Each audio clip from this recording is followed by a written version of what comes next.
Hi guys, this is Old Men Talking, episode 3, and today I'm hosting with Roger and our guest host Bob Wessex as well, who was on our stream last week as well with Karma as well then.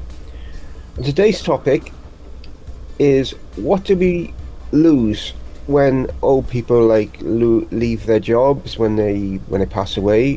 What do we lose from them, which we don't get from our youngsters, so to speak? So, do you want me to start with an example, Roger, or do you want to start with one, or I, Bob? Do I, you want any? I think you should follow in, or you should lead in since you Okay, came that's up with the fine. topic.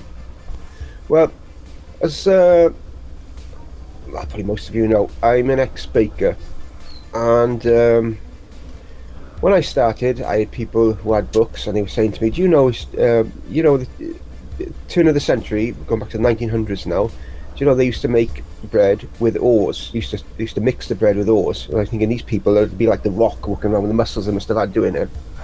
I thought to myself, well, there must have been a way of doing it. It must have had the dough a certain consistency to actually be able to move it, with the oars. Can you imagine it? Like all machinery now. And Bob's camera's gone. Sorry, You still fixing there? that. Okay. Sorry. And so that fascinated me. I would love to have had that book, but I never did. So as time went on, I was shown the sort of mixes and the way we did things. And then fast forward to modern day, I started working in a shop called CK's, which is like a mini supermarket, but they bake bread and stuff there. First day I went in there, they were the boss was there, who was like standing in, was trying to like mold French sticks, and I watched him. I thought, oh my god, what are you doing? They were awful. They were all different. They should be like same shape all the way along, and they were like awful. I said, right, come here, let me do it. I did like 20 by the time he done 3 because that's what I was used to, brought up that way, to do it. And then I was with them for a few years, and I left, and I went back to them. And then when I go back, what happens? Now they're buying in part baked French sticks. So now all the young bakers won't know how to mold French sticks because they won't have to be taught, because now it's all done for, and put them in the oven for 10-15 minutes, take them out, they're done. Be like, I have that knowledge, and now I'm an ex-baker. I know there's still bakers doing it out there, doing French sticks and what have you, but as time goes on, that knowledge is going to get lost because people are buying using part baked stuff. They don't have to do it now, and there's also machines that do them as well. That's just one example. There's also a friend of mine who's passed away now, bless him, was telling me he had a book with all the old recipes for making stuff, because now you've got like improvers for this, improvers for that. It's not natural anymore like it used to be. And he had all the recipes, and I always used to joke with him. I said, well, when you pass away, I said, let me have the book, so I take it and learn them. Sadly, he has passed away, and I don't have the book, but again, all that knowledge, he wrote all the recipes down, all the cakes he used to make, all the press. I don't know them. I don't know that they've gone now with him. I don't know their recipes. And what I've learned is when I don't bake anymore, so that sadly that knowledge is not being passed on to other people. And that's just one example in one trade. There's obviously many millions of different trades and jobs and stuff like that. And it's just the thing, I think it's sad because you see all people and you think they must have so much knowledge, and yet most sadly most of that dies with them, and it's just really sad. And that's what the idea of the show was about today, was basically that. I started thinking about the baking experience and stuff like that, and I was thinking, well, wow, this is going to get lost, these abilities going to get lost, and obviously other ways as well. So this was my reason behind the show, so to speak. Today's episode, I mean. So, you guys got anything to share? Anything on that theme? I've always thought about how sad it is that we don't have books that are all illustrated like those monks used to do. Like how the monks used to sit and write books out by hand. And then when we got printing presses, we just got boring old type. I always have wondered what it would have been like to be somebody back in those olden days and have one of those books in your hands and sit with it. A book that somebody else had written the whole thing out by hand and decorated and everything, and you were sitting there reading it. So yeah, it is amazing. We do have progress and we move on, but you lose, what is it? Is it that beauty, the expertise, the attention to detail? Yeah, I agree. Same with like you see these shows on TV, like Antique Road Show, and he's got this item that was made like 100 years ago or 200 years ago, and the level of craftsmanship is just amazing. Like now everything's all mass produced, isn't it? So again, the people who made that stuff and their knowledge is sadly probably long gone now because people don't know how to do that anymore. You know, it's kind of sad. With me, it's I was telling you on chat earlier, it reminds me of this old show, and I remember when I was about, I couldn't have been no more than maybe 6 or 7 years old. I don't know if you guys remember the TV series Barney Miller. I remember the name. I probably would remember if I saw it. He was a New York police officer. He was head over a bunch of detectives, and it was a comedy show. And there was a character on there named Fish, and he was getting ready to retire. And right on his final day when he was retiring, he didn't want to. He started freaking out and refusing to retire. And it just, to this day, even being 6 or 7 years old, I still remember that episode. You know what I mean? It sticks in my head. But like today, I'm not gonna say if it is that bad or not when it comes to people being forced into retirement, but that was the kind of thing that I thought of when you were talking about it. It's like, how many of these older people with a lot of knowledge are being forced into retirement, you know, without wanting to retire? And it makes you stop and think what society's come to, you know. And I've told you, I've had problems with alcohol and drugs in my younger years, you know, so my work habits didn't get even close to good all through that time period. So when I first experienced any of that, I was like maybe, I'd say about 35 years old. And that's when it first started, and it was mild. I went to a grocery store and I applied for a position in the meat department. Well, I was a trainee at the same time as what a young 23-year-old guy was, you know, and I mean, it was just the way I saw it, but I seemed to have, you know, worked better than this kid did. He was really complacent and didn't want to do his job, always clowning around, you know, and I was always doing what I was supposed to be doing. And at the end of the training period, he got the job over me, you know, and I'm like, really, you know? And the butcher that was in there even told me, he's like, the only reason why we did it was because of age, you know? And he point blank told me that. I was like, oh, really? Yeah. You know what I mean? I mean, not only did they do it because of age, but they had no problem telling me about it, you know what I mean? Like 20 years ago, people would have been ashamed of that. Today, it's no big deal. And I think that's something that's messed up. Even though they do let older people work in jobs like Walmart, shaking people's hands and stuff like that, they still have their problems, you know. But that's what I got out of it. So yeah, it's silly really when you think about it.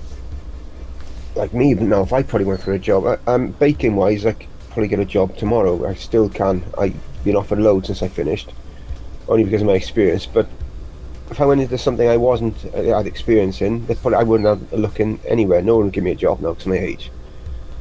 But they think, oh, he's old, he's going to be retiring and such, and they employ some youngster who doesn't turn up half the time because they've slept in or they've been drinking the night before, and his outlook's all wrong, isn't it? You're somebody like my age, I'm going to be reliable, I'm going to turn up on time, I'm going to be there, you know? I'm not going to be I go sick all the time, unless of course obviously I am ill, but not for like there's no silly reasons or anything. But they don't think like that. They just think, oh, this person's not going to be here more than a few years. Whereas they have a youngster who might only be there 6 months anyway and move on to something else. They don't. It's just the outlook is all wrong. Society's outlook is all wrong, in my opinion. And that. But After I came off the psychiatric medicines and started getting my life back together again and started like being able to function again in society, I went to a employment agency and tried to ask the woman if she could like help me get a job. I didn't want to just work in the supermarket stacking shelves. I wanted to do something that was stimulating and challenging, and that would help me get back into life. yeah, And she basically said to me, "Look, these kids that are coming out of university are so highly trained, and they have so much to offer. And you've been out of a job for 20 years. You don't even." She didn't say you don't have a chance, but she let me know that she wasn't going to bother to sign me up and put me on her books. It wasn't worth her while. yeah. So, sad, isn't it? it's amazing because you do get other skills. It's not like you were saying, Roger. There's an attitude difference that comes with age that Yeah. that does up your productivity and make you, I think, a valuable employee. It's that seriousness about life and that awareness that things can go wrong. Yeah, I noticed that too. Like I'm 50 right now, and everybody keeps talking about, like, even with these streams, I'm really consistent about it, And the thing of it is I had to actually teach myself to do that, and it's become a habit now. Now, when you hear the word habit and teaching yourself and learning how to be consistent and things like that, that's what old people do. You know what I mean? Like, Yeah. you talk to somebody who's in their 20s, and most of them too in their 30s, and they just don't understand that. It's like, oh my gosh, you're trying to tell me I have to do something habitual for the rest of my life? Yeah, that's what we're telling you. You got to do that stuff. And I would have never done that. I would have never done anything like this stuff back when I was in my 20s, because it is mind-wrenching. It really is. I mean, you have to set yourself up with schedules. You have to manage your time. It's time management, you know what I mean? I can't spend too much time on one project, because if I do, it's going to sacrifice something that I need to do for another project that I've got going on. So I have to learn time management. When the heck did I ever volunteer for that crap? You know what I mean? It's just like, nobody volunteers for stuff like that, but it started happening because I started doing it, and I got more and more interested in it, and next thing you know, here I am, I don't think I could have done that as a kid, though. It's interesting, that thing of getting interested in something, isn't it? Life is quite a struggle until something hooks you. When something hooks you, you can get into that flow, and you can go with the excitement of it. When you're at school, when you start off with school, everything's interesting. And then you get to the place where everything's tedious. And then you get to the place where you can choose the things that you like. And that, I think, is when education really starts. Is when you are following your own path, one that you really have committed to. Sorry, that's not to do with what we were talking about. No, it does. Yeah. It does. I was just thinking. Sorry. I was telling her it does. It actually Yeah, does fit yes. in. I was younger. Reckless. I was in what people call a secure job in an armament depot, and I was in a rock band as well. And I left work. I went into work one day, chucked my pass on the desk. I thought, right, that's it. And actually wrote a song. It was called Rock and Roll Man, and the lyrics come through my head as I was leaving there. And it went like this: I went to work just the other day, doing a job that didn't pay. My boss gave me shit, and I told him what to do with it. And then the chorus, and that's going through my head as I was leaving there. And I left, Cool. and it caused a lot of stress. But within a month, I was working 2 part-time jobs and earning more than I was in a full-time job. So it gave me comfort. I would never probably do it again. I probably won't be working full-time again anyway now. But it was like, I never got anywhere with the band, no. But it didn't matter. It helped my confidence in myself, what I could do and stuff. And then about 6 months later, I started baking. And that's when I learnt my trade, which is ultimately more valuable to me than any job, because I say even at my age now, there's a bakery up the road there. I could probably go up there, see the boss in, right, I want a job. And I may not be able to work in that particular place, but one of the other places around, I'd have a job pretty much the next day, even now. So that's more value to me than a job. Trade, I think it's to any youngster these days. I think a trade is an essential thing to really try and get if you can. If you're not, or a highly skilled job, that you can't. Not many people can do or stuff like that. That's my view on it. So there we go. It's so interesting now that we have the internet, how there are I don't know if they always have been all through the world, but now that we have the internet, I'm aware of how many people do really bizarre, off-the-wall things. Like things that you would never think of. Like, I don't know. Like, the things that they do in astronomy. Have you seen the things that they do? They sit all day with these like videos, and they look at them looking for little differences in dark and light, because something like if a planet moves in front of a sun, it makes a little dark spot, right? Mm-hmm. So they sit and they look at all these little stars for little dark indications of a planet passing. That's somebody's job. Yeah. They chose to do that. They get an education. I'd be like at the desk. They'd find me sleeping if it was me. That's one of those qualified university kids that you're talking about right there. You see? Yeah, with all their equipment and the telescopes and the everything. Yeah, it's amazing. Now, and they get paid a lot of money to do it. I like that song with John walking out of his old job. That right there is talent, okay? It's more than skill, that's talent. So what we need to do is we got to get that on record so that we can make it into a theme song for old men talking. No. Yeah, come on. No.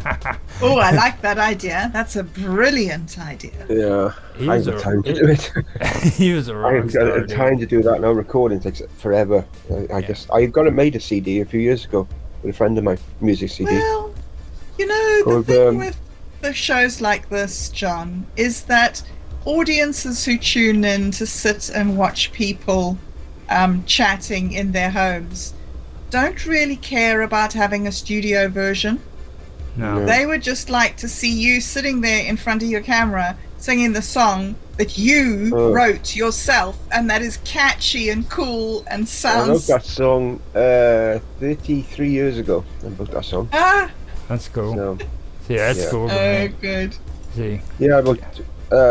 Me too. I was like in I started a band. I could play guitar, and I taught the two bassists and the other guitarists how to play. And then I started to evolve. I'd be the singer because nobody else wanted to do it. And then a friend of ours joined on drums, and I was the one like wrote the lyrics for all. I wrote a 2.5 hour set of all the songs. I've still got all the lyrics written down. Yeah, all sorts of subjects. How amazing! How cool. I did it all. There was a song about a biker, about a Hell's Angel, and we were asked. We did a gig once, and we were asked to replay the song, so we did.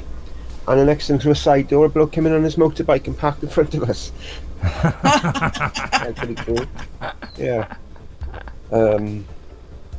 Yeah, but it was good days, but there was a lot of backstabbing. It's really hard to be in a band these days and get on with everyone. And it was like the people I taught how to play then turned against me then, once they could play, they were just like, oh, there was no like loyalty, there was no thinking, oh, this guy helped me.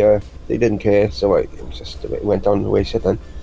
But a few years ago, 2008, I think it was, I made a CD. It was me and another chap.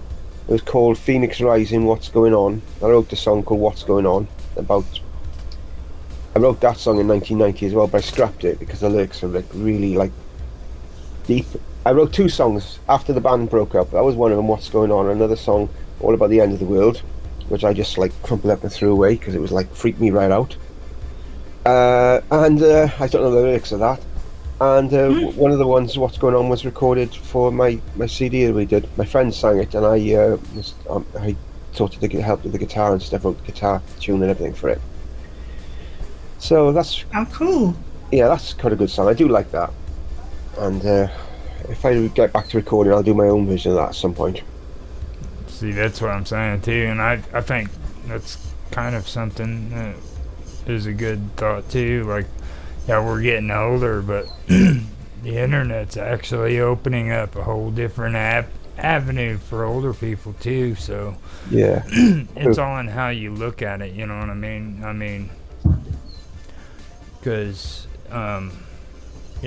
might not be able. Cause, I got to a certain age where it just popped in my head. It's like, why the hell are people running around wanting to always work for somebody else? And even if we're working for somebody else and we're getting a paycheck, why are we not investing a little bit of that into ourselves? How much money did I have that was just extra that I could have invested into myself? You know what I mean? Take a little bit of cash and apply it towards, setting up, your own freaking platform, where you can come on here and do streams and hang out like we're doing, you know what I mean? And I never thought about that before. It was always squander my money on other stuff, you know what I mean? When in reality I could have actually been putting it back into something that I could do for myself. And that was even before internet, heck, start a freaking garden and start selling vegetables. If you like gardening and want to sell vegetables, then do that.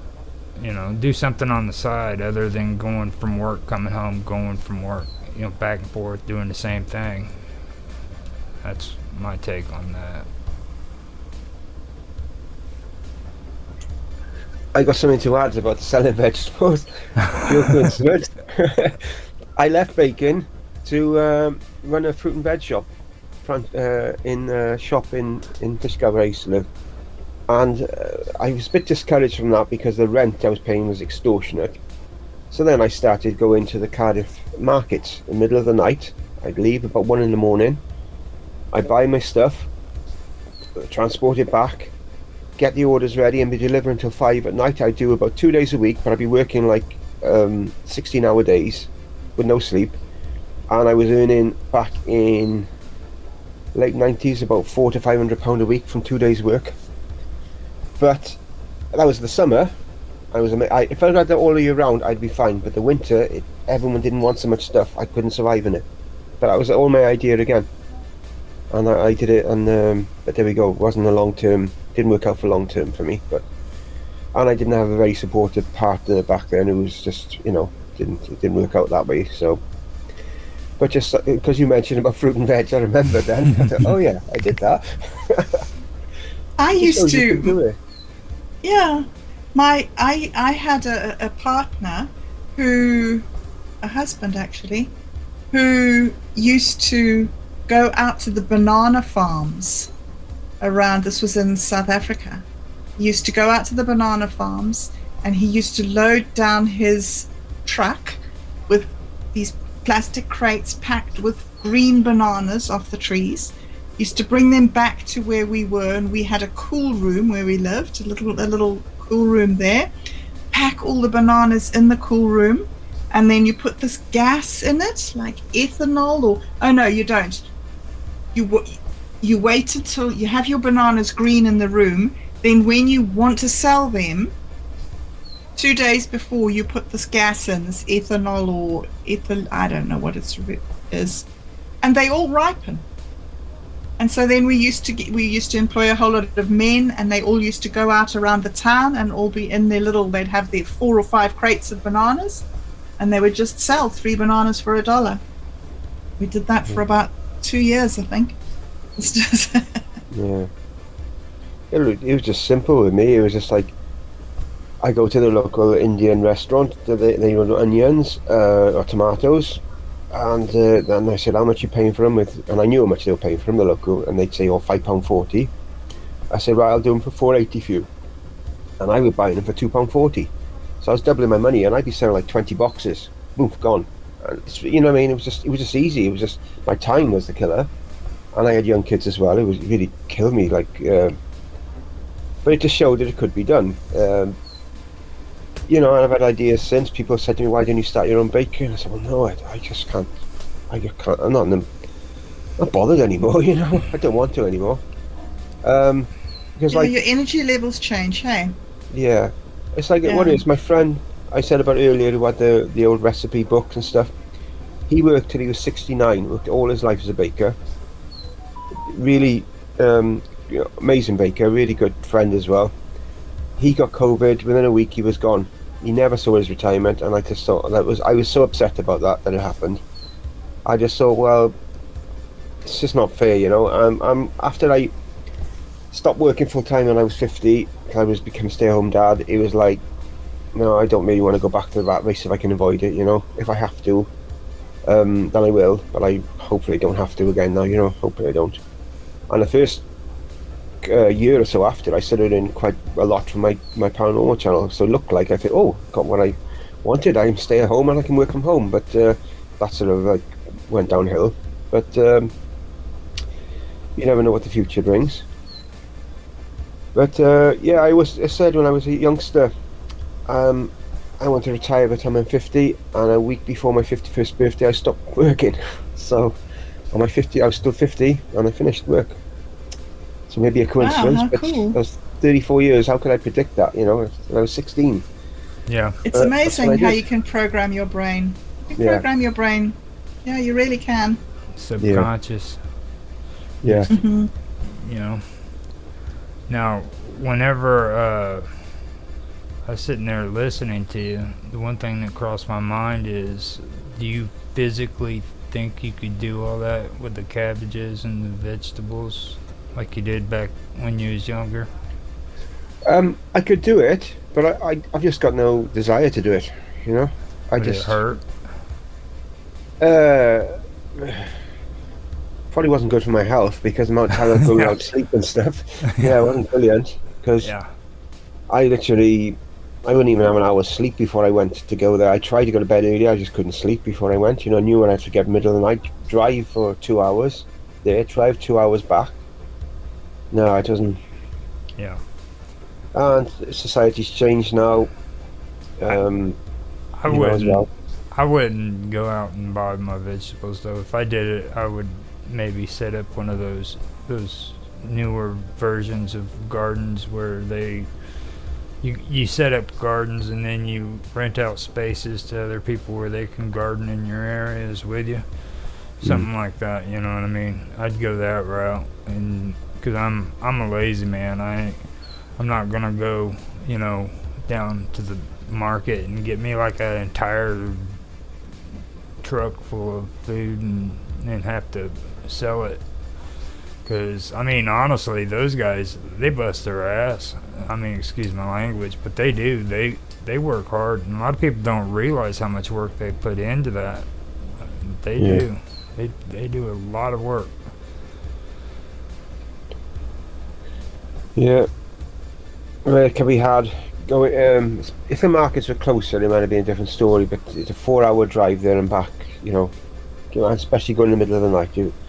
And as you get back, you have to unload everything, and I usually have to hire a van, so I have to take that back, get my car.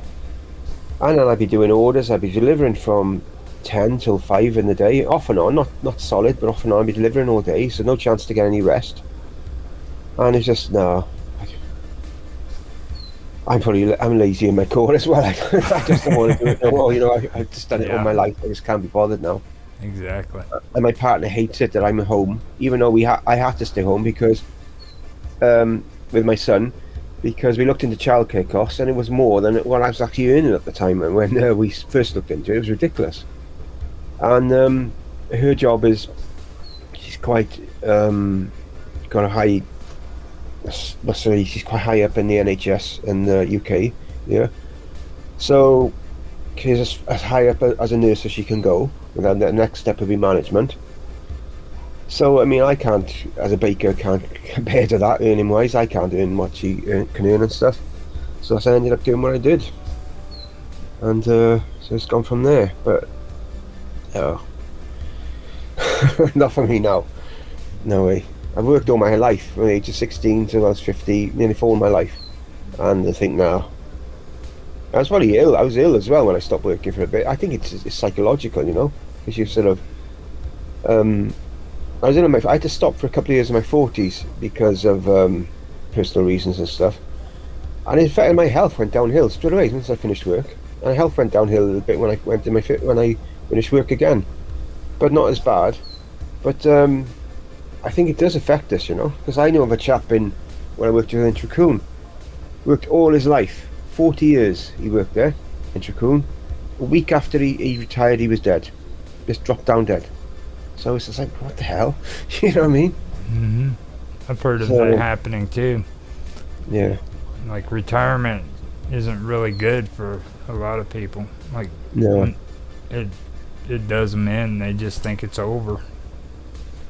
So. Yeah, sad. Well, your job is really such a source of self-esteem. You know, this is like really where you feel like, oh, this is me, this is what I can do. And so when you don't have that, then it's a huge adjustment. Like who are you? If you haven't built up another life with hobbies and interests and people and everything, then and some people don't. Some people sort of work, as you say, in one job their entire life.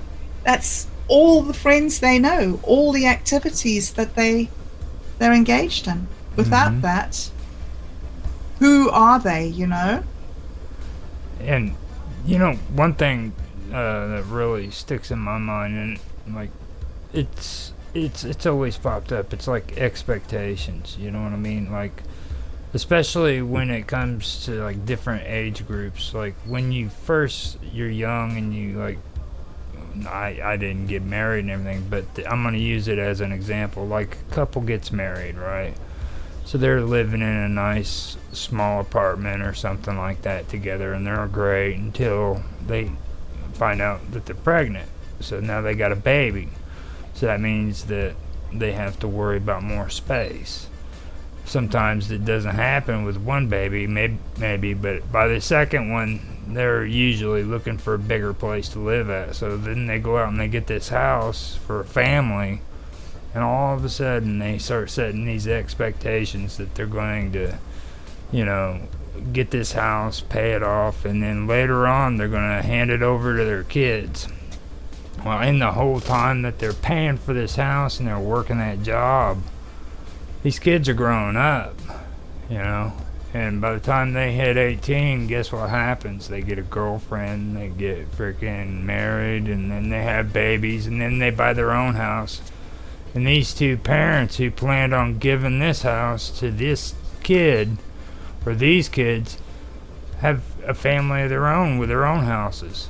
So they're kind of screwed because of their expectations way back when they said, we're going to pay this house off and we're going to give this to the kids, you know what I mean? So, and that's always stuck with me, you know, and like that's the way we get stuck in that mold, that way of living where we're supposed to live that kind of life, and it's a lie. We're lying to ourselves the whole time while we're doing it, you know, because your kids are going to grow up and they're going to they're gonna have a life of their own, but in your mind, you're not thinking that. You're thinking, I'm gonna give all this to you, you know. And by the time you're old enough to give all that stuff to them, they're looking at you like, man, why do I want all that old stuff for, you know? So Mm. now I'm gonna shut up. I think I might have said too much. No, at all. I think that's interesting. It is amazing how life has changed. It used to be that everybody just was in the same sort of pattern. It was just this expected thing. And then technology and everything started happening, and there were so many different jobs that started. It was just, the more we've developed, the more difference, the more, I don't know what it's called, like I don't want to say diversity, but that's the word that keeps on coming into my head. It's just that there's so many different things that you can do nowadays, that you can choose. You don't need to be stuck in that old mainstream way of thinking. You go to school, you get training, you get a job, you work your job, you retire, and you die. No, it used to be that your grandparents and your great-grandparents and your great-great-grandparents had all lived in the same house, and they didn't buy their own house. Yeah. No? Mm-hmm. Oh. I don't know. The world has just changed a lot, and it's changing even more. It just seems like every few years, like, there's a massive paradigm shift. Like, who would have thought that we would all be back at war in 2023? The whole world is just suddenly disintegrated. Like, Clown World isn't a joke anymore. Yeah. It's getting to the point where you sit and you look at all this stuff, and I mean, like, back when we were kids, we had the Cold War, you know what I mean? It was like, Yep. And our parents, they didn't want to see us going off to war, you know what I mean? No. We had just gotten over Vietnam, and our generation was pretty much protected, to be honest. We were sheltered from the whole going to war and killing people. And well, I mean, I know you guys didn't have to go through. Well, I think England did. They were involved in Vietnam, weren't they? I don't think so, no. No, they weren't. Not England, no. It might have been the French, but Could have been the French, yeah. you know, I mean, like with all these conflicts and stuff, with the Cold War, everybody was terrified of the bomb, and now you know the wall fell. And it's like this same, our generation basically went from where we were, where we never had to experience war, to sending our kids off to war and cheering them on as they go. It's like, what kind of mentality is that? I know. Yeah. It's horrendous. It's just, I was thinking the other day is that they don't know. They don't know. We grew up on those movies of the Second World War, and that terrible violence and all that poetry, you know, that anti-war poetry. And we sort of grew up on that. And then then there was the Vietnam War, of course, and then that like reinforced all that again. And then there was the Gulf Wars. But then it all went quiet, and it's just like it was all like people stopped talking about the horror of war. It was not politically correct to let children know about these horrific things that happen, and so they don't know. They literally, the 20-year-olds do not know what it means. Yeah.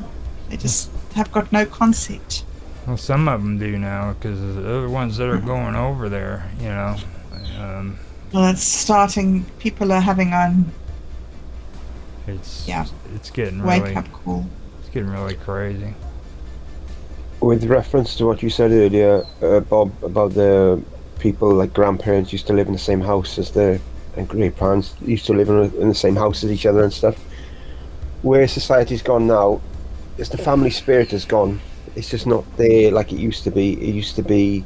Now everyone's in their own little world on their phones. They're just not. Your grandma's in another room. Well, so what? Tap tap on your phone. They don't. It's just not the same. They don't respect their elders like they used to, like I did, and we all did, It's just none of that anymore. There's no respect. No, there's no respect. It's gone, We and when I grew up, we always had respect for our neighbours or elderly people and stuff like that. You saw someone struggling with a shopping, you go and help them. You wouldn't think twice about it. You don't just like now. Somebody's struggling with a shopping, they drop it on the floor. They just laugh and film it and put it on TikTok, something like that. You know what I mean? It's not. It's just it makes my blood boil. I think it's because there's this huge fury among the young people that they can't afford to own their own homes. That the older generation had cars and 4x4s and homes and holiday homes and all the stuff that happened in the 90s, and that's all gone away. Yeah.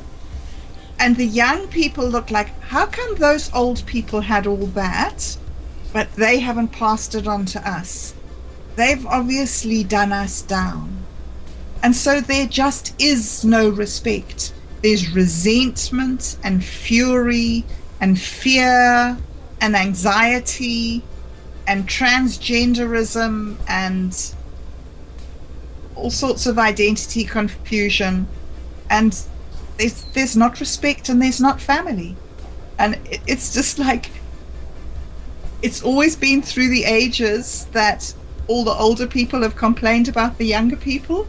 And it's so funny for me because I think, but this time it's actually true. This time the youngsters really don't respect the older generation. Yeah. Well, I've already said why they don't respect me. It's like, when I was growing up, my parents were the ones that said, turn your music down, okay? And now, it's the younger ones. It's my nephews, my nieces, and my son telling me, look, Dad, Uncle Roger, or whatever, turn your music down. It's too loud. You know what I mean? Now they're telling me. So I've got my Yes. parents telling me on one side when I was younger, and I got the younger ones telling me, now that I'm older, and I'm just not going to listen to them. It's just like with my parents, man. My dad, I used to have my, shredded jeans and my concert shirts and everything. He'd try to sneak them out to the freaking garbage at night when I wasn't awake. And I knew he was doing it, so I'd slip out there and grab them out of the freaking garbage and bring them back in, It's like, he thought We're the ones. Yeah. I mean, and it's hard for me to be mean with a lot of the younger ones about it, because I know where it started. It started with our generation. It started with us. Yep. We were the freaking rebels. I mean, think about it. You know what I mean? Like today, MTV isn't what it used to be. MTV used to stand for anti-censorship. You know what I mean? Now, look at what they're doing. I mean, they're showing, pregnant teenage girls and making them out to be, like superstars and stuff. I mean, talk shows, and there isn't even any music on it anymore. So it's just the whole generation has changed, and I don't think people have an understanding, like you said, about that stuff. You know what I mean? What all that stuff meant.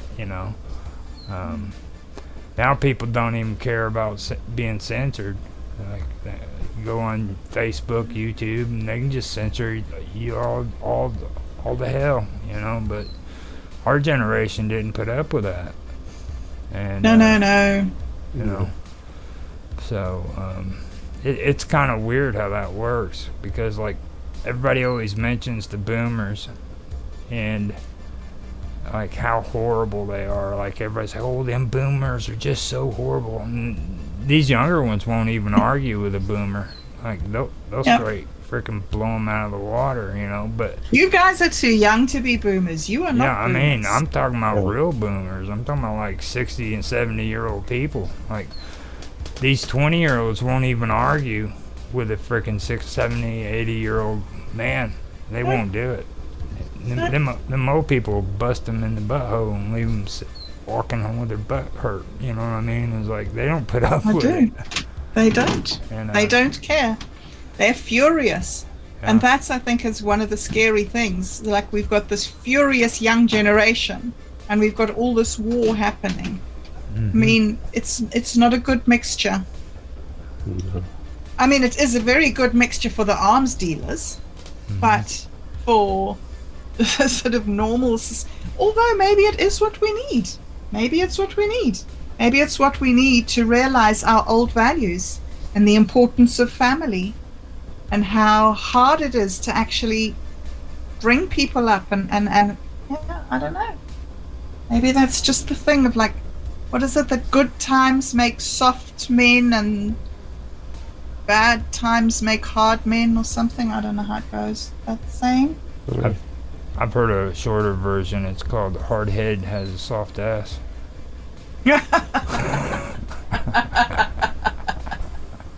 Guys, I'm gonna have to shoot. Pick my dog up. Oh yes. Okay, Yeah, John. I'll leave the thing running. But if you're still on when I come back, I'll rejoin. If you're not, then I'll catch you on Okay. mines later or something. Okay. Okay. All right. All See you right. guys. Lovely chatting. See you. See you. Bye. Later, man. Yeah, it's for me. I don't know. I noticed that when it comes to like the younger people being hostile and stuff, I think it really has to do with them just not wanting to listen to us. You know what I mean? So Well, we haven't done very well, Roger. yeah, I know. We haven't done very well. We've been responsible for divorce. We've been responsible for abortion. We've been responsible for a lot of things that we let happen on our watch, sadly. Yeah. But, life balances itself, and these kids have got a point, and things have gone out of balance, and if they can bring it back, then good on them. And, we have done something right. We have done some things right. We're not, and I think every generation needs to be accountable and to answer for their mistakes. And every younger generation comes up, and the young lions fight the old lions and progress. So Yep. it's a hard time, though. One of these days I'm gonna go check it out because I haven't done it in a long time. But I'd like to go out or go and just check on like what the dropout rates are in school, like because I'm curious. With all the kids in my family, we haven't had one grandkid that has dropped out yet, Wow. and Really, hey? that's different from my generation because me, my sister, well, all of us, we dropped out. I ended up getting a GED, and so did my sister, my older sister, but my younger one never did. And every one of these kids ended up graduating, and they had good grades. I mean, I think they were all up in the I guess you'd say the 5.0, whatever it is. It'd be the equivalence of A's. Nice. Yeah, But, good. but That's the way to do it. It's a shortcut, yeah, It's The- a shortcut. Living these torturous lives on the edge. Okay, sometimes it just happens. Otto was saying it to me the other day. He was saying, people talk about people who have bohemian lifestyles as if it's so sort of romantic and such fun. And they look at us and they say, oh, well, you don't need to keep 9 to 5 hours and you've done this and you've done that. And yeah, okay, so there is that, but it's not actually fun. It's not Yeah. fun being unemployed. It's not fun not knowing where your next money's coming from. It's Yeah. not fun living with the regrets of knowing that you don't have that thing. I think one of my biggest regrets from my earliest, one of my very first regrets that I had was that I was never going to be one of those people that had a 50th wedding anniversary celebration with all their family and their grandchildren and their cousins and their everybody come to all drink a toast to you and say, good on you for making it for 50 years. Oh yeah. Because I didn't. Yeah. See, that's the whole expectation creeping in thing too. Like, you know, like all of us have it, and Yeah. I was trying to explain that to Karma about expectations, and you know, it's good to plan things, but just don't expect the outcome. You know what I mean? Yeah. Like it's common sense, or little things, you know, like sitting and waiting for a bus. The bus says that it's going to be there at 10 o'clock. You don't have any control over that bus showing up at 10 o'clock. If it shows up at 10:05, it's going to show up at 10:05. Now, Indeed. if it does that every day, it shows up 10:05 one day, 10:45 one day, you might be able to call the freaking bus company and complain about it, but you still don't have any control, you know. Absolutely. It's up to that bus driver making it there at 10 o'clock and not you, you know. But we get frustrated and angry because we're expecting that bus to be there at 10 o'clock like the schedule says, you know. And you've got all these other plans. For me, it's that things cascade. You know, it's like you were talking about time schedules earlier. Like having a time schedule is great, but it's only going to work if you keep to it. Because as soon as you miss one appointment, everything is out. Yep. So yeah. Last Sorry. thing I remembered on that whole thing with expectations was like Yeah. when I was in AA, I had my sponsor, and he kept telling me when it comes to appointments, like you look at it like this, like interviews. Most people, whenever they're going to be late for an interview, they'll say screw it and they won't even show up, right? Well, he told me, he's like, if you know you're going to be late for a job interview, you still dress up and you show up.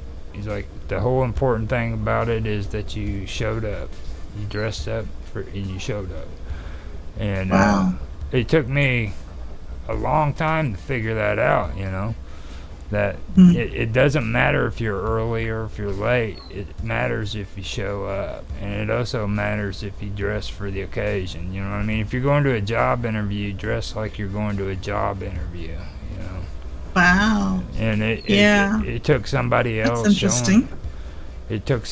showing me that, because I never really took the effort to try it. You know what I mean? It was like that wasn't my way of thinking. So. In order for me to get over stuff like that, I had to learn that, you know. And if you're having a bad day, you can always start over.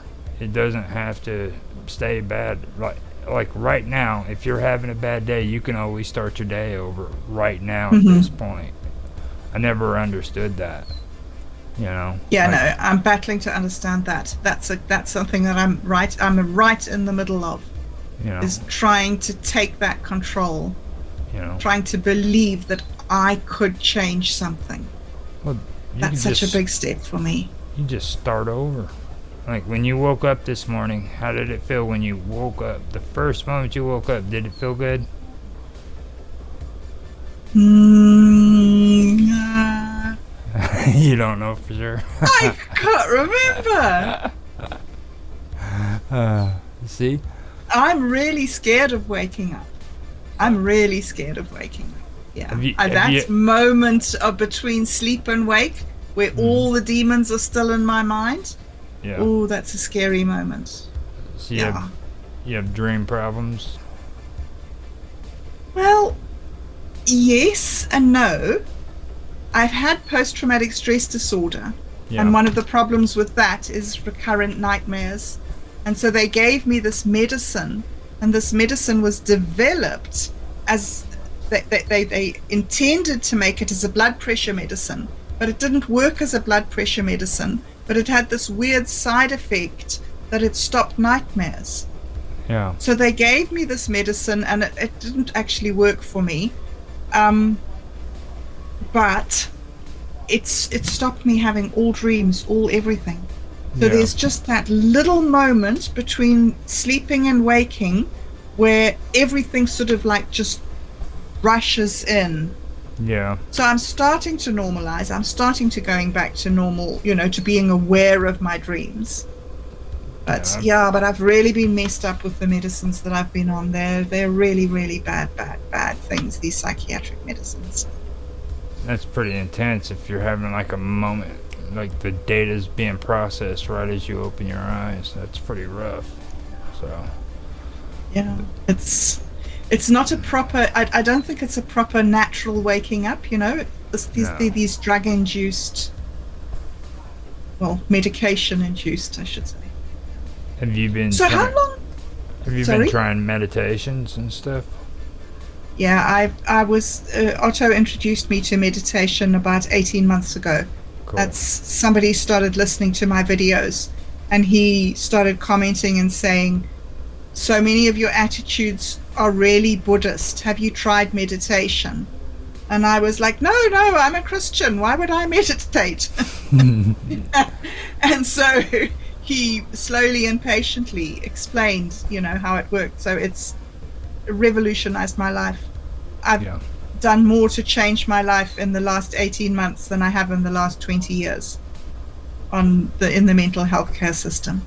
Just getting out of it, getting off the medicine and beginning to meditate has completely changed my life. Before that, I was a zombie, a literal zombie. Yeah. It's good that you're doing that, because I do think meditation works, and it's incredible. It helps you mentally, physically, and emotionally. You know what I mean? Well, I guess you could say mentally and emotionally separate, but like even just not just spiritual. You know what I mean? Like in all aspects, it just helps you. And when it comes to Christians too, on meditation, I learned this in recovery too. A lot of Christians will point out different little golden nuggets that are in Christianity, like Jesus on Mount Olive the night before he was betrayed. That was the night where he meditated so that he could gather his courage and face what he had to face. So that's something to think about too, right there. In the Passion, when they show the snake and everything, that's what it's a representation of, is him doing his meditation. So right, yes. So even Jesus meditated. Absolutely. It's been amazing to me to discover how similar Jesus's message was to the Buddha's. At first I was amazed. I just couldn't believe it. I was like, how have I lived all my life and been told by all the Christians around me that Buddhism was not an option? And now I meet it and I see that it's so similar to Christianity. How can you say that this isn't an option? It's an obvious option. And there are some places where things are... I think the Buddha taught for like 45 years, whereas Jesus died right after 3 years. So the Buddha was able to expand on his message and go into all sorts of detail and everything that Jesus wasn't able to.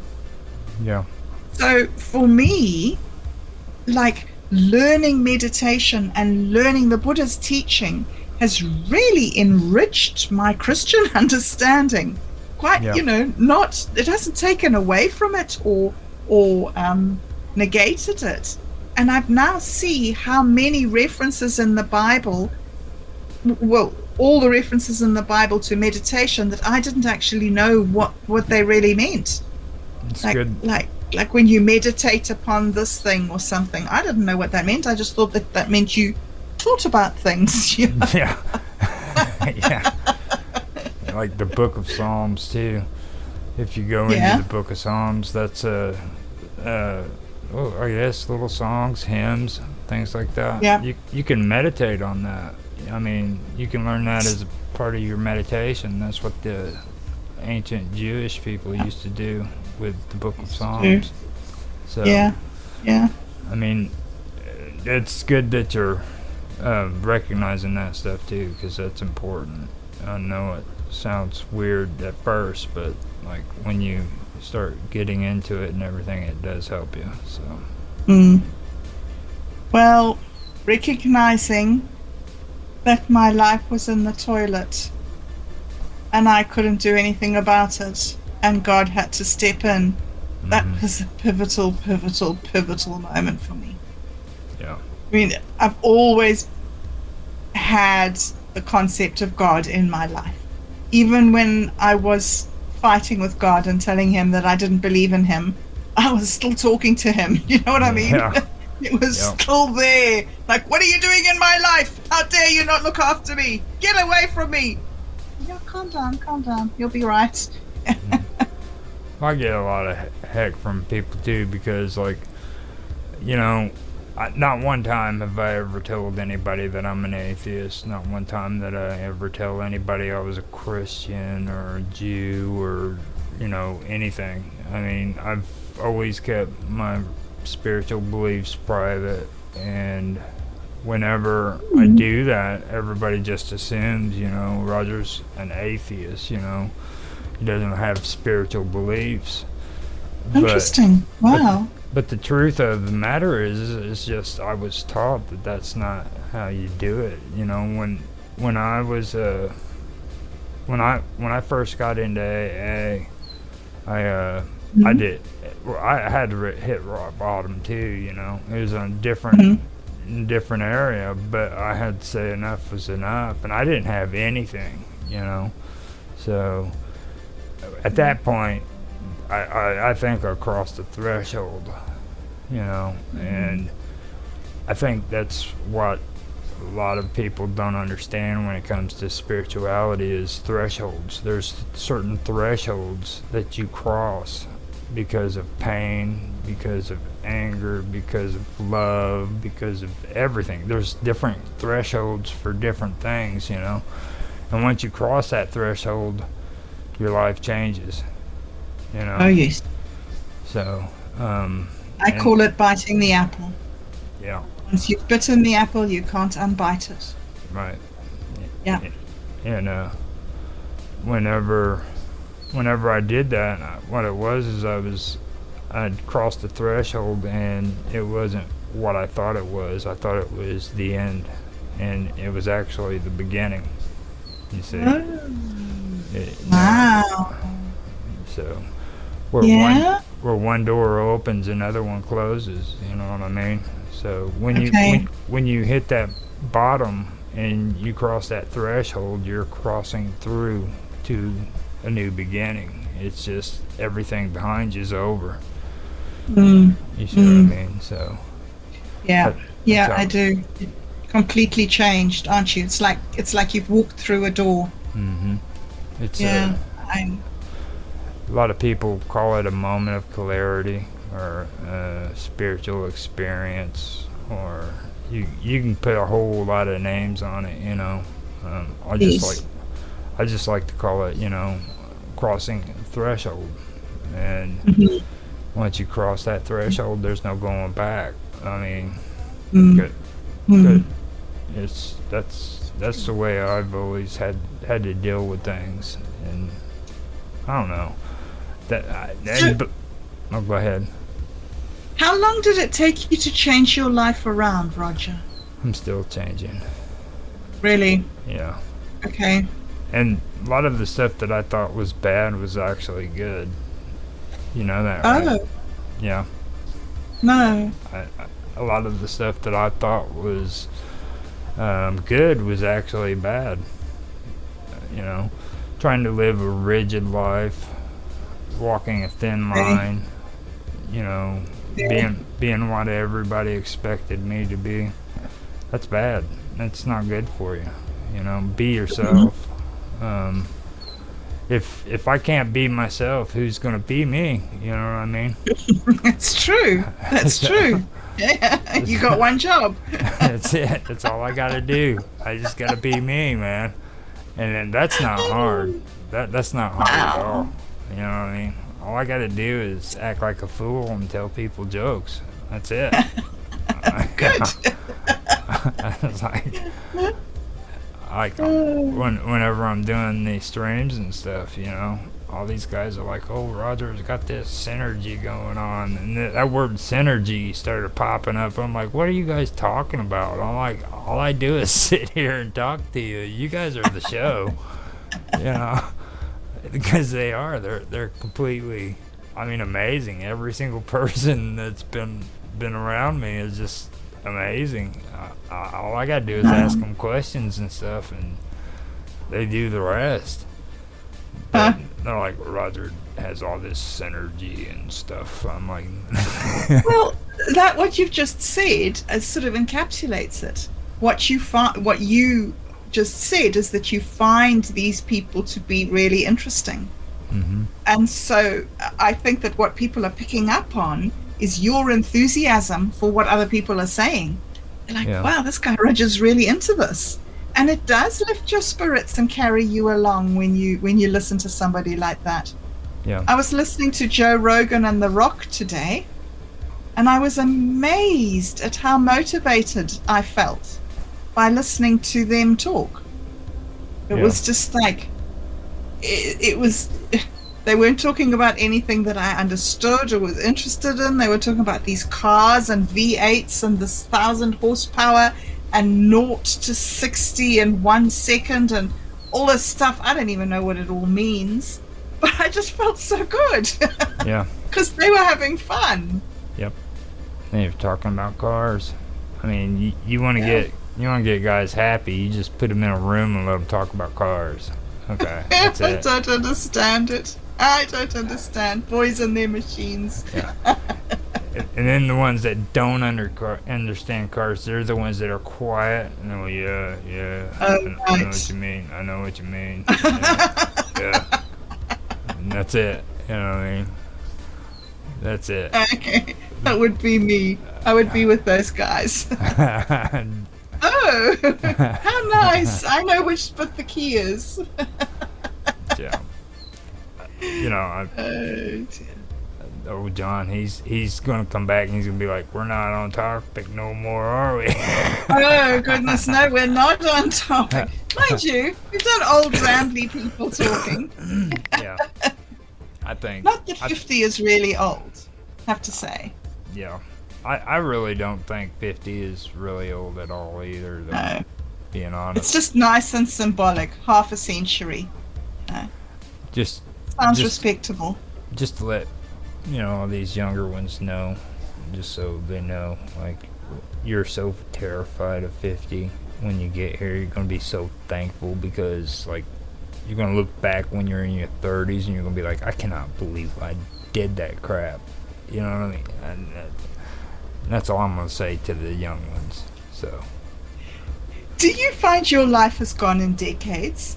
Do you find that the 30s had a character, the 40s had a character, 20s had a character, and you can sort of like, it's almost as if it starts and stops, and then you go to the next number, and a different attitude, completely different attitude arises. my whole way of thinking, I recognized it changing when I hit 20. Yeah. When I was a teenager, I was cool. Me and my buddies hung out. You know, I'd leave the house. We'd go to like that electrical box where everybody hung out at and sat down on and talked. You know, maybe walked to the store. And we were always cool. You know. And then I hit 20, and I looked around and I was like, man, where's all these people that I used to hang out with? You know, we'd go over to the corner and hang out with one another and just bullshit, you know, stuff like that. And like, well, they're all going out, getting married, having kids, you know, And here I am, 20 years old. So all of a sudden, I had to start getting responsible. And then by the time 30 came around, I was actually on my 30th birthday. I was in rehab for a 3-month program, and so that tells you what happened in those 10 years, And like my teenage life was a part of it too. You got somebody who wants your attention. He reached down and Hello, you. Yep, he did. It's time. he I'm woke here. up. Yep. He woke You up. can scratch me. The funny old boy. He's like, Mommy, give me some rubbins. Good cat. John said that I should put a webcam on him so that he had his own camera. Give him his own special space. He's a superstar. Yes, he's a superstar. He is a superstar. Gee. He's been sitting there relaxing the whole time. And when I come in, he knows when I'm going to do a stream. He knows. He comes here and he's like, he deliberately participates. And like what we've been talking for an hour, and now he's woken up and he's saying, "Okay, here we go. I'm here. You're ready to finish now, aren't you? You can brush me." He's a good kitty. Hey, you funny. Let me see real quick. Oh well. Yeah. So, I don't know if he's gonna be coming back or not. It's 6:15 here. What time? All right. Yeah, it's 1:13 a.m. Okay. So it's bedtime. You Oh, get look! There he is. There he is. We got him. Okay. I'm so glad you're here. Why is that? We completely just like derailed on the topic, man. I'm sorry. You should never have left me with a lady, okay? Because you know how I am. I just can't stay on topic. We talked about spiritual stuff and things. Oh, no way. Yeah. Not you, Roger. Not spiritual stuff. No, not me. She did all the talking. All right. Isn't that right? But Oh, dude, we had the most amazing conversation. It was wonderful. It's been Oh, a I was still lovely recording evening. it.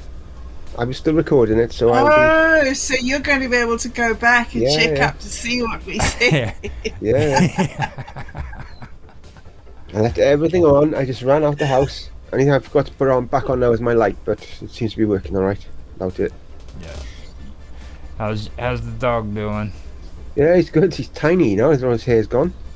Oh, you got a comb. Oh, you got a brush, and you got I was manicure. going to put him on camera, but he wouldn't settle on me. He'd be gone, and I'd have to run after him and stuff. So I didn't put him on camera. He's looking at me now. I told you about that the other day when I went up to the store, didn't I? What about?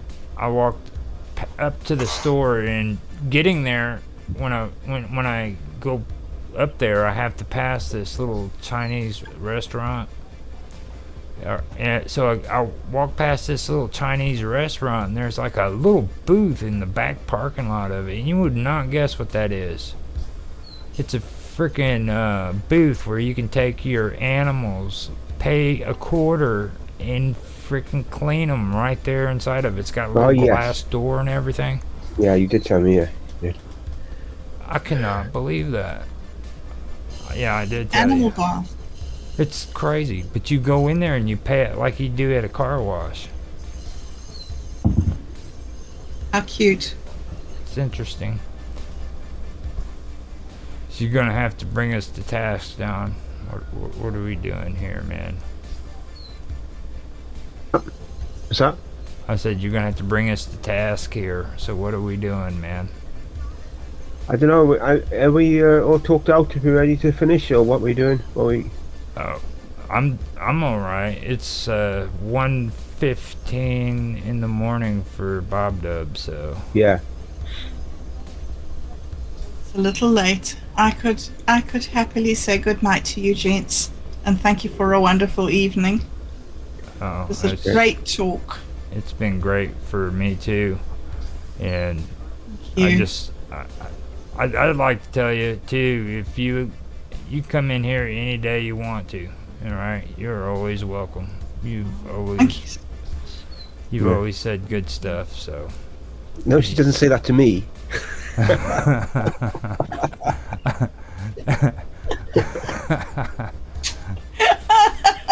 Okay, well, I'll leave you two guys to discuss that. Thank you so much. Thank you. Yeah. I'll see you again soon. Oh, Bless you guys. Bye. bye. Bye. You have a good one, John. Yeah.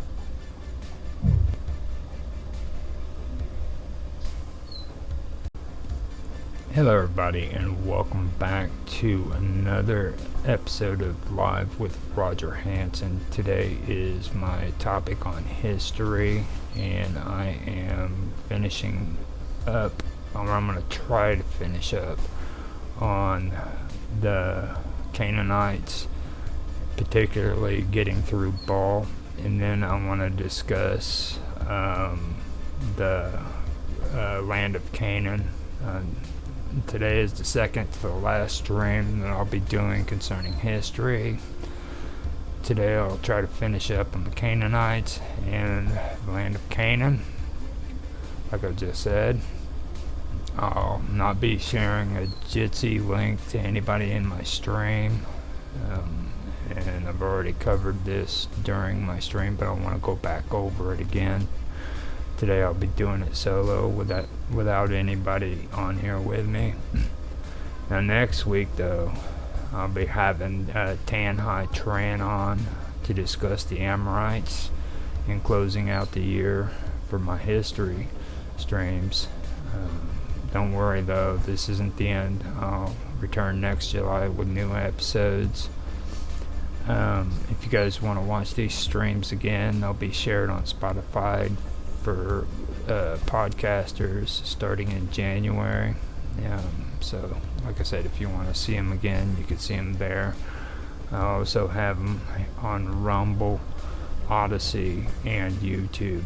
And YouTube will have a playlist set up for them in my podcast section, so you'll be able to see them there in order. Okay.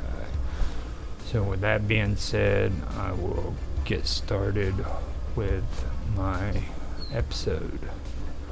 Okay, so here with Baal. Now in Judaism, or Judaism, Baal appears about 90 times in the Hebrew Bible in reference to various gods. The priests of the Canaanite Baal are mentioned numerous times, most prominently in the first books of Kings. Many scholars believe that this describes Jezebel's attempt to introduce the worship of the Baal of Tyre Malkart to the Israelite capital, Samaria, in the 9th century BCE. Against this, Day argues that Jezebel's Baal was more probably Baal Shemim, the Lord of the Heavens, a title most often applied to Hadad, who is also often titled as Baal, and he's also Iskar in the Sumerian/Akkadian pantheon as well. We went over that just last week, I believe. Okay. 1 Kings 18 records an account of a contest between the prophet Elijah and Jezebel's priest. Both sides offer a sacrifice to their respective gods. Baal failed to light his followers' sacrifice, while Yahweh's heavenly fire burnt Elijah's altar to ashes, even after it had been soaked with water.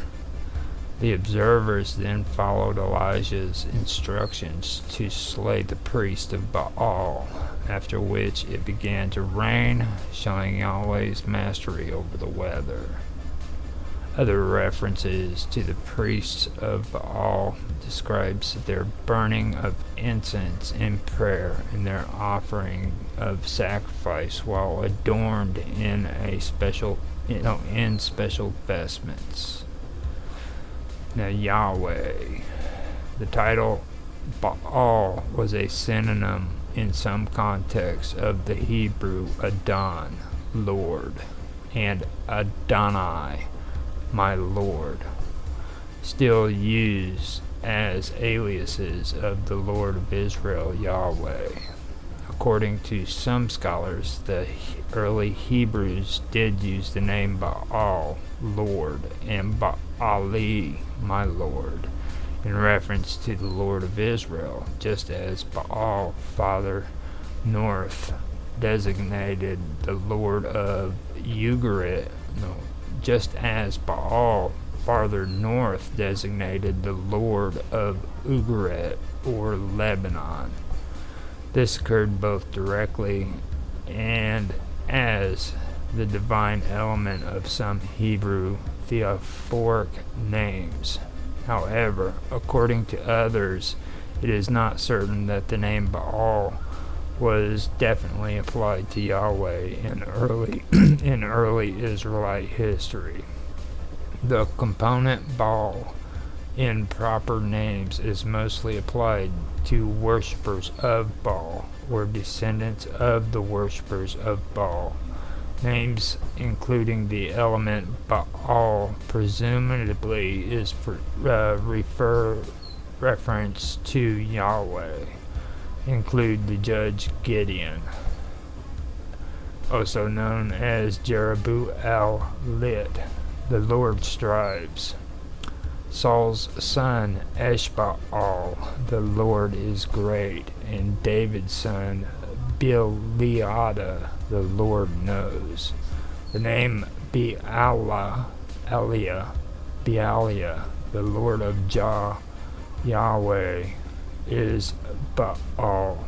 Combine the two. However, John Day states that as far as the name Ishbaal, Meribbaal, and Bealiah, that is, Baaliah, are concerned, it is not certain whether they simply allude to the Canaanite god Baal or are intending to equate Yahweh with Baal or having no connection to Baal. It was the program of Jezebel in the 9th century BCE to introduce into Israel's capital city into the Israel capital city of Samaria, her Phoenician worship of Baal, as opposed to the worship of Yahweh that made the name anathema to the Israelites. Anathema. The name anathema to the Israelites. At first, the name Baal was used by the Jews for their god without discrimination, but as the struggle between the two religions developed, the name Baal was given up by the Israelites as a thing of shame, and even names like Jerubbaal were changed to Jerubasheth.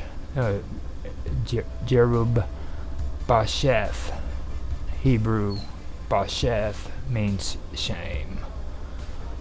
Okay, so Eshbaal became Ishbasheth, and Meribbaal became Mephibosheth, but other possibilities also occurred. Gideon's name, Jerubbaal, was mentioned intact but glossed as a mockery of the Canaanite god, implying that he strove in vain.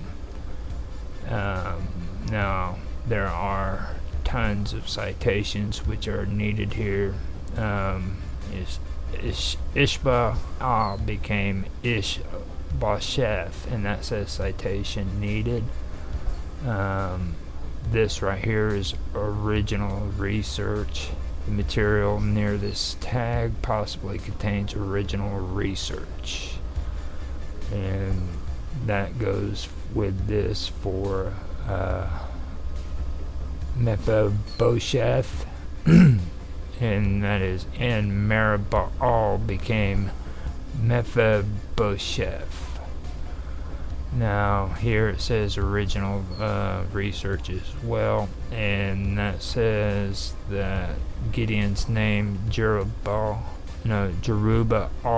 was mentioned intact but glossed as a mockery of the Canaanite god, implying that he strove in vain, and that was original research.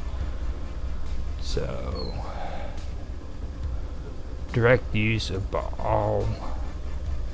Baali continued at least as late as the time of the prophet Hosea, who reproached the Israelites for doing so.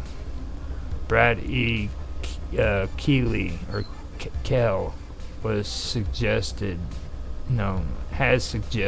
that reference to cultic sexual practices in the worship of Baal in Hosea 2 are evidence of an historical situation in which Israelites were either giving up Yahweh worship for Baal or blending the two. Hosea's reference to sexual acts being metaphors for Israelite apostasy.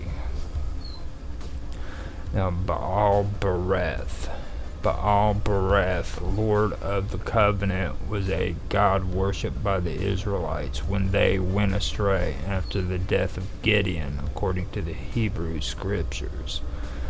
The same source relates that Gideon's son, Abimelech, went to his mother's kin at Shechem and received 70 shekels of silver from the house of Baal-bereth to assist in killing his 70 brothers from Gideon's other wives.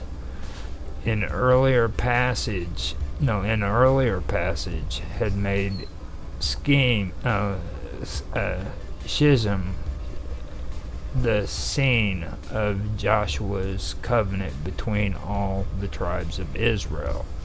And El Yahweh, our God, is Israel, and a later one describes it as the location of the house of El-bereth.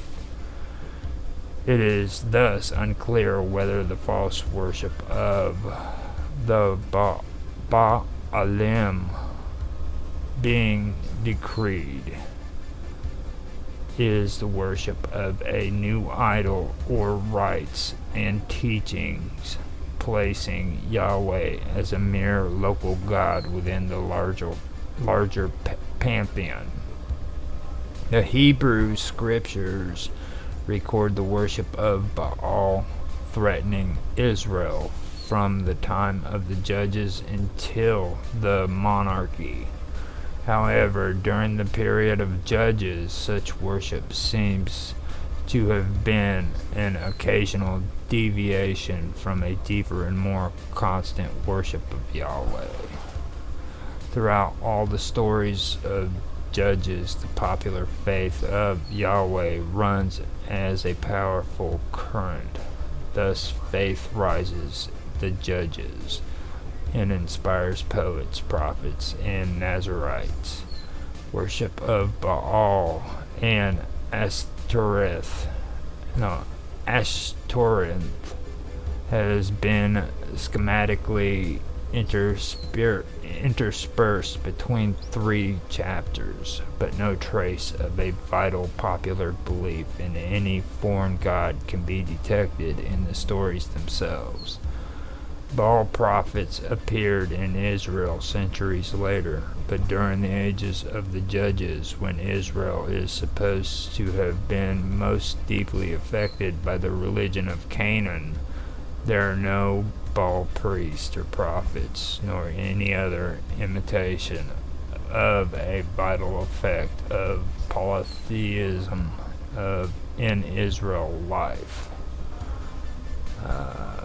The Deuteronomists in the present form of Jeremiah seem to phrase the struggle as monolatry or monotheism against polytheism. Yahweh is frequently identified in the Hebrew scriptures as El Elyon. However, this was after a conflation with El in a process of religious syncretism. El, Hebrew, and then the Hebrew writing, I can't say that, became a generic term form meaning God, as opposed to the name of a worshiped deity, and epithets such as El Shaddai came to be applied to Yahweh alone, while Baal's nature as a storm and weather god became assimilated into Yahweh's own identification with the storm. In the next stage, the Yahwist religion separated itself from its Canaanite heritage, first by rejecting Baal worship in the 9th century, then through the 8th to the 6th century with the prophetic condemnation of Baal sun worship on the high places, practices pertaining to the dead and other matters. Beelzebub occurs in the 1st century of the 2nd book of Kings as the name of the Philistine god of Ekron. In it, Ahaziah, king of Israel, is said to have consulted the priest of Baal-zebub as to whether he would survive the injuries from his recent fall. The prophet Elijah, incensed at this impiety, then foretold that he would die quickly, raining heavenly fire on the soldiers sent to punish him for doing so. Jewish scholars have interpreted the title of Lord of the Flies as the Hebrew way of calling Baal a pile of dung and his followers vermin, although others argue for a link to power over causing the curing pestilence and thus suitable for Ahaziah's question. The Septuagint renders the names of Beelzebub and as Baal of flies. Symmachus the Ebionite rendered it as Beelzebub, possibly reflecting its original sense. This has been proposed to have been Baal-zebub, Ugaritic for Prince Baal. Now, classical sources. Outside of Jewish and Christian contexts, the various forms of Baal were indifferently rendered as classic sources of Belus. An example is Josephus, who stated that Jezebel built a temple to the god of the Tyrians, which they called Belus. This describes the Baal of Tyre, Malkart. Herman identifies the Demarus or Damaris figure mentioned by Philo-Biblos as Baal. Baal-Haman, however, was identified with the Greek Kronos and the Roman Saturn as the Zubal Saturn. He was probably never equated with Malkart, although this assertion appears in older scholarship. Okay, I've got to take a drink of my coffee. Now, in Christianity, Beelzebub or Beelzebul was identified by the writers of the New Testament as Satan, prince, i.e., king of the demons. John Milton's 1667 epic Paradise Lost describes the fallen angels collecting around Satan, stating that though their heavenly names had been blotted out and razed, they would acquire new ones, wandering o'er the earth as false gods. Balaam and Ashtaroth are given as the collective names of the male and female demons respectively, who came from between the bordering flood of old Euphrates and the brook that parts Egypt from Syrian ground. Baal and derived epithets like Baalis are used as slurs during the English Reformation for the saints and their devotees, and that needs a citation is needed right there for that right there. So now, Islam, the Quran mentions the prophet Elijah warned his people against Baal worship, and indeed Elijah was among the messengers. 1, 2, 3. Okay. When he's okay, that was references, so ignore that 1, 2, 3 thing. When he said to his people, "Will you not fear Allah? Do you call upon Baal and leave the best of creatures? Allah, your Lord and your Lord of your first forefathers." And they denied him, so indeed they will be brought for punishment, except the chosen servants of Allah. And we left him favorable mention among later generations. Peace be upon Ilyasine. Indeed, we thus reward the doers of good. Indeed, he was our believing servant. Quran Surah 37 verses 123-132. According to Tabari, Baal is a term used by Arabs to denote everything which is a lord over anything. Al-Thalabi offers a more detailed description about Baal. According to it, was an idol of gold, 20 cubits tall, and had 4 faces.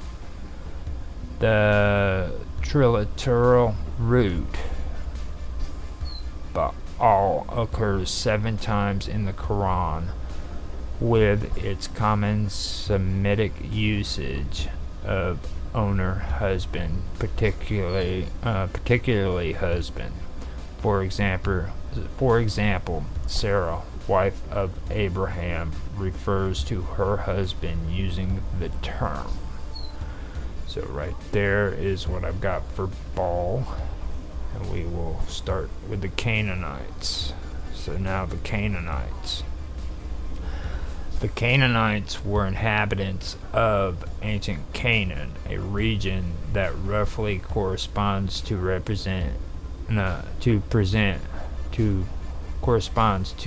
present-day Israel and the Palestinian territories, western Jordan, southern and coastal Syria, Lebanon, and continued up to the southern border of Turkey.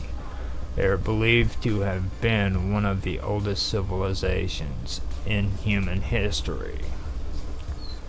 The Levant was inhabited by people who referred to the land as Ka-na-na-um as early as the mid-3rd millennium BCE. The Akkadian word Kana-hu refers to the purple-colored wool dyed from the murex mollusks of the coast, which was a key export in the region. When the ancient Greeks later traded with the Canaanites, this meaning of the word seemed to have predominated, as they referred to the Canaanites as Phoenicians, which may derive from the Greek language word phoenix, crimson or purple, and also describes the cloth for which the Greeks traded. The word phoenix was transcribed by the Romans to Poenus. The descendants of the Canaanite settlers in Carthage were likewise referred to the Punics.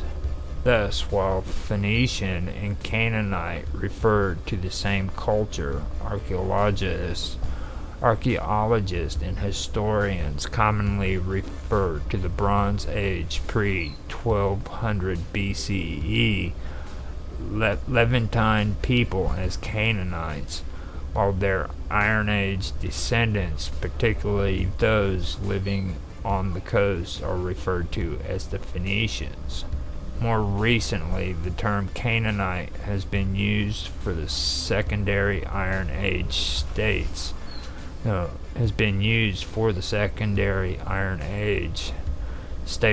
the Levantine interior that were not ruled by Aramean people, that is, that were ruled by a separate and closely related ethnic group, which included the Palestines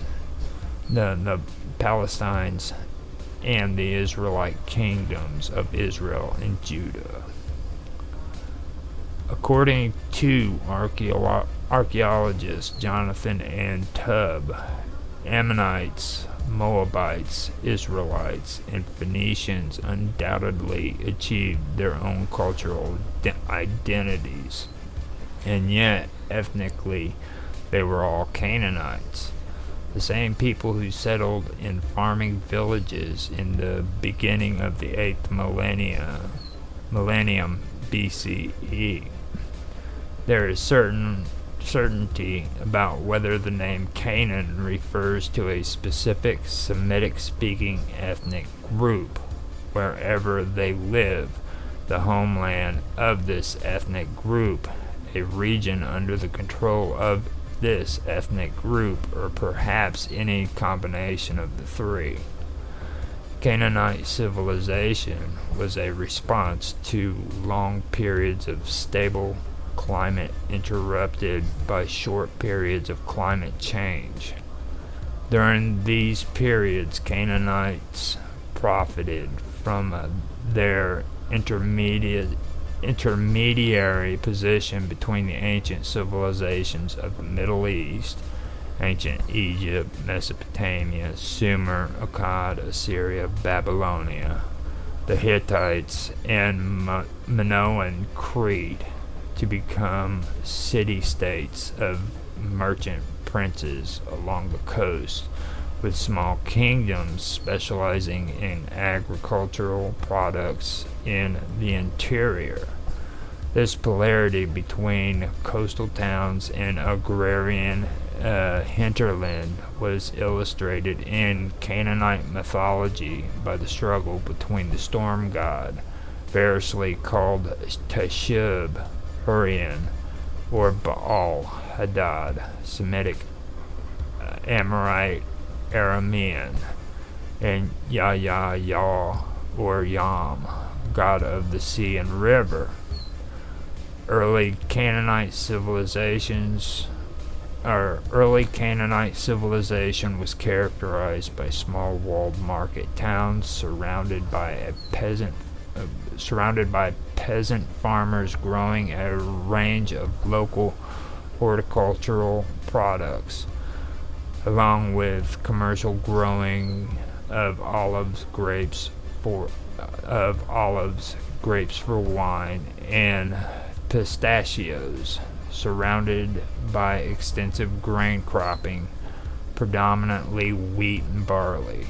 Harvest in early summer was a season when transhumance nomadism was practiced. Shepherds stayed with their flocks during the wet season and returning to graze them on the harvested stubble closer to water supplies in the summer.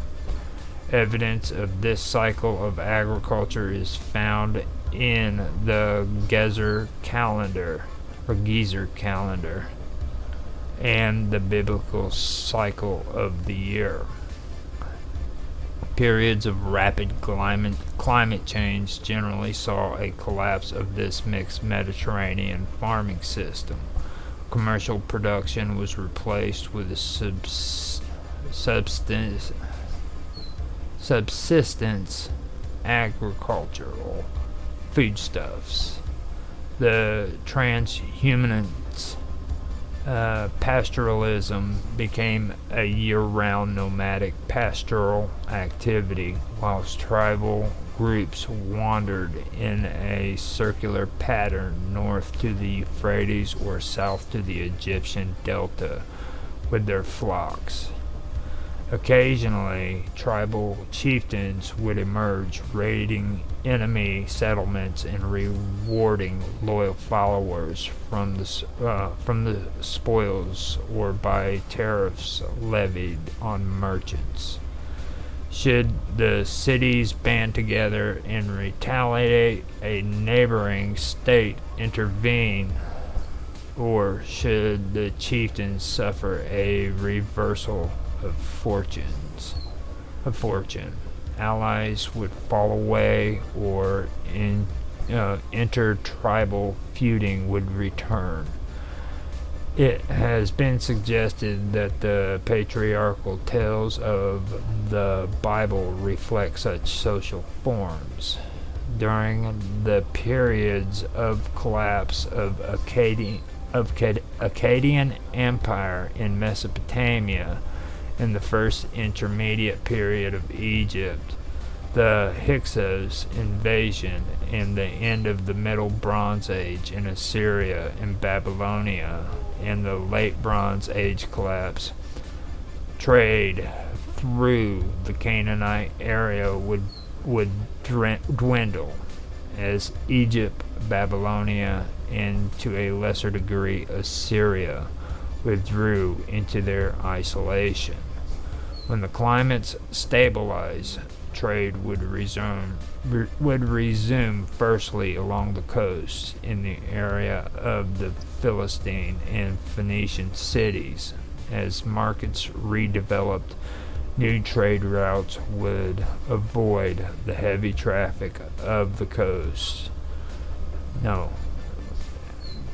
As markets developed, new trade routes that would avoid the heavy tariffs of the coast would develop from Kadesh Barnea through Hebron, Lachish, Jerusalem, Bethel, Samaria, Shechem, Shiloh, through Galilee, to Jezreel, Hazor, and Megiddo.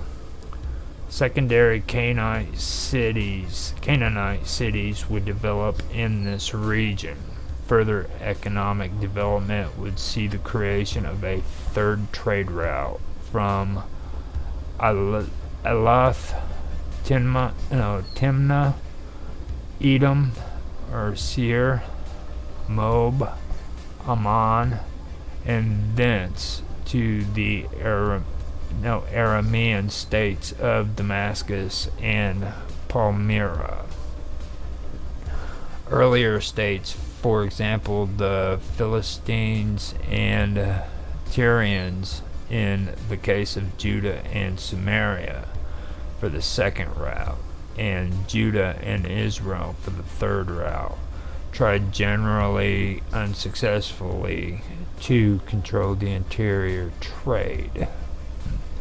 Eventually, the prosperity of this trade would attract more powerful regional neighbors such as ancient Egypt, Assyria, the Babylonians, Persians, ancient Greeks, and Romans, who would control the Canaanites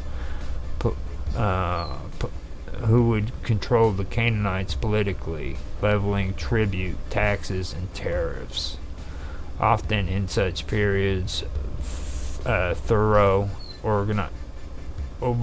overgrazing would result in a climate collapse and a repeat of the cycle, e.g. PMB, Gasulian, Uruk, and the Bronze Age cycles already mentioned.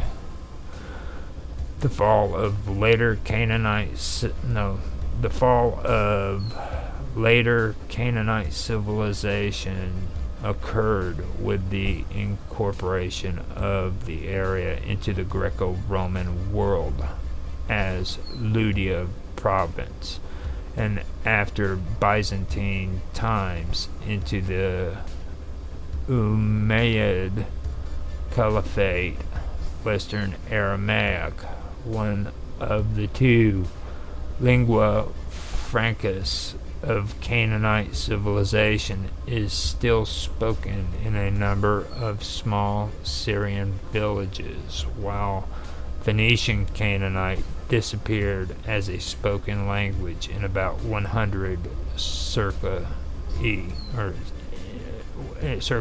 100 CE, Common Era, I guess. A separate Akkadian-infused Eastern Aramaic is still spoken by the existing Assyrians or Iraq, Iran, northeast Syria, and southeast Turkey.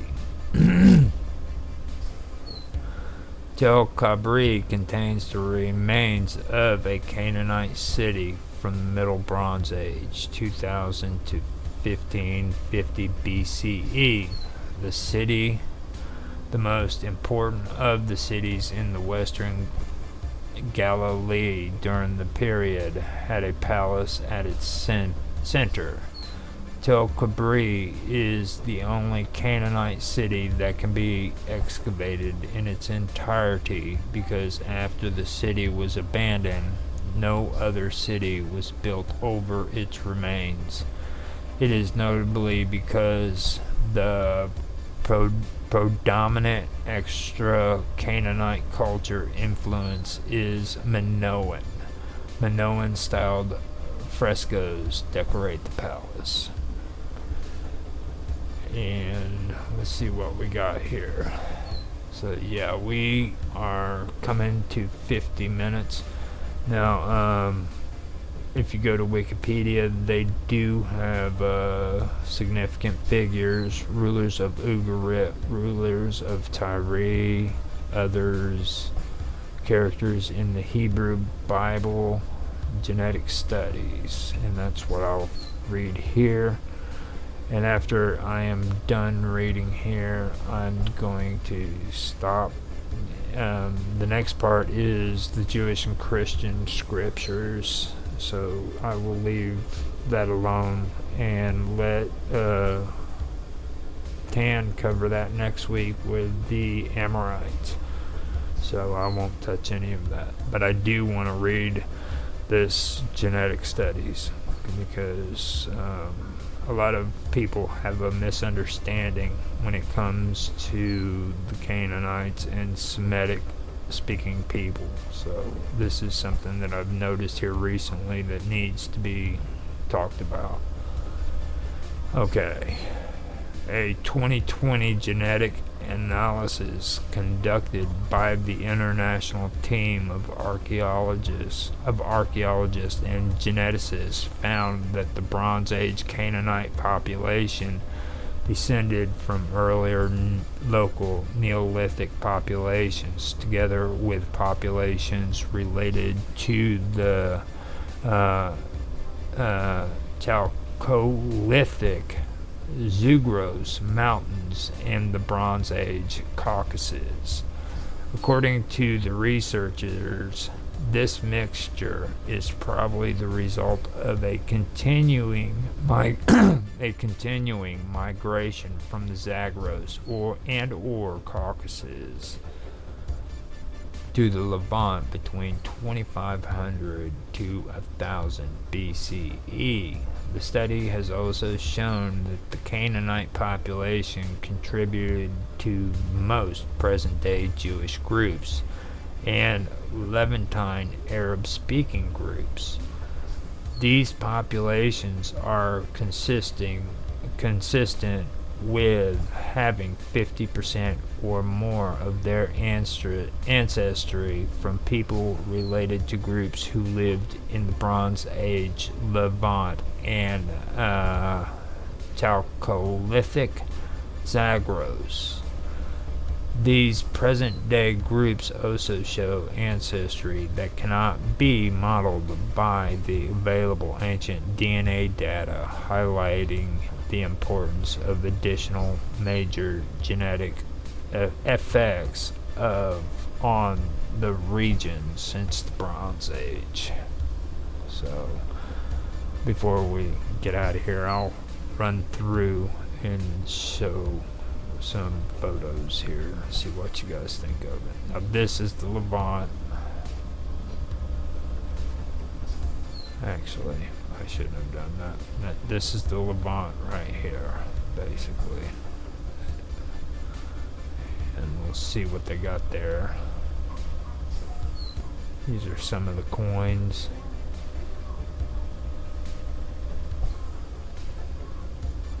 Kingdom of Israel, Palestinian Kingdom of Judah. No, these are the Palestinian state. This is the Kingdom of Judah, Kingdom of Moab, Kingdom of Ammon, Kingdom of Aram, Damascus, and then the Kingdom of Edom. There we go. That's pretty good. And here we go up here.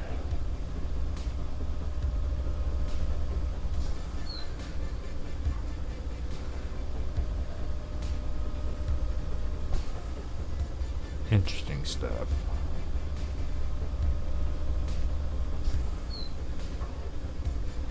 I'm sure that wasn't all in what I was reading. Really? Yeah, I guess it was. Well, I just wanted to go through some of this. Didn't want to get too crazy. This is a pretty huge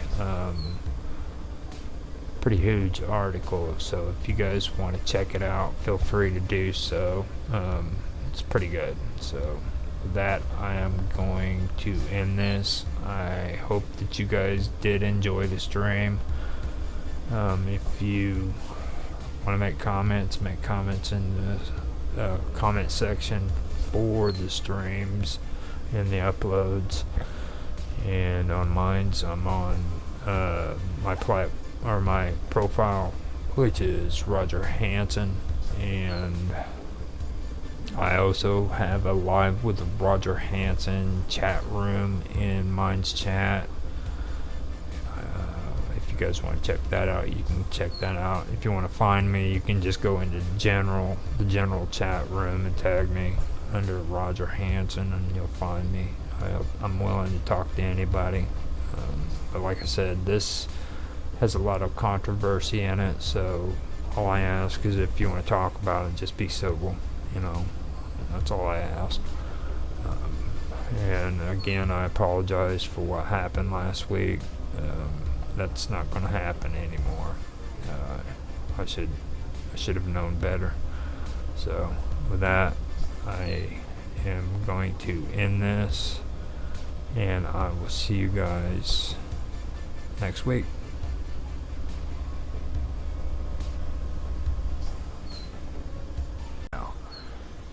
Hello everybody, and welcome back to Tech Talk. Today we are going to be doing Tech Talk and discussing the topic of building your own computers. I have my personal opinions. Mark's got a different opinion. I think that in the near future, a lot more people are going to have to be able to build their own computers instead of going out to the store to buy them. And he doesn't think that that's a situation. So I think before we get into the technical stuff, I think that would be a good conversation to have first. I don't know if you guys agree with me on that, but after that, I want Mark to take the lead and tell us some stuff about that. So. I'm with Mark on this one, Roger. I think it's just too much hassle to bother with. But after Mark goes through his stuff, you can take it and go and try to build one on your own and see how painful the exercise is. I mean, in the last, I'd say at least 6 years, I mean, I've been doing everything. I don't go to a computer repairman. Every computer that's in this house I built. I mean, oh, is that right? Okay. You know, and some of them aren't even new. I've used older ones. The only ones that I haven't started building on are the old ones with the belts. You know, the ones before they had the cords and everything you could use inside of it. But the reason why I say that for is if you look at technology and what's on the computers or what's on the internet and everything, and even like in gaming, they want so much when it comes to memory and stuff. You know, you can't just go down to Walmart and get these kind of computers. So I mean, that's where I'm coming from with it. And plus, like these games, you have to literally have hard drives with like 2 terabytes of memory just to have a decent library of video games. And now internet video gaming through Steam and stuff is one of the most popular, you know. So that's where I'm coming from with it. All right. Just a bit of background about myself, for viewers. I've been in the industry for almost 30 odd years now. And throughout that time, a large amount of it has been repairing and building machines. Couple of points, Roger, you made. First of all, I disagree with you about being necessary to build your own machine these days. I mean, you can if you want to. No, we would encourage that. But considering that the market has really shifted to single board computers, including things like smartphones and tablets, and also laptops, which may have very limited, generally have very limited upgrade capacity. It's just it's possibly seen a era where we see less computer usage or less desktop usage, and more laptop and portable device usage. Single board computers and laptops being obvious. Now, do you actually see that as being more of a trend, like where it would go towards? Well, technically, like mobile devices like Switch. You know what I mean? Switch is technically a mobile device. Now, would that be categorized more within like the console area when it comes to like? Yes, console, single It'd be board like computer. handheld Yeah, Yeah. devices. console. Yeah. I The mean, Nintendo Switch, you mean, right? Yeah. Those stuff, I don't. You can't put together those stuff by yourself unless you. Well, not unless you can do components, soldering. Yeah. Unless you Components, want to get a so- Raspberry Pi and try to put together something similar to a Switch. But yeah, like I mean, you can build what do you call a retro gaming console using a Raspberry Pi. yeah. Yeah. I don't know if I'd want to try it with the Switch though. I mean, Yeah. I messed around with the emulators for that Switch, and the emulators by themselves are crazy. I mean, I wouldn't suggest using them. They're experimental, first of all, and then like trying to get controllers and everything to work with them is insane. You know what I mean? So, and I wouldn't suggest doing that, much less trying to Okay. build one. All right, So- Roger. So maybe before we discuss too deep into the stuff, let's let Mark go through the basic step of what we need That'd to be a build good idea. a PC from scratch. What Well, a components desktop are? machine. Yeah. In fact, I've got a load of articles on there, which I'll or you've got links to anyway. Go through an entire list of stuff. Well, I mean, the basic components are you need a motherboard, you need case, you need power supply, memory, hard drive. Or some storage. Doesn't have to be a hard drive. Hard drive. When I say hard drive, I always consider mechanical hard drives to be hard drives. So hard drive or RAM. SSD. Basically. RAM, Yeah. memory, Uh, video graphics, video card, Not necessarily. right? A lot of boards do contain the one video cards of GPUs, graphic processing units. Okay. But All right, maybe yeah, go depends. through each component slowly. What are each of those? What are they function? What are they? I do what- actually have a good question on one of the components. Now, Go on. if you want me to ask you. Yeah, yeah. Okay. Now, this is something that I've always seen written in comments in a lot of the tech areas whenever people are asking for advice, and it has to do with power supplies. Okay. Mhm. Now, you'll get people on one side who say, look, you need to make sure your power supply matches up with the computer that you're trying to build. Then you'll have other Yeah. people say, don't even worry about it. Just throw a power supply in there. It'll work. Doesn't matter how much power is in it. Now, is there a way you can have a little bit of a discussion on power supplies and what's the proper way to install them and stuff like that? Okay, well, yeah, but something that is equal to the power that you need, where at least equal. No point in sticking a load of, let's say, mechanical hard drives and machine or graphic. A large powerful graphics card that's not going to be able to be powered. Yeah, I mean, way Generally back. speaking, power supplies don't really matter as far as the end consumer is concerned. But again, if you are putting in multiple hard drives or putting in strong graphic cards, then yeah. Well, they have Sorry, yeah, different. They have different types of wattage now. Mm. Typical one is 850 watts, or no, typical one is 650. Right. sounds right.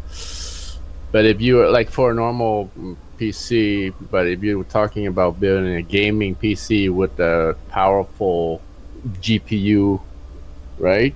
that might consume a lot of power. You might need a higher wattage, right? But yeah, I'm sorry. Lot of the sort of use consumer-based end users want high graphic cards, and there is you've got to remember that there's only the gaming users. The serious gaming users are a percentage of the market, but they're only relatively small percentage. Not everybody needs a high GPU. Not everybody needs 2 terabytes of storage and 64 gigs of RAM. As an example, but some people might be able to. I'm okay with 16. You know what I mean? It's like 16 gigs is pretty much all that a serious gamer really needs. I mean, the rest of it's pretty much overkill. And like for me, what I've seen, unless you're going into like computer graphics and stuff like that, you don't need a CPU that's any stronger than maybe 8 cores. Other than that, I mean, after that, 16 cores, you'd do that for like you know how I mess around on Blender and stuff. That would be nice for using Blender with. But other than that, I wouldn't go any higher than 8 core CPUs. So. Funnily enough, I've just upgraded my workstation from 16 gigs of RAM to 64 gigs of RAM. But I use a lot of virtual machines on it and those other things, so their memory is useful to me. Again, somebody who's just doing some word processing and looking at Facebook and checking emails wouldn't need anything like that. Yeah. Well, I mean, you've also got to take into consideration the generations, like older people like us. That makes perfect sense. But the majority of them that are getting into all this are the gamers, and they're usually between the ages of 16 and everybody 30. And anybody uses a computer these days. Again, gamers are a small percentage of the overall market. The younger generations now, when they get a PC, they're aiming for the gaming type. Yeah, I mean, I would like to see some sort of figures on demographic markets on that. Right? Yeah, I would have to do some research on that. That'd be all right. I just threw a screenshot of all the components of a computer on my camera there. Maybe you can talk about. There you go. You can talk about it. What have we got there? Image. Also, have you checked out the new power supplies they've got on AMD for AMD? I've not really done any research into power supplies for some time. I like how they got that big bundle of wiring in the back right there on this one. Like now they've got it to where you can plug in each cord in the backside to where it's completely independent from. Well, here's a Corsair. It's a very popular, power supply. Let me see where it still has the cabling. It just looks nicer. They have a nicer plugs than the old stuff. I can't remember the standard. Yeah, you see it. Nice. See that? Now, 105 Celsius, what would that be in Fahrenheit? That's extremely high. It's not 105. Yeah, so this is what you're talking about, right, Roger? Right. It's very compact with all these these cords that you just plug into at these sides here. Yeah. I do have to say I am impressed with that. I mean, because that does make it a lot cleaner on your build, like having to make sure all the wires aren't crossing over and all that stuff. Yeah. It just makes it a lot nicer. Funny story. When I was working for that meter store I was telling you about earlier, what the owner had a real finicky thing about wires and cable ties, and a lot of my build was actually building time was spending actually making sure the cables were perfect. Yeah. Yeah, he was really. Oh, yeah. This was back in the time of beige cases, so no glass cases, no perspex cases. So the end user wouldn't see inside the machine anyway. Generally speaking. Yep. I mean, if you're in IT, building computers, putting computers together, it's like the wiring is kind of like an art. The wiring that the IT guys put together, and it's like it's beautiful. Like there's no cross wiring, right? Everything is just lined up. Tiny spaces between them.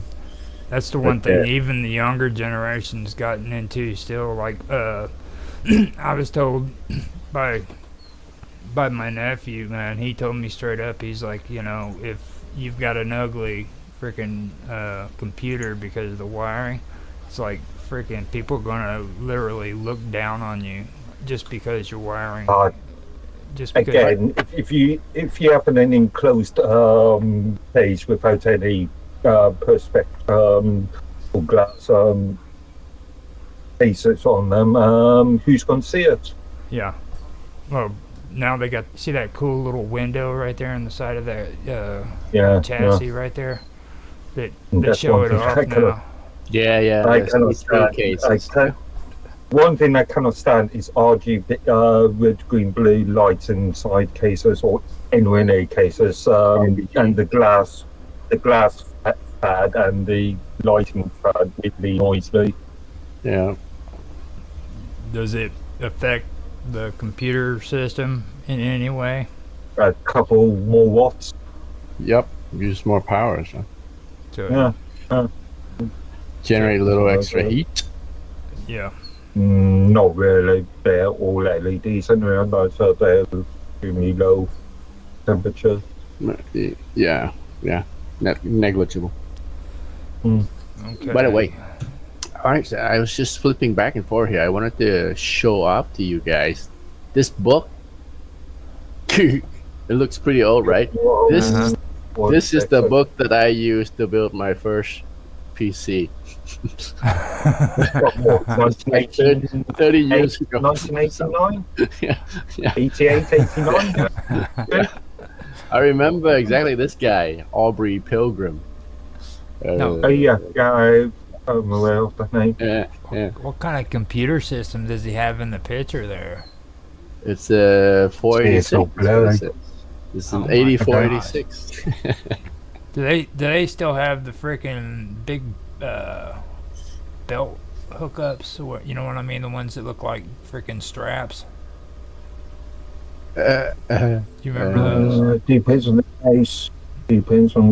And you'll get machines these days with I'm trying to look at that cover there, see if I can see any.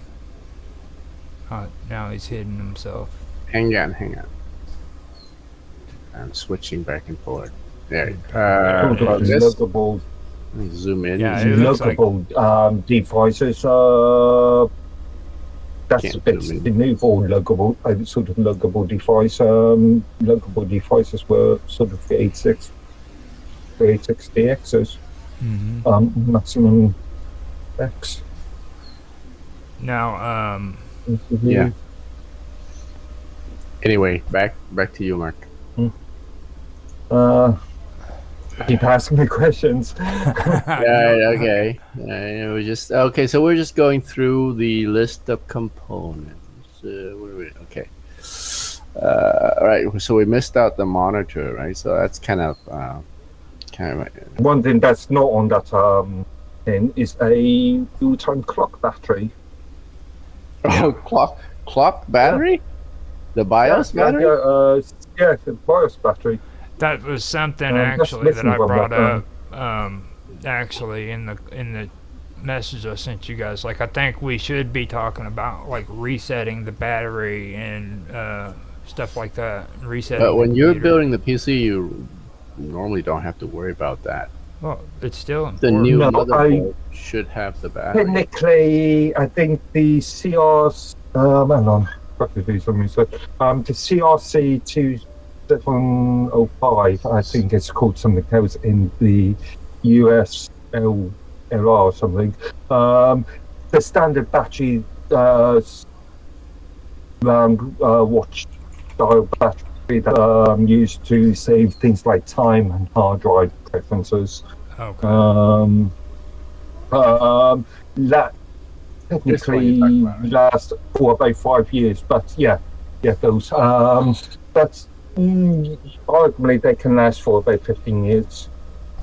Yeah. There is another version of that are rechargeable, and they I've got a laptop somewhere around there, a Asus Triple E that has got a rechargeable version of that, and so when it goes on the power, it just recharges itself. Now, do you have a certain brand that you do prefer more than the other ones? I know how you feel about brands, but I'm going off of your expertise. Not really. Not really. Did I buy this machine? The name of myself.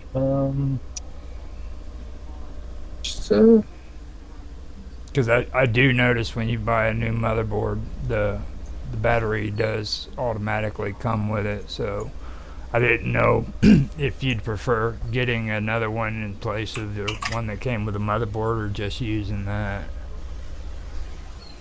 no, just wait for it to run out and then buy a new one now and just keep it in a drawer or something, and when it runs out, then yeah, place it. Now, on CPUs, you want to talk about some CPUs for a minute? You can do. Okay. So, I've noticed myself that like there's like a difference in people's usage of CPUs. People generally who are older like the reliable Pentium CPU, where younger people are more into AMD. Okay, because it's got the sleek kind of feel to it. You know what I mean? What's your take on that? Between the difference between Pentium CPUs and AMD Intel versus AMD. Yeah, because they don't call them Intels. No. Personally, being more of a sort of enterprise sort of person, a corporate with a bit of corporate background, I'm much more of a fan of Xeon chipsets, and when it comes to x86 chipsets, but that's an Intel thing, and generally speaking, Xeons are used for servers anyway.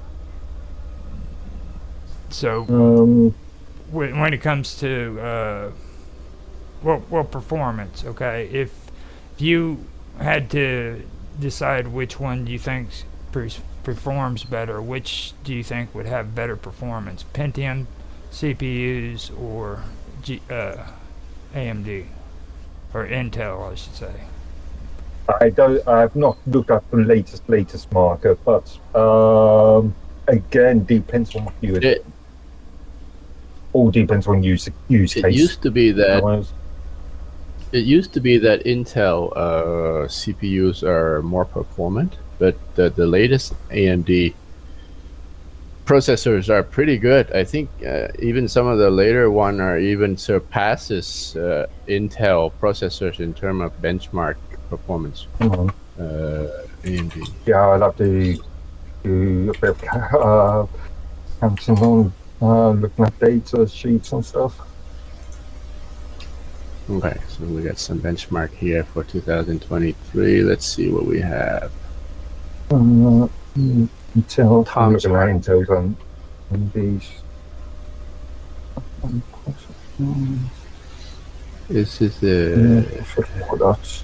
CPU benchmark. Okay, Ryzen is the AMD. Mm-hmm. Yeah, yeah. Now, see, i9 is one that I've heard that was pretty. Here's the i9. Yeah. Yeah. Or 12th generation i9. 12th Mm-hmm. So is generation? the i9 is comparable to the Ryzen 9, yeah? Yeah. Yeah, remember there are different generations of each specification. So Yeah. there's 3 different generations of i9. But no, I was just. Look at this. See, in terms of comparison, the Ryzen 9. What does these percentage mean? The Ryzen 7 is in gaming score 1080p. So that means Graphics. a refreshed rate, right? Yeah, 1080p gaming the score. frames per second, right? Yeah. 1920 by 1080. Yeah. So does this mean the Ryzen 7 is better than all the rest in terms of gaming? Again, depends on specific model of the chipset. Well, this one here is Just because it's an i9, there could be half a dozen models within that. Yep, you're right. You're right, and I think that's what it is. There's the Ryzen 7 one is a newer generation than the Ryzen 9 older model. Mm-hmm. Yeah, but in terms of cost, it's cheaper than Yeah.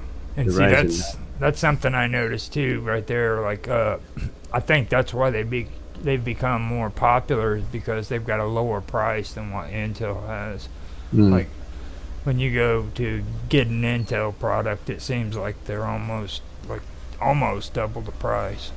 It feels like that, you know. So. Yeah. Well, this says it here. Oh, we lost Mark. There he is. There he is. Yeah. Yeah, I was just saying it seems that the price seems to be more of an issue when it comes to the difference between Intel and Price Ryzen. and TDP, so the power usage. Now, that's because that's another thing a lot of users forget to factor in. Is the more I think I saw power usage here. Yeah, and that also affects their long-term costs. Yeah, electricity costs. Yes. So if you've got, let's say, a big server farm, or a big, let's say, you've got a corporate department, let's say an administration department, and you're trying to keep down on revenue expenditure, so power expenditure. You want something with a low power input. Mm-hmm. So would you say they're like aiming their product more towards the business side of it than they are personal use? It's more the retail market.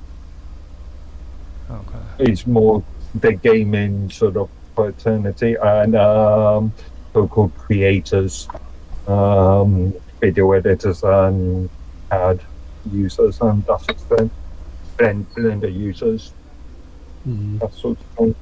The creative and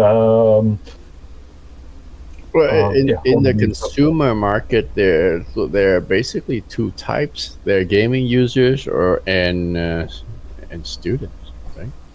There's if you're going to go down that, there's half a dozen types. You've got the standard home office sort of setup, so word processing, a bit of internet browsing, maybe some video watching, and then you've got the gaming market, as you said. Then you've got the creator market, and then you've got the semi sort of professional market, and then you go into the corporate markets. All right. Well, Roger, Uh, do you want him to go through the like the general step of putting a PC together, or are we just Yeah, discussing? we had to warm him up though, because he was trying to figure out what he wanted to talk about. So now that we got him fired up on the topic, he can go for it. See, that's all you got to do. You just got to get him revved up like a motorcycle. Yeah. You know how Feed him. Mark is. Feed the Feed the beast. feed the beast. That's right. I was trying to look for the word beast. So now that we got you some good ideas and everything, it's all yours, Mark. So, what do you want to know? You want to know how to Okay, build so the how we start from basics of step one, building how to a put machine. together Like the you said, there's those components. So Right. it's So you got the basic stuff is the case, the motherboard, and the power supply. Let's start with that. Yeah, Oh, you got he's got to come on. people lose me.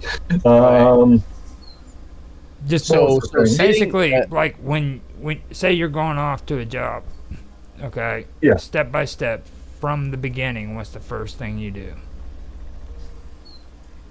By well, the, okay, let me feed him. first thing Do you you- do. Do you seat the memory sticks into the motherboard first, or do you install the motherboard first? On a new build, I would generally stick the buffer. Oh, well, I don't know. Doesn't really make any difference. I've done it both ways. I've mounted it on the one of the best. Because on some case, once you've installed the motherboard, it could be hard to reach the. It could be hard to reach the place to install the memory card. Not generally speaking. Again, Yeah, the build of case. But back in the 90s when I was building a lot of machines, we used to, again, those beige cases, and a lot of cases used to come with extremely sharp sort of edges. So the number of times I've cut myself, I've still got scars dating back there now. I was pretty sure there is still a few machines out there with my blood on them. All right. Okay, now then, power supply versus motherboard. Which one do you seat first? Motherboard in first because the power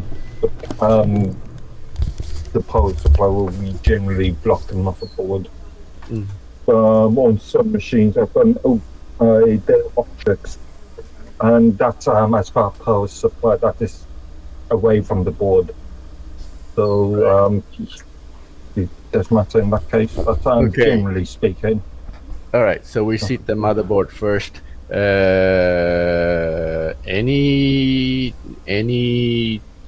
special tips on how to seat the motherboard? Because if you maybe if you forced it too much, you could damage something. Yeah.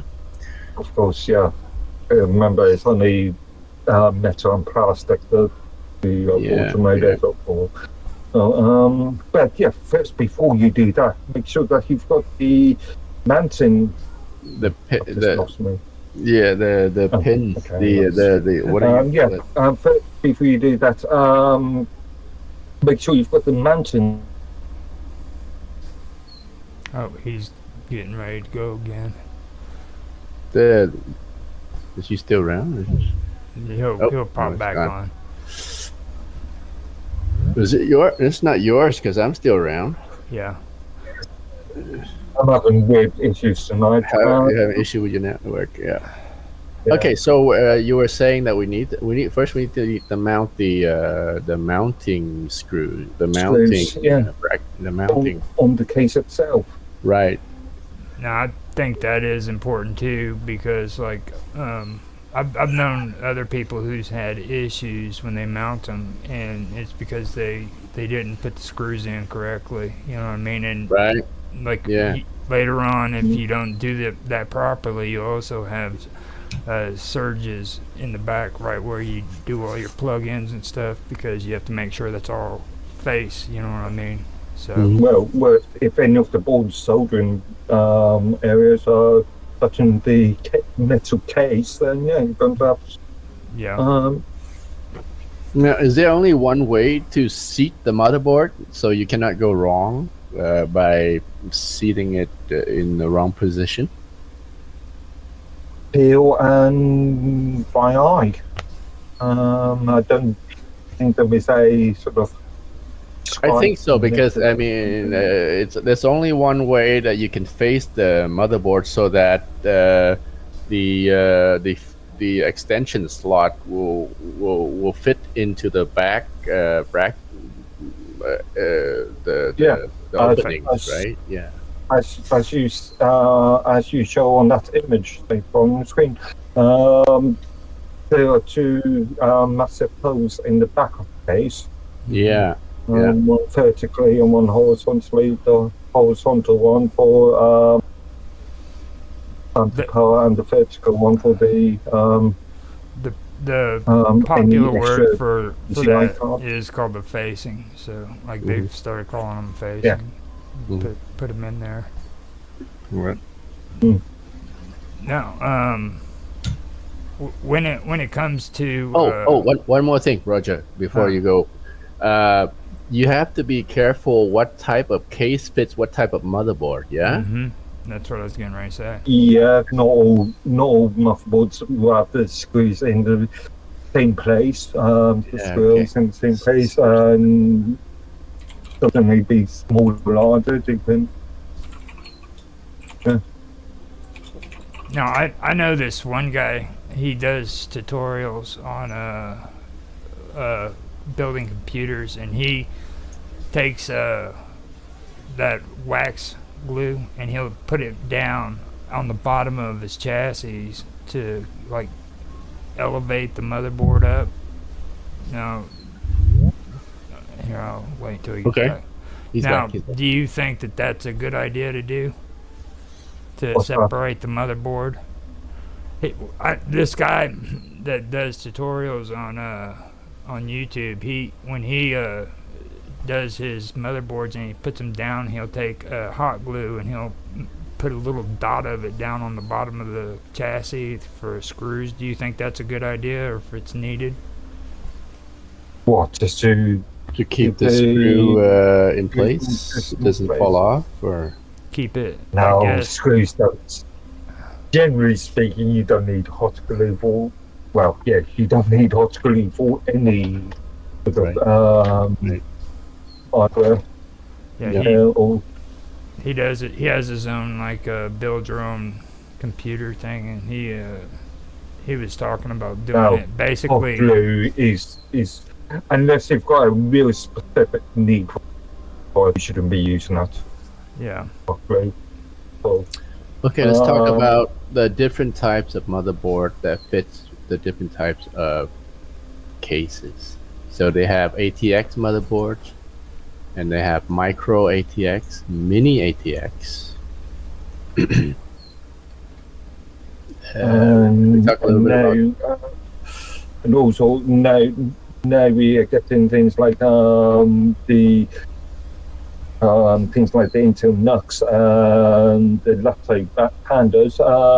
You getting technically are single board computers, x86 board. x86, so the ATX. Oh yeah, you even get. They also have ATX now. Jeez. Yeah, yeah. And so like you said, there is a size difference there too. Like if you go if you go and you get a micro, you better make sure you're getting all the parts for a micro computer, because they're not going to fit together. So just generally speaking, it's only the board you've got to worry about, and possibly depend on the length. Typically PCI slots. Typically they're ATX, yeah. Nowadays, I don't know what this Just trying to EATX remember is. to- I've never seen Then it. you start getting into a really crazy world of power supplies when you come to Yes, different sizes. Just to get some measurements, standard ATX is 12 inch by 9.6 inches. Okay. Right, 8.6. And then mini ITX is 0.7. I have a feeling. All right, Mark's cutting out. Yeah, I have a feeling he's getting ready to go back off again. Like when he Yeah. starts doing that cutting sound. The Huh? whenever your voice starts Wow. cutting in and out, it usually You want means to reboot your Wi-Fi network there, Mark? Might help. I don't know. Seems to be stable at the moment. Yeah, he's actually At the sounding better moment. now. Okay. Okay. Now, on these micro and ATXs and all that stuff, what size power supplies go with them? Because Again, the size. I think they have the bit ATX size. power supplies. Yeah. Yeah. The power supplies are also classified in a similar way. well, I know that like you can't just get a regular power supply to match up to those smaller motherboards because even the chassis that go with them are smaller too. Right. They aren't big like all that. So, and like on Acer and all them, you know, they have those real small power supplies that run sideways down the side. Yeah. I'm just looking at the what's very sort of thin, Yeah, 5 and inches wide. that squared Yeah, off that's one right right. there. I Yeah. seen Yeah. I seen that one before on a few of them. My first run-in with that kind of a computer setup was actually a nightmare. It took me a while to figure out what was going on Mm. because I didn't know what kind of a power supply I needed to run the system. Got it all set up and couldn't find anywhere a proper power supply to go with it. Again, generally speaking, they all there are Well, standards. when you're buying the motherboard, just pay attention to what types of power Well, supply. I know it that supports. now. I know that now. I had to There's learn that the hard way. different types. Well, it's good we talk about that now. Then there's ATX, and then there's ATX 12 volts. There's something called small form factor power supply. A small form SFF. factor, I've heard of them. Yeah. I think they're the ones that do the side ones, aren't they? Where I don't know you know what what I'm these talking are about. for. No, small power supply is used for smaller than standard ATX. Yeah, I've just heard of them. Yeah, Thin form factor. You, Yep. yeah, maybe not ATX, applicable for PC motherboards. I don't know. ATX 1. So I'm doing this in millimeters. 150 millimeters by 86 by 140. They're We've got ATX PS3. These. Well, you know, so Corsair is a fairly popular maker of motherboard, and they usually have all the associated components that goes with it. So you know, you buy a Corsair motherboard. Corsair is more they do me and which not really well known for very much. Yeah, okay. So is this Gigabyte and Asus? Yeah. Now, I would go with Asus, but I'll tell you straight up right now, I wouldn't mess with Gigabyte.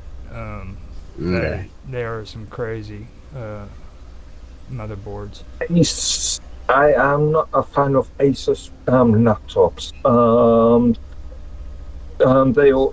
They only, I think they only supply to the consumer market, and they only on build market, and the quality of the build can be pretty poor on all the laptops I've seen. Asus, I've seen quite a few. I'm just saying, Alright. if you have to pick between Asus and Megabyte, I would go with Asus. Yeah. I There's don't also- even recognize megabytes. There's Yeah. also Um, MSI. Yeah, MSI is pretty good too. That's what I have right now. And they're affordable. That's the big thing with them. These days, I would go for a decent ready-made build and then upgrade it. Things like the Packard. The Packard have always been well known for their sort of build qualities. So, Sorry, I was wrong. Corsairs don't make motherboard. They make power supply. no, yeah. I thought they didn't. I know that they are well known for and SSDs. But, for sure, but boards. Okay, so we got the motherboard seated, and so now what's the next thing to install? That'd be RAM and storage. Storage, storage or CPU? Right? I would think the CPU. Oh, okay, CPU. Yeah, Yeah. makes sense. Now, So here's the I did CPU. want to ask you something, Mark, on that. Now, would it be also a good idea to put all this together, like outside of the chassis, and then install it together, all put together? Again, I've done both methods. The motherboard, the cardboard box that the motherboard comes in, can be your best friend. I think it's building a new machine. Yeah. easier to put the motherboard in first because once you've screwed the motherboard in, it's more sturdy, right? For Yeah. you to So install. most builds, it's easier to do that. Yeah, I've done it both ways. When I've needed to diagnose individual components, I may take out the motherboard. Depending on the issue. Okay, And so then, so CPU goes in first, next. I mean, and then you need to install the CPU heatsink fan. I guess the heatsink and the CPU fan. yeah. So yeah. Right. First of all, the thermal paste,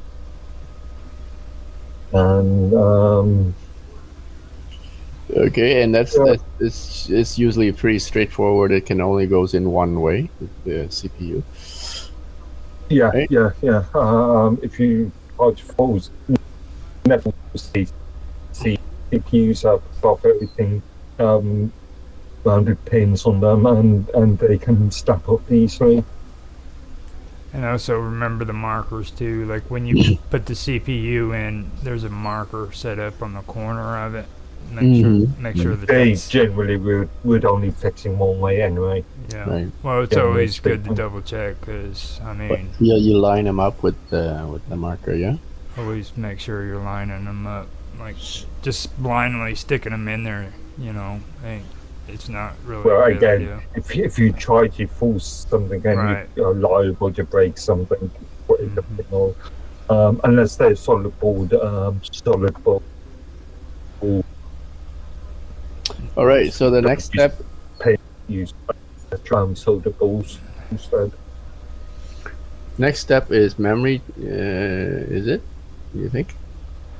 Once you've installed your CPU, thermal paste, and your heatsink and fan, if necessary, generally in your cases it would be, then yeah, memory.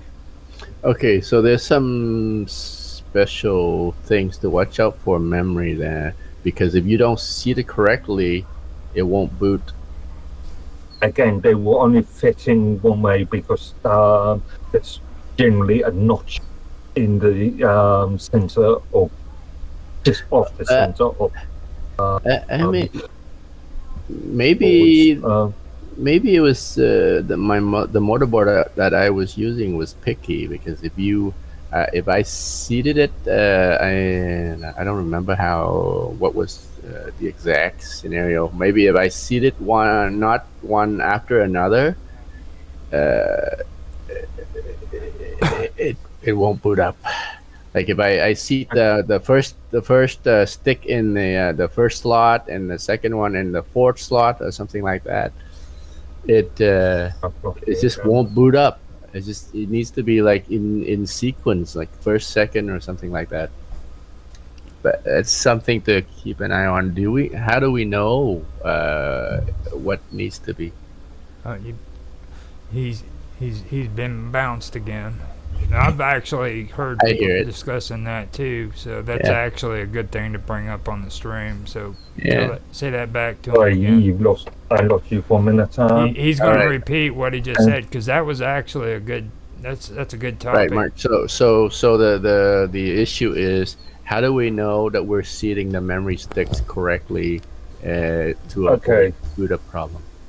Like I said, there is a notch on the motherboard stick.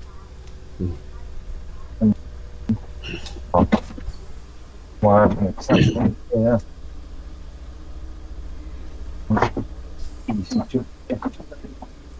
See, look at that. He's tired wall next to me. Look at that. He's even got sticks. Yeah, I've got one there. By. You see that? On this, you've got a notch in the center, or just on the offset of the center. So it will only fit in one way.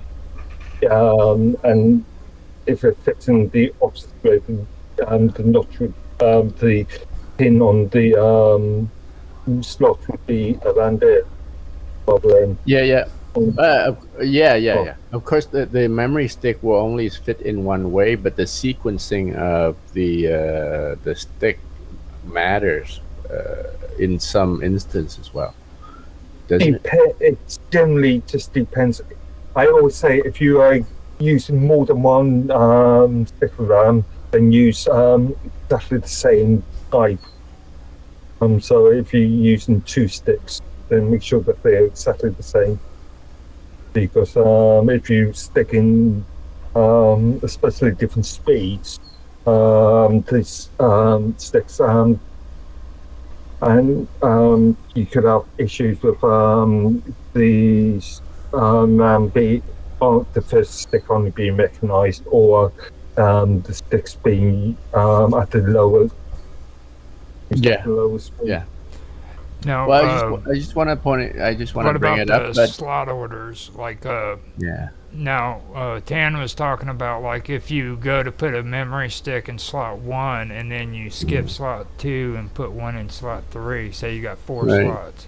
Yeah, now that's going to cause a problem, generally speaking. I mean, I was thinking to space it out to avoid like heating problem, possibly, right? But I think it's not advisable to do it like that. But it's not the end of the world. Most motherboards, modern motherboards now, are pretty smart. Once you boot it up, it'll tell you if the memory sticks are not seated properly, and they will guide you. Also, I've had cases.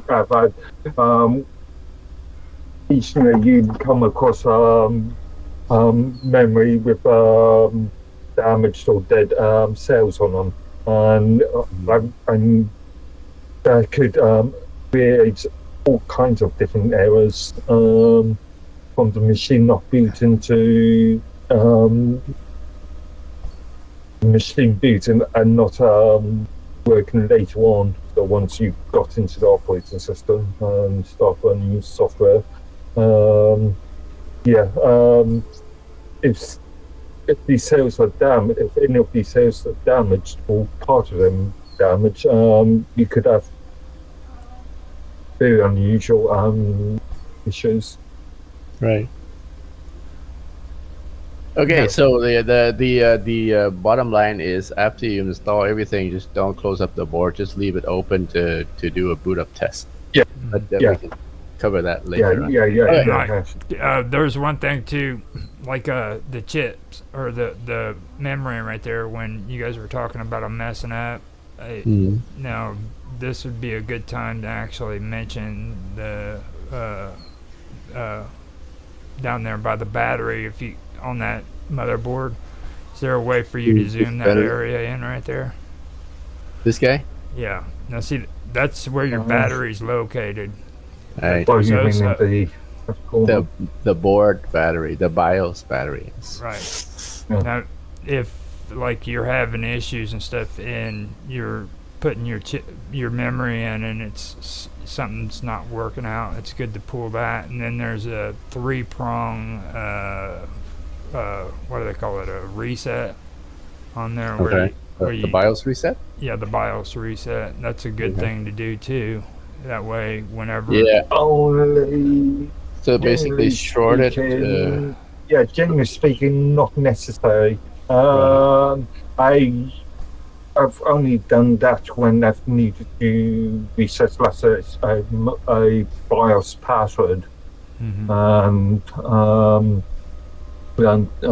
got a machine that don't know what BIOS password is. User hasn't provided a whole doesn't know, and then yeah. I It can't- usually doesn't have a password. If Well, not really. There's a password reset too on there, so like it's two separate ones. No, it's the same thing. The BIOS battery, by jumping this, shorting the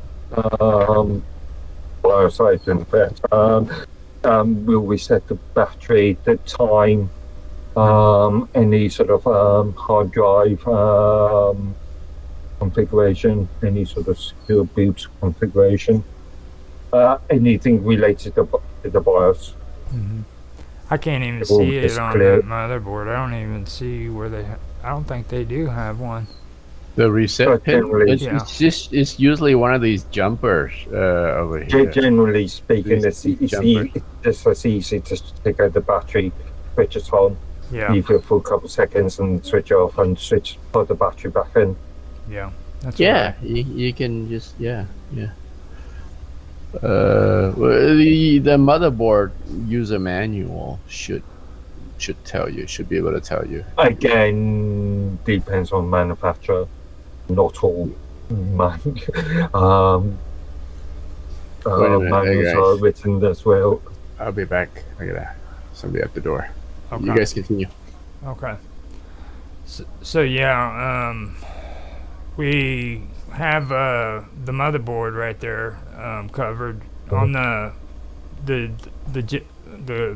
gel, I guess. I don't know what to say it is, but when you put it on the CPU, you got a lot of people who vary in opinion on how much needs to go on there. How much would you suggest putting on the CPU? You're before talking about put your- thermal paste. Yeah, thermal paste. Traditionally, it's always been sort of no more than a pea size. Oh, yeah, Think that's- of it like toothpaste. yeah. Think of it like toothpaste, really. Yeah, But yeah, I've seen poorly made or poorly installed boards with thermal paste all over the place. yeah. And yeah, That's one thing that I know we needed to bring up too. I mean, we've had general conversations about that, so we've already talked about it. But like having it on video with other people seeing it, that's a good topic to bring up. You know, like you don't have to overdo thermal paste on computers. no, a pea size amount should be more than sufficient. No, God. Now Tan's back to give you the super questions. All right. What are we talking? So what's next after the memory? Um, Video got card. the- Okay. we got the memory down. We did the CPU. I would either go with the fan or just go straight into the hard drives. Actually, it'd be better, arguably, if your machine's got any M2 slots on it. Modern machines will have the M2 styled storage devices, flash devices, rather than traditional mechanical hard drives. Okay. So What did you say? N2? Which? Yeah, M.2. M2. storage. M2. Okay, M2. Okay. that'd be something to bring up right now. Go for that. I mean, elaborate on that a little bit. Yeah. Okay. In reality, there's three types of stuff that most consumers will come across. It's either mechanical hard drives such as Japan, but yeah, mechanical hard drives. Which form factors, which generally are used for laptops, or 3.5 inch form factor. These mothers, yeah. Yeah. These guys. No, I'm talking about mechanical hard drives. So the M2s are the The SSDs. M2. Yeah, the M2. You've got always got standard SSDs, which are usually in 2.5 inch. Or you've got those M2 chips, which are another form of solid state storage. Right. Okay. I did install an SSD on this PC that I installed a while ago, but I don't remember how. Is it like a flash kind of? What is it? Yeah. It's Flash drive. definition. Yeah, but flash drive. Similar technology as you find it in those USB pens, but much more, or phones, or Yeah. Okay. So here's principle, all the same. here's an SSD. This is the SSD drive. It looks pretty much like a memory card, isn't it? Yeah. Yeah. Yeah. So that's the M.2 type B key. Yeah. Yeah, type B key. Yeah. It looks like this is the 1 terabyte hard drive SSD. How small that looks. How It's cool that insane. is. Yeah. It's really insane. No, that kind of also looks like the memory chips that you get for freaking laptops and stuff too. Yeah. Like Yeah. how small they are. Yeah. Okay. That's, So the M2, so the SSD goes into the M2 slots, yeah. Either into the M2 slots, or if they're the 2.5 inch case format, into the SATA connections. Okay. All oh, right. that just looks insane. Right there, Yeah, what you man. just showed. Oh Yeah. man, M2 slots on a motherboard. Oh, wow. See, I Yeah. wouldn't even do that. That's way too insane. It looks big, but I think it's just as small as just has enough teeth to plug the SSD stick in. This would keep Mark happy for like 2 hours. He just Yeah. like would Storage is storage. It just depends on how fast if there's fuel use case. No, Now, can you see the M2 slot on this mother? Maybe. I can't. I doubt that one's even set up for it, to be honest with you, because you've got the standard Well, how many? You got 2 slots right there for just a It regular. does say it have an M2 slot right there. Oh, does it? Yeah. Maybe Anyway, it's that okay. little bitty one right down at the bottom. This guy. Maybe. I don't know. Maybe this? Yeah, could be. All right, Mark, go on. So we have the storage. You suggest that we do the storage first, but then if we have a secondary video card, maybe probably good time. If you've got video card, or doesn't necessarily have to just be a video card. It could be a number of different cards. Let's say a internal wireless network card or an Ethernet card. Now, look, this motherboard looks like it only has one expansion slot. On does it? PCI slot, actually, it looks Yeah. like 2 from there. Yeah, one here and one there. Oh, no, One that's here. wrong. No, yeah. So is it something we could? Is this something we could look out for when we're selecting the motherboard? Again, depends on your needs. You may Well, need because- one, or in effect, you may not need to use them at all. Yeah, because most motherboards right now come with the graphics card built in, Yeah. Or, and the Wi-Fi graphic processor. built in, and the network Ethernet port built in, right? Yeah. So your extension would probably typically be used for a second monitor, which is the second video card. Not necessarily. A lot of modern motherboards may come with 2 more graphics ports, display ports. In built in, you mean? Yeah. Okay. Maybe. Okay. Okay. So then, what could typically be used for an expansion slot? Like I said, Wi-Fi cards, Ethernet cards. Again, Wi-Fi your and- machine. Are built in these days. Yeah, well, it can be, but not all machines, not all boards.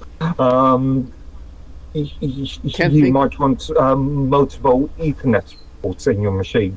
Yeah. As an example, if you're building a firewall, if you're using the board, build a firewall, you might want to have 2 or more Ethernet, or you might want a Ethernet that is faster than the onboard. Yeah, because if you run VMs, you might want to have 2 Ethernet cards on the motherboard and dedicate one of them to the VM. Yeah. Or if you've got specialist sort of network usage, such as building your own hardware firewall, you might want to have networks separated. Yep. So on for, let's say, a web server, and then enough for your internal usage. Okay. All right. Good. Next.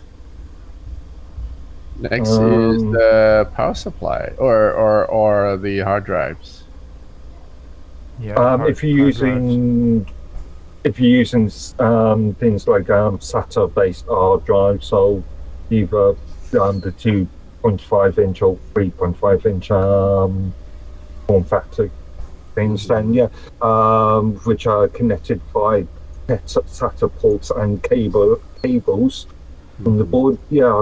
I would stick them in next, and then start organizing your power cables and your SATA cables. They would plug into here, wouldn't they? Or is this the power supply?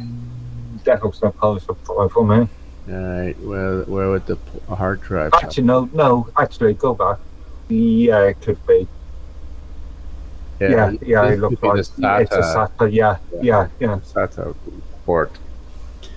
Alright. Yeah. Okay, so hard drive, yeah. But then you would mount it Now, into the case. You plug it in here. on that SATA too, though, when it comes to like the front panel and everything, you're gonna Mhm. have to learn how to go in there and sometimes use each specific wire for each area. So keep your manual Oh, you're around. talking about the lights on the front. Yeah, the lights, the Yeah, power, the all lights. that. 'Cause So Now here's they're- the they should. it's these jumpers here. Isn't it? Yeah, These actually, connectors. you Here's a sometimes system it's easy. fan. Easier. Sometimes it's easier to plug them in first because sometimes you might have they can be quite depending on where they are positioned. They can be quite tricky to plug them. Yeah, yeah, yeah. So Um, they're labeled down here. So you got Yeah. these jumpers that you just plug in the power. Generally these wire. days they are labelled, but I've seen boards with no labelling on them at all. Yeah. And unless you've got the manual in front of you, it's a bit of a guesswork. Those pins will provide access to the light LEDs on the front of the machine, the power, and the Here it setting. is. Or if you've got a separate reset button on your case. Yeah. System reset, system fan. I'm trying to look for the reset jumper. That's what I'm saying. It's usually in the same block. There's the power LED. There's a power LED connector right Yeah. here. Top power LED, reset LED, and actual power set buttons. There Alright. it is. Yeah, you're right. It's right there on the far right side, isn't it? Yeah, And this is the power LED. Depending on the case, they Yeah, can be tricky to plug in. Radio. Can be. Okay. All right. Next is so we got the hard drive plug-in. I guess last is the power supply. I guess. Actually, no. Power No, supply should be in. You stick your hard drives in, your SSDs or hard drives in because they've got to be able to take power. You may have to route the power cables from the power supplies to the drives. Mm-hmm. But we talked about Uh, we just talked about installing the hard drives. Yeah, I would generally say power supply in before the hard drives, but Oh, okay. again, Power it supply. depends on the case. Again, Okay, so plug in. So power supply in before hard drive, good, because then you would need to know the cables for connecting the power to the hard drive. yeah. Makes sense. Generally, I always put the power supply in even before I do the motherboard because, like, after you put that motherboard in and you get it all in there, Again, no. The power supply, generally speaking, will overshadow the motherboard. So Yeah, it'll motherboard make in it a little first, harder then for power you to supply. slide motherboard in. no, you've never had like problems with like the fan and everything being in the way when you try to set the motherboard down into the chassis. Generally, the fan, if you're talking about CPU fans, then they shouldn't be installed. Yeah. Well, you Generally screw in the speaking. motherboard first before you install the fans and the CPUs, don't you? Yeah, Right. Yeah. Yeah. But what I'm saying is, okay, so put the power supply in before you put the fans in first, right? Or, you know what I'm saying? Yeah. Also, if you're talking about the sort of gaming community, then yeah, you might have multiple fans on the case itself. Okay. Generally, in workstation type scenarios, you wouldn't have back and front fans. Because for me, what I've noticed is like when it goes to putting the power supply in, if you go and you put the power supply in after you put the fans in, even the one on top of the CPU, then you take a chance of the power supply hitting the top of it and doing some damage. Anything could happen. You could drop him. You could drop your power supply on your motherboard. You know. So I just put it in first. Well, don't have to plug it in. anything- You know, just have it in there because it just slides right in and it snaps. I mean, take and screw in the front to the chassis and that's about it. You know. Again, depends on how steady-handed you are, and also again depends on the case itself. Yeah. But the fans, okay, that's a thing too that a lot of people have to discuss because like we were having a conversation with like these cooling fans. What are they called? The thermal cooling, where they use water. You're talking about so yeah, I've never been a big fan of water cooling, but again, this is something really aimed for the sort of gaming market.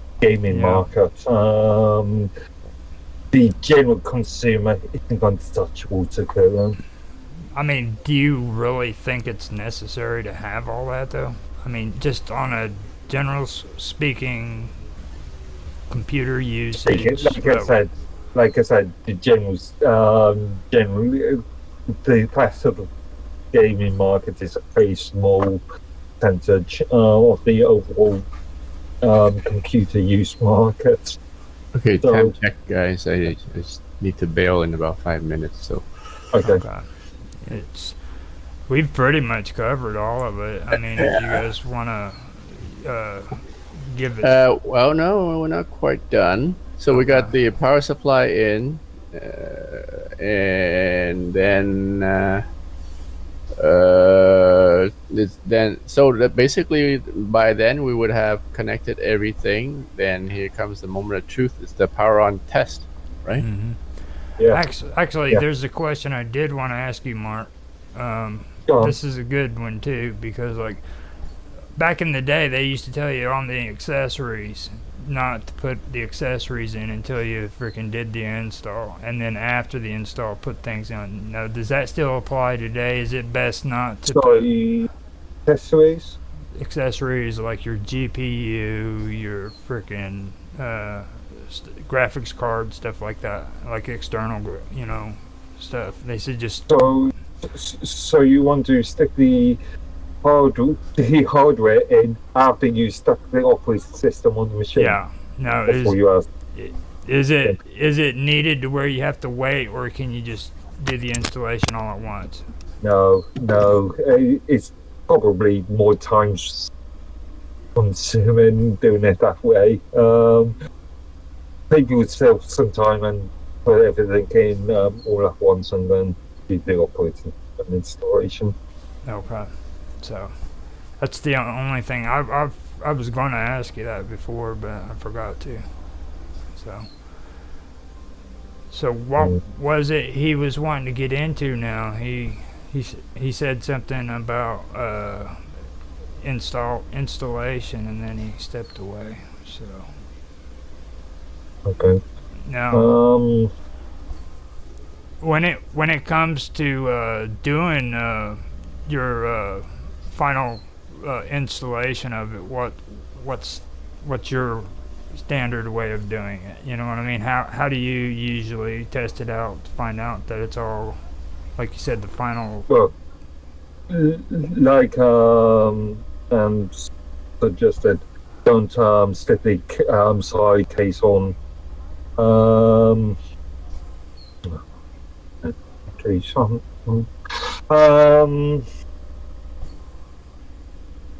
Yeah, don't stick the side case on, the side panel on.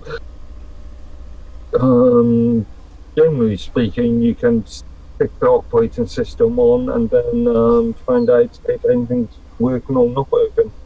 Or if you once you powered on, it might give you some post bleeps telling you that the RAM is not working, or the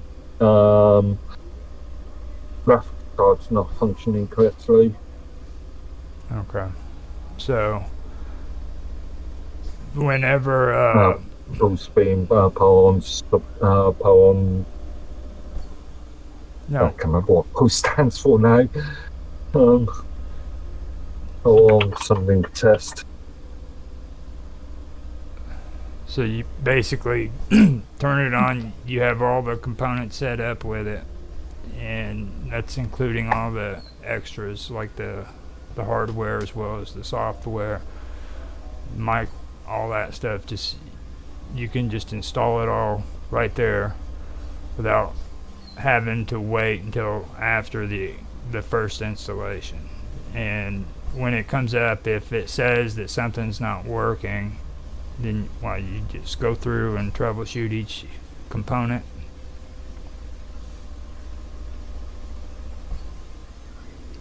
Mark? Sorry, my headset's sort of run out of battery. I totally missed what you just said. I was saying, so you're saying that whenever you do your installation, you just have everything hooked up, ready to go. That's the hardware as well as the software, the mic, everything, the mouse, everything. And whenever it comes back up, if it has any error reports, what you're saying is that's when you have to go in and troubleshoot, make sure, or what's going on if something's wrong, right? Yeah, I just called. Sorry, I just had to reset my phone for in 4 minutes. Do you want to summarize that question again? Sorry. Basically, it's just after it's done, you have to go back through and troubleshoot if anything shows any kind of errors or anything whenever you're doing the install, right? Yeah. Like I said, at the initial startup, you might have a few bleeps or an error message come up telling you that your RAM is incorrect. Or, generally speaking, most users will just see that if we posting that your BIOS clock could be reset, because just add a new battery into the new BIOS battery. Okay. Your BIOS and updates things like your date and time. Generally speaking, that's about it these days. No, I don't know how Tan feels about this, but like the installation is its own level of insanity. So I mean, that's up to him. I think if we want to talk about installation, we should do that at a later time, because that right there could take up an hour by itself. You're talking about operating system and software. I'm back for a few more minutes. Did you hear what I just said? Yeah. You said the installation, so I presume you're talking about operating system. Yeah, it's just, I mean, we could do an entire hour just on installation. I mean, this, you know what I mean? It's that right there. Generally speaking, if you're using a consumer grade operating system like Windows, Microsoft Windows, or Ubuntu or Linux Mint or something, they're generally one or two click sort of operations. Very minimal input. If you're using an enterprise operating system like Suite. Yeah, but see, the world's gotten a lot cooler in the last 10 years, okay? Like, now you don't have to go out and buy your own discs. You can go right straight to Microsoft and get, Windows iOSs and stuff like that. So, I mean, there's a whole bunch that you can talk about on that, so. Then we can talk You don't about have to install Windows. Could be Linux. Oh, yeah. Well, Linux is cool, but we probably better call this short since Tan's got to go to a graduation. Hey, and point it out to your son. He's graduating on Thanksgiving. No, he's not graduating. He's in grade 11, Oh, but he's got honors award for grade 10. It's Thanksgiving today. So he's yeah, getting- today's Thanksgiving in America. Yeah. Okay, I knew it was at the end of this week sometime. I didn't realize it was today. It's Yep. usually on a Thursday, which is weird, right? So you guys go back to work tomorrow? Yeah. I don't even know if people celebrate it anymore, to be honest with you. I don't know if it's It's still a big thing in the US, isn't it? yeah, it's supposed to be a national holiday, so I'm sure they are. In Canada, it's on the weekend. It's a long weekend. Well, actually, is it a long weekend? No, it's not even a long weekend. It's just a Thanksgiving Sunday. That's cool. That is pretty cool. Yeah. So, you guys want to call it quits? Yeah. All right. You can do And that. tell your son congratulations too. I wanted to say that on the video. All right, thanks, man. Everybody's already said it in chat, but I'll Yeah. say it on the Okay. video too. I'll be sure to let him know. I'll show him the video. And Mark, thank you for doing the input and everything and going through this, because this is good stuff. So Yeah, I will talk to you guys later, okay? Okay. good day. Bye, guys. See you tomorrow. Bye-bye. Hello, everybody. Oh, wait. Hello, everybody. Welcome. Today we are going to do something special on the Minds Roundtable weekend event. We are getting Tan High Trans life story right here and right now. So Hello. say hi. There you go. So Hi. with that being said, it's like I said, off the recording, Tan. You can start this at any point in your life where you wish to start it.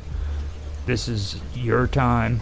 You take it as far as you want into your life up to this point, or wherever you want to stop. It's your choice.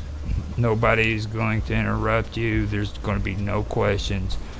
Now- Feel free to interrupt with questions because I might miss Now, stuff. this is what I was getting at. Now, the questions and answers can come afterwards, okay? So No, I mean, I don't know, Roger. I kind of not comfortable with telling my whole story from the beginning to the end. just So whatever you want to feel say. free to jump in and ask questions. It might jot my memory with some stuff that I wanted to say, but it just missed out, right? Okay. But yeah, okay.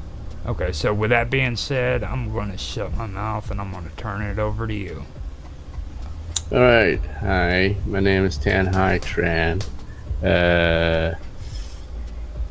I'm currently living in Canada. I came from Vietnam originally. I came to Canada when I was 12 by way of Japan as a refugee. We left Vietnam, like communist Vietnam, in '86, and that was my second journey. We did one more trip. The first trip we did was in 1980, escaping out of Vietnam by boat. Same kind of deal. First time was on a bigger boat. Second time was a much smaller boat, but we had success on that. But more details on that later. My dad was a naval officer in the old Vietnam, South Vietnam Army. Yeah. He was a lieutenant, about to get promoted to captain when the communists came in and took over South Vietnam.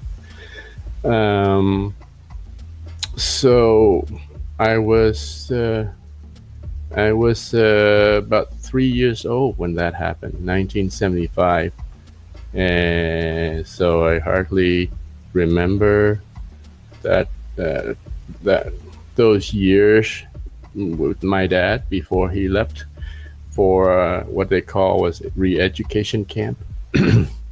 When they did, when he did that, we were living in Saigon before that, and when he went to prison, my grandmother, my grandfather, most of my family moved from Saigon down to like a small village, which was my grandmother's hometown. And way back then, it was pretty much undiscovered land, like uninhabited. It was wild, and it's just we basically came down there to rediscover the place, basically refarm, like cut down all the weeds and all the tall, like make wild land into inhabitable land. So I went with the rest of my family down there, and we lived some hard years from 75 to 78.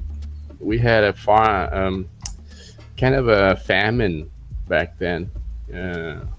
We were short on rice. Rice was our main staple back then, but then in those years we hardly had enough to live by every day, and so in some days, the older ones had to sacrifice some of their food to so that the younger ones can have a sort of a full meal for the day. So those were hard years, and my grandmother, my grandfather, when he came down here, he was retired. He was old. He used to be a like elementary school teacher before he retired in the old government.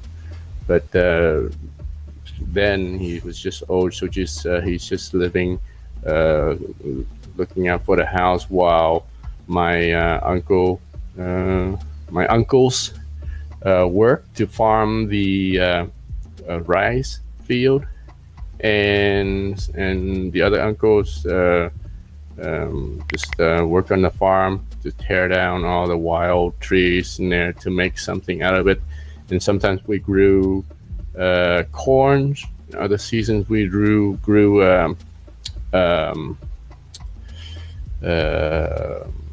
like purple yam, like sweet potatoes, right? And that's how we survived. I went to school, elementary school there in my village, but there's a kind of stigma built around children of officers of the old government, right? It wasn't so much in elementary school. Everything was fine, but we have to, not just us, but every student, every child I remember, every child in school, once or twice a year, they have to go and basically collect like leftover or pick rice. What do you call those? The rice kernels that are from the wheat. The tares.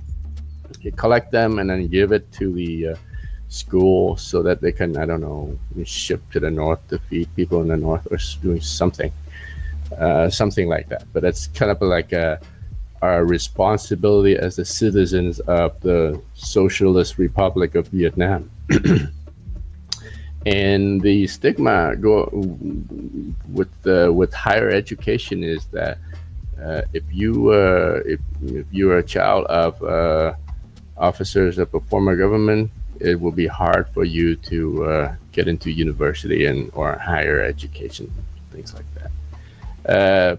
But my So my dad, he was in re-education camp. They relocated him to several places, and my grandmother would take me to visit him like once or twice a year, to travel up into the mountainous range where he would have his camp there, and we would travel from early morning until afternoon to get there, and then we were able to see him for like half an hour or so, and then that was it. And then we left, went home, and for the for the same day.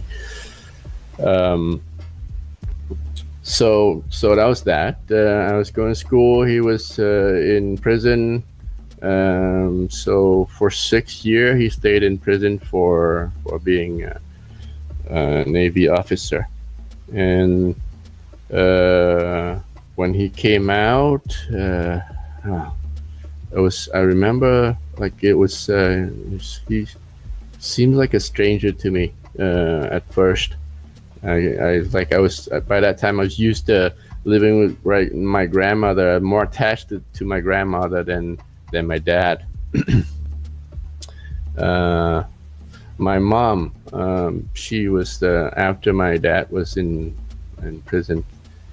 She went back to live with her mom's family, her mom's side, and so I stayed with my grandma to study and things like that.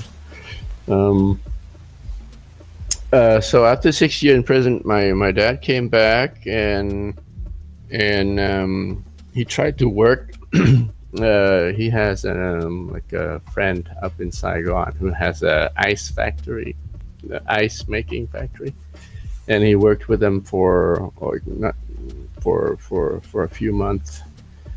But I think all in the meanwhile of doing that, he was just thinking up ways to get out of this hellhole, right? But I don't remember exactly how long after he started working, but at one point he came and came down. I don't remember like the first time. He came back down to the village, and I'm pretty sure he talked to my grandma, but then he talked to me about we're gonna leave. Back then, I don't know. I don't remember how old I was. Probably like 7 or 8.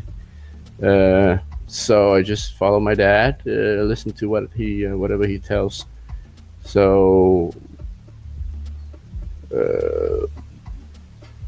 one night, we sneaked out in the middle of the night, and we went to like by bicycle. My dad was carrying me. He's biking on his bike, and I was on the back seat.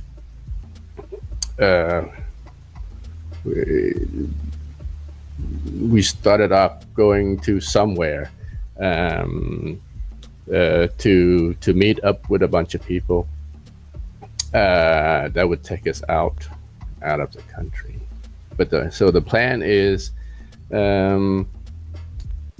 we would meet up in this kind of a ship. It's a ship in our standard back then, but it was like a boat compared to today's standard, I guess. It can hold like 70 people. But we would go in like a canoe into the small groups of us, and then the canoe would take us out to this ship that is anchored in the middle of the river, and then we would get onto that big ship, and then the ship would take out. When we get that, would be how we would get out of the country. So that was in maybe 1979 or so. and was our first trip. So that first trip, we went on this ship that can hold 70 people, but something went wrong with the ship. I think, can't remember the exact days, but after a few number of days, maybe 4 or 5 days after we left, and we were on the ocean. Not even 4 or 5 days, maybe just 2 days, because we're not that far from the international line, the water line, separating Vietnam from the rest. When our boat ran out of oil, ran out of gas, the ship ran out of gas and it died. So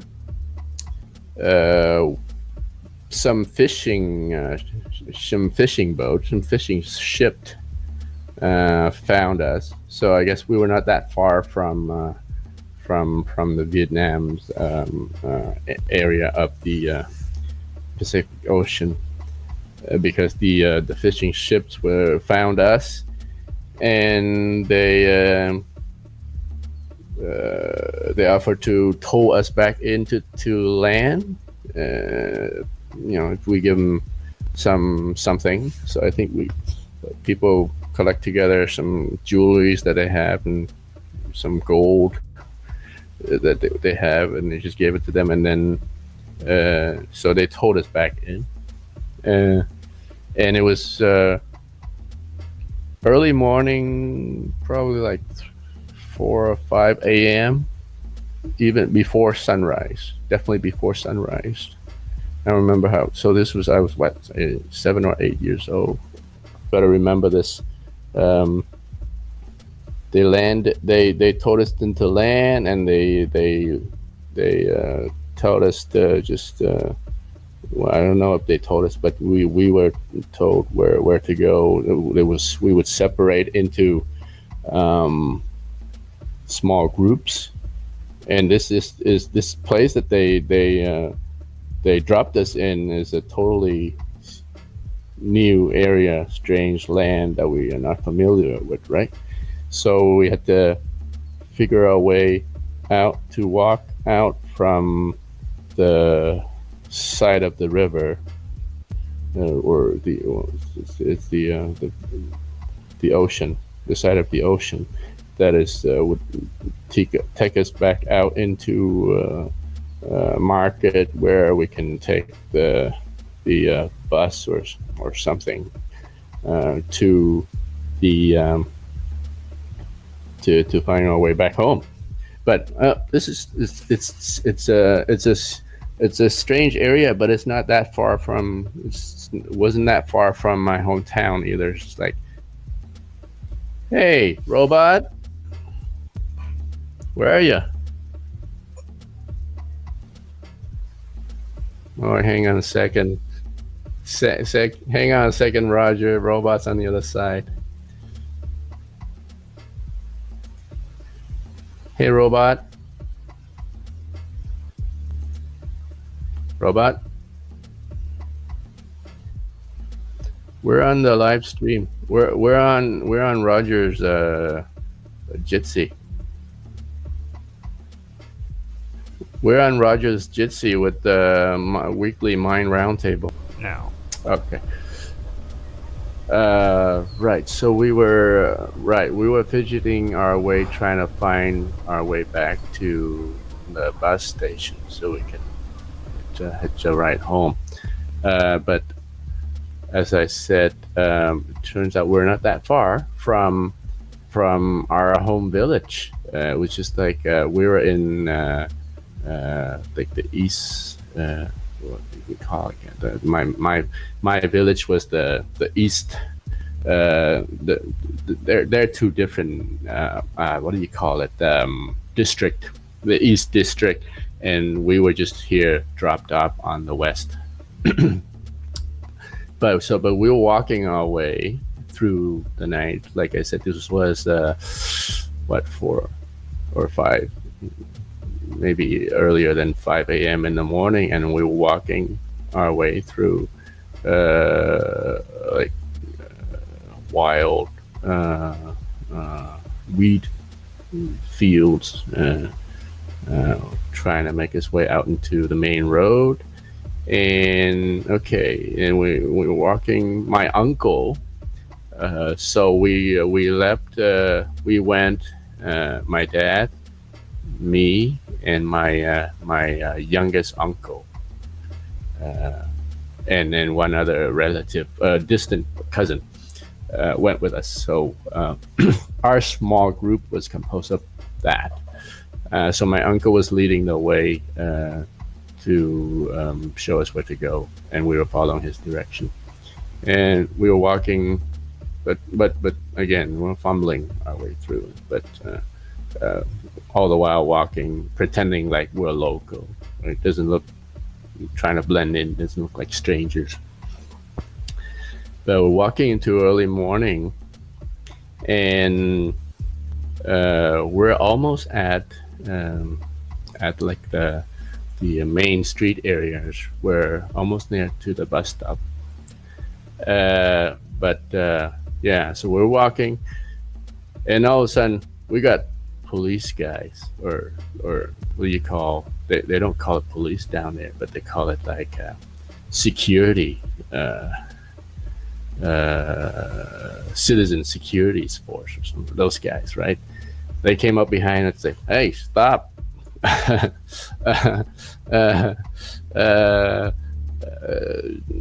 And then they had their guns and stuff. They're pointing in the air, but we know that they're like the kind of the police guys, right?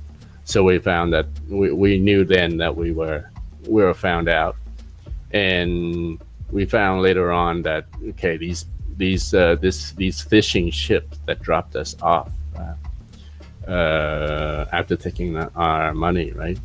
They were the ones that alerted the police that we were there, and so the police were out looking for us. So we were caught. They gathered up somehow. All of us who left that boat end up getting caught. All of us. Maybe a few people got away, but they caught most of us, and they gathered us into this detention area. and right, so my dad and my uncle and my dad knew that he was like the pilot, right? He was the navigator for the boat, for the ship that we left on. So he knew that if they caught him, anybody associated with him will have similar severe penalty. So we separated. My dad went on his own way, and my youngest uncle led us to go in a separate way to find our route. But in the end, we all got caught, and my uncle, my dad were all gathered in the same place. But then they separated the adults to a different group, and the women and the children into a separate group. So from then on, I was separated from my dad and my uncle, and I was all by myself with this lady cousin of mine. So that was that. I experienced communist prison for a month.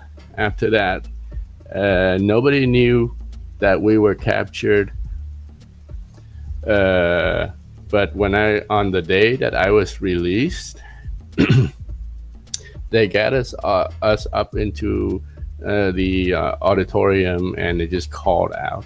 Oh, I think that was the April 30th or something, the remembrance of their liberation of South Vietnam, right? So they decided to do some sort of amnesty and release some prisoners, right?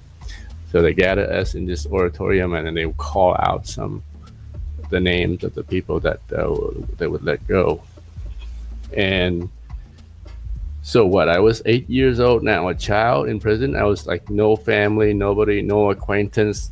I had nowhere to go. I didn't know where to go. But they called my name, and I was released out as part of the group of people that were released. And I had no idea where I was going. I was just following with the other people who were released. Right, so I had no idea what I was gonna do. I was just following the crowd. I didn't know what would happen if I went out of the gate and then everybody start going on their own way, and then I will be left there. But by some miracle, right, my grandmother was there looking for me.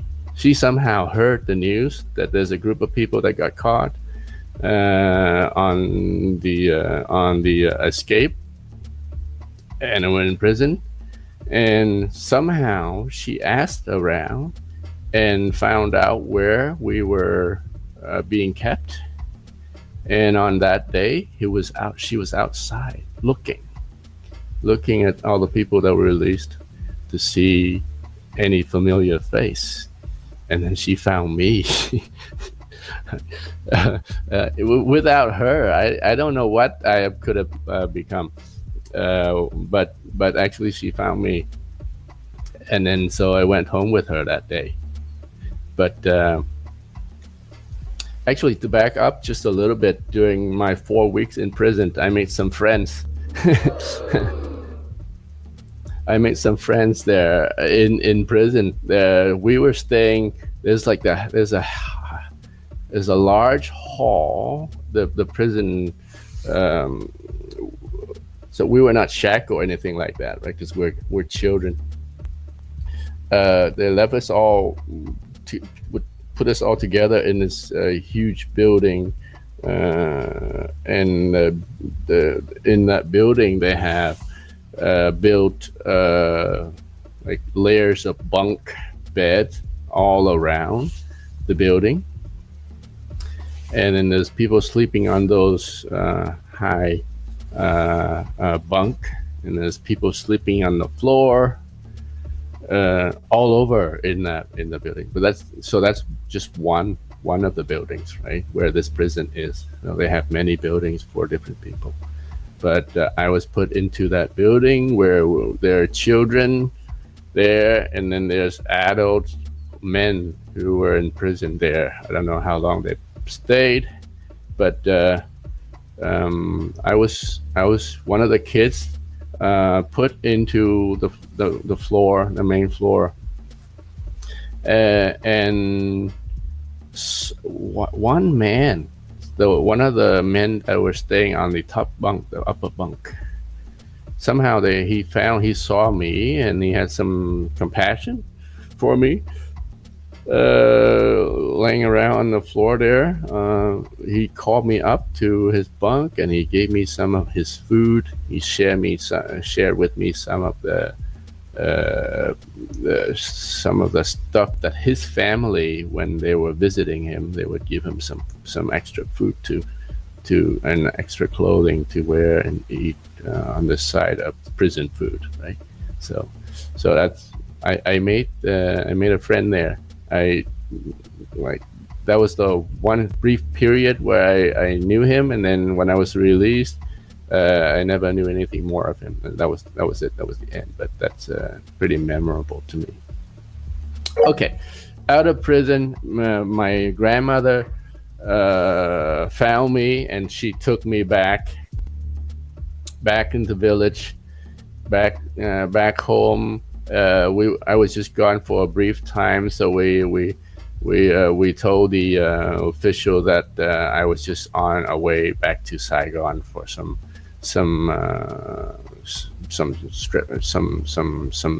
long trip, right? Just making some excuse. So I went back to school as normal. Then we went back to school growing up, but because of that, I think I missed a year of school. And I think I was delayed 1 year, and then people in my class were one class ahead of me, and I was repeating the year and things like that. But so that's that. When all that's going on, my dad's then back in prison again, and We visit him once in a while as well. Uh, and he was in there for 3 years. I continued school until I finished grade 6. My dad, at the end of his third year, he was released, and when he came back, did some more work for a brief period of time, and then he planned on leaving again. Right? And me, I was. Oh, hi, Mark. Hi. Good of you to join us. Are you sick? How are you feeling? Yeah, I'm fine. Fine. Oh, Roger said you were sick. Since you guys are not showing up, Roger's decided to do an interview on my life. So I'm in the middle of telling my life story. Ask question if you want. Yeah, we we were doing his life story and everything. It's getting pretty good too. So, I'm about to get onto my second escape trip. Yeah. So, now Okay. I All right. Okay. So, Mr. Robot has a question. I just wanted to ask, what was the prison food like? Oh crap! I don't remember. It's like it was like porridge. I remember one of the foods tasted like porridge. It was like I saw them making it as well, right? It's like a huge pail of food. Like they would be cooking for hundreds of people, and they're all working, cooking the food. I don't. One of the foods looks like porridge to me. I don't remember the taste or anything like Probably just some kind of staple to keep everyone alive. Yeah, Thought the food yeah, was okay. I think so. Yeah. So, I just missed the part. Which country were you talking about when you were talking about that part? Vietnam. Oh, Vietnam. Yeah, Right. South Vietnam. Yeah. Okay. As you were, continue, please. Okay, so I'm about to get onto my second trip. I was going. So I've been through this prison. I've been through that. I've been through that horrible journey on the boat, and then it was like on the first trip, it was a terrible experience, and to be honest, like it's. I actually prayed that we would go back, right? I mean, it's a little shameful to admit that, but it's a horrible trip to be in. And it was there's a thirst, right? There's thirst and hunger comes in, and there's seasickness, and there's imagine 70 people bunched together in a small boat for multiple days. You know, the smells of vomit and all that starting to It's get so to you. bad. It's such a deep sickness too. Eh? Yeah, yeah. So, from where to where was this trip? And So how we many were days roughly? we were just leaving. The plan was just to leave, the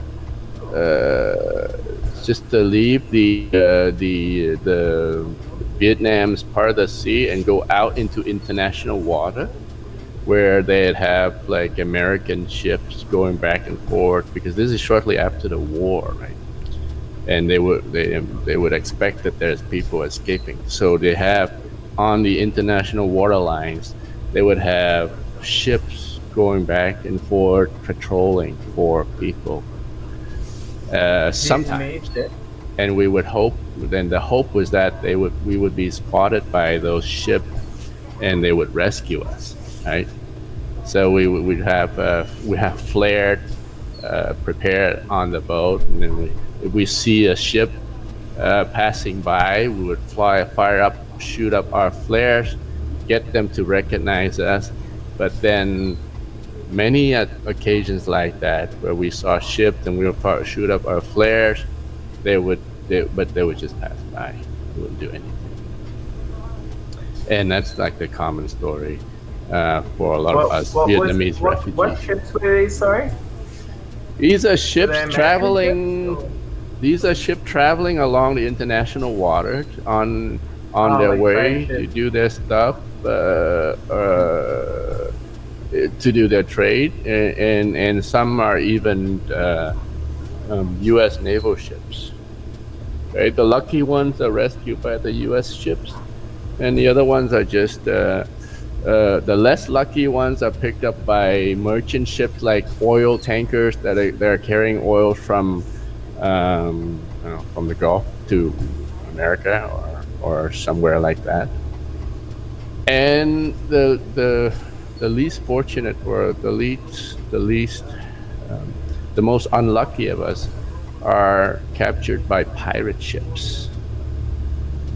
And it's not a good thing to be captured by a pirate ship. They would take your belongings, and they would rape your women, right? So, So what year was this? Like, was this like late 70s or late mid 70s, 70s? yeah, late 70s. Okay. And I don't know if you covered this, but can you just tell us a little bit about the what was the situation like in Vietnam that you were like leaving from? You know. Like, Yeah, I talked a little bit about it. It was the kind of prejudicial treatment of relatives and children of members of the old government. Right? My dad was in the Navy, right? So there's you call discrimination against people belonging to the old government. right. That makes sense. Yeah. So yeah, and it affects our education. It affects opportunity for career and things like that. Right? That's how. But way back then, I didn't understand any of that. It was my dad that make the call, right? So he knew all that, and so he left basically for my future, right? He sacrificed his future for my sake, right? Yeah. So and so okay. So that was the first trip. And so after 3 years of prison, my dad was released. And now we're about to embark on the second journey. And I was just flashing back on the horribleness of the first journey that I did not want to go on the second trip at all, right? And most of all, I didn't want to leave my grandmother. Like, I've gotten really close to her. And I was just fine being a dumb ox living under, this authoritative government. But my dad saw more than what I could see back then. He pulled me with him anyway, and again, second trip, I was sitting in the back of his bicycle while he's pedaling away from my grandmother's house, and I remember crying profusely as we were leaving for the second journey. And the second trip, we went on a smaller boat that could only fit 17 people. Again, my dad was the pilot. He was the navigator, because he was in the Navy, so people trust him to know his way around the sea. So on this second trip, my uncle didn't go, so it's just me and my dad, and it was us. That was it. And so out in the ocean again, we went on this small boat. I wish I had had more time to prepare. I wanted to collect some old images of that boat to show you guys, but it was like a small fishing boat, smaller than that 70 people boat last time. But this time we made it through. We went on We went out in the ocean for like 7 days, almost a week out. Did not run out of oil this time, of gas. But we were picked up eventually by this oil tanker I think it was Norwegian ship with Italian crew, I think. And so the people on the ship were all speaking Italian, but they were on their way to Japan, and they found us. So we were picked up. Most of us are almost like out of our strength. We couldn't even walk properly up the ladder into the ship, but we were so happy. Oh, who's finding these boats? A robot does. Is it kind of like that, or like bigger? Yeah, kind of like that, but it's more. It's a concealed walls, right? So it's no, that one there, that down there is too big. Not bad. Yeah, kind of like this one that you're mousing over there. Yeah. This one here. Yeah. Maybe a little bigger, Okay. but about that. So imagine that kind of ship going across the Pacific, heading towards Malaysia. So we're aiming for Malaysia. So we're heading out towards there, and then along that way we got picked up by this oil tanker, and then they rescued us, and then they were on their way to Japan, so they took us to Japan with them. Right. Japan. Wow. Yeah, it's pretty big. You see where Japan is? Yeah. Yeah, that's a big distance, dude. Yeah, well, no. So we were just out. Well, that's the ship carrying us, though, right? So, but we're just out. Yeah. We were heading out So you towards towards the Philippine and that kind of area, right? Yeah. So you're coming out here, Mm-hmm. and then you went here, and then you got taken over here. Yeah. You went all over that area. Yeah. You almost could have made it to Australia. What? No way. We'd probably die before we get there. You'd have to get past the cannibals. Right. Well, I mean, there's horrible story in similar journeys, right, about cannibalism. I think there was even a documentary on some of the Vietnamese group. They made it, and it was on it was on Vmail.com. Anyway, so so we got, that was the hardest part of our journey was done. We got rescued by this ship. I remember the name of the ship as well, was J. Paul Getty. And I think J. Paul Getty is one of the name of some rich oil tycoon or something. Search up J. Paul Getty, see if you can find the ship.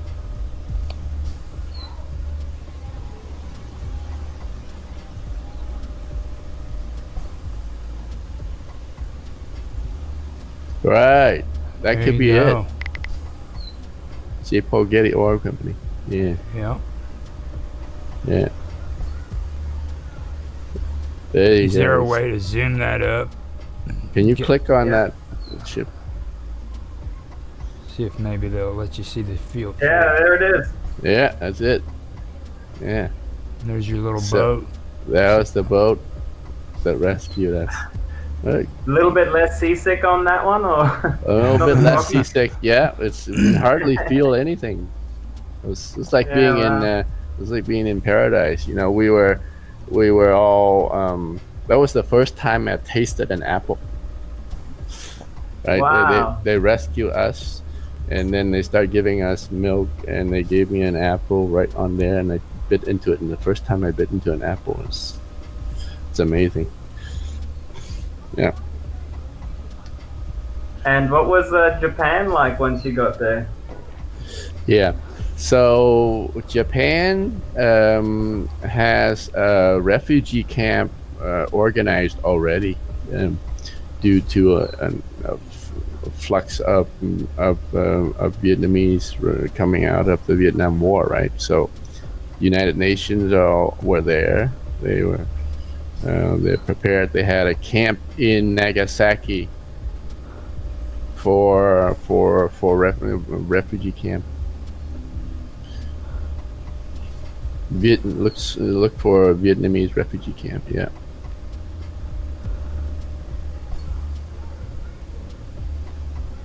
So was Nagasaki well built up again then after the nuclear attack thing that happened there? There's a huge hole where that bomb was, but it's inhabitable. It's good.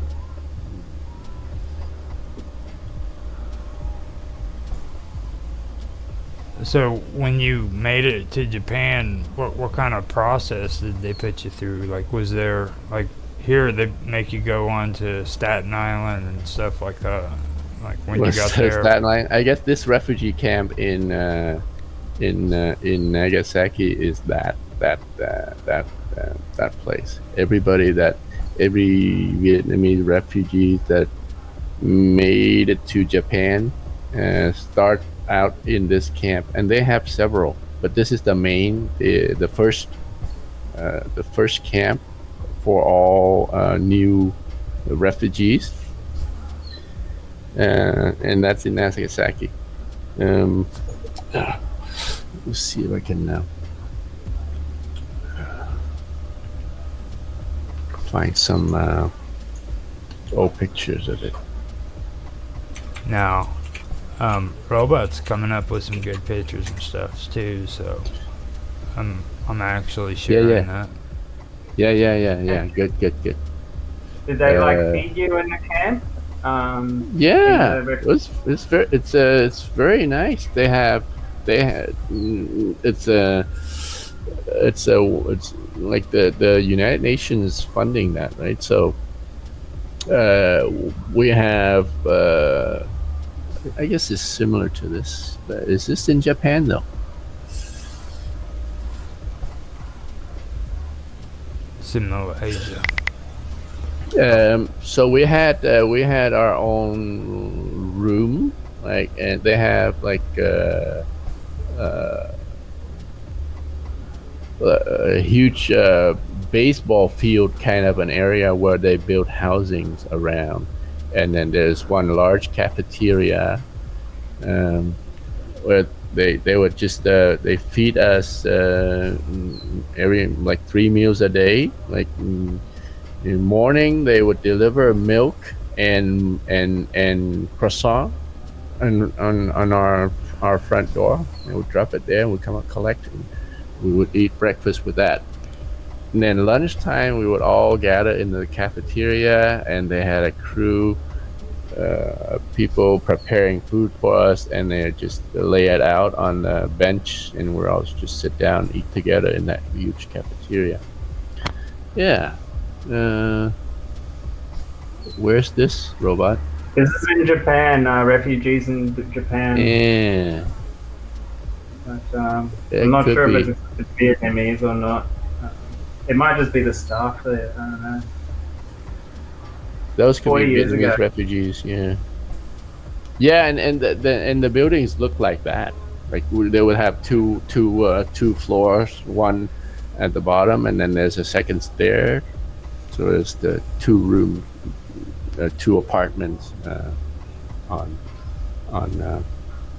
two levels of apartments like that. Yeah. And how long And were you then- there for? I was there for 6 months. So on the first, I don't know, can't remember, it's 3 months or 6 months, but we were in there for a few months, and then they would ship us out into the second camp. Okay, so this is the first like a concentration camp where everybody gathered together, all the newcomer refugees would be in here, where initial paperwork are being processed and all that, and some of the people in here are being interviewed by the U.S. for sponsorship to the United States in some other country.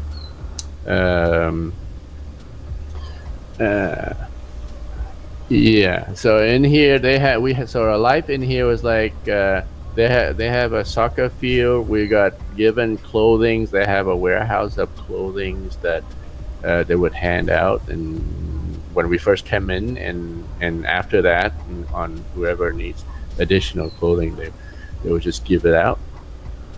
And then there's a soccer field. We can go play soccer and have some activities around there, and they have some.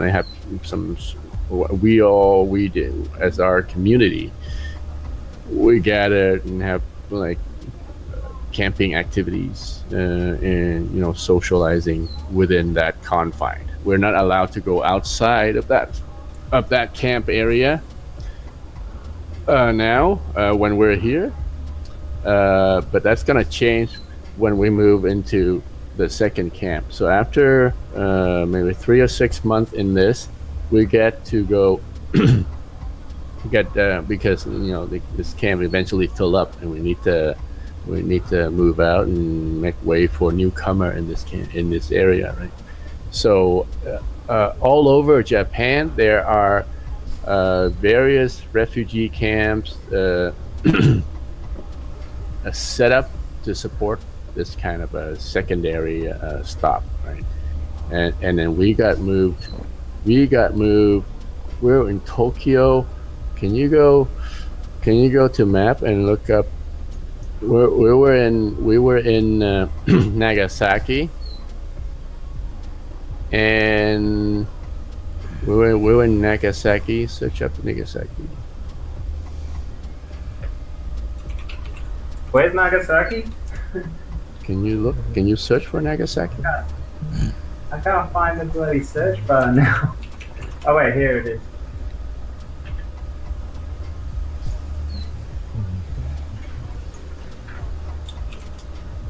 Oh, okay, I got it.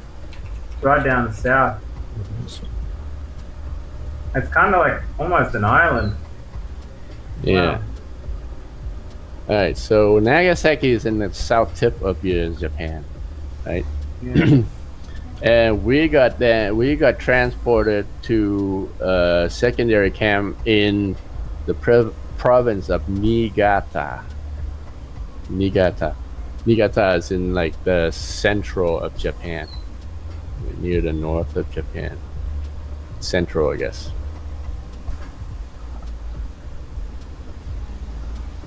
Niigata, yeah. Yeah, up there. Yeah, yep. Yeah, so you went from there. So that to was there. our second camp. We got transferred to there, and here, children get to go to school. So I get to go to Japanese elementary school, and my dad get to go to work. He can go work for a Japanese company and make some extra money, get some experience. So What kind of and- work did you? I don't know. Just some general labor work, I guess. Port city, so yeah, must be a lot of labor work. Mm. So there was a camp run by Franciscan missionary.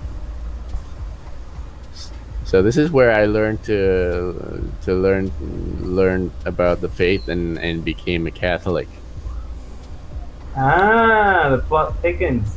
Yeah.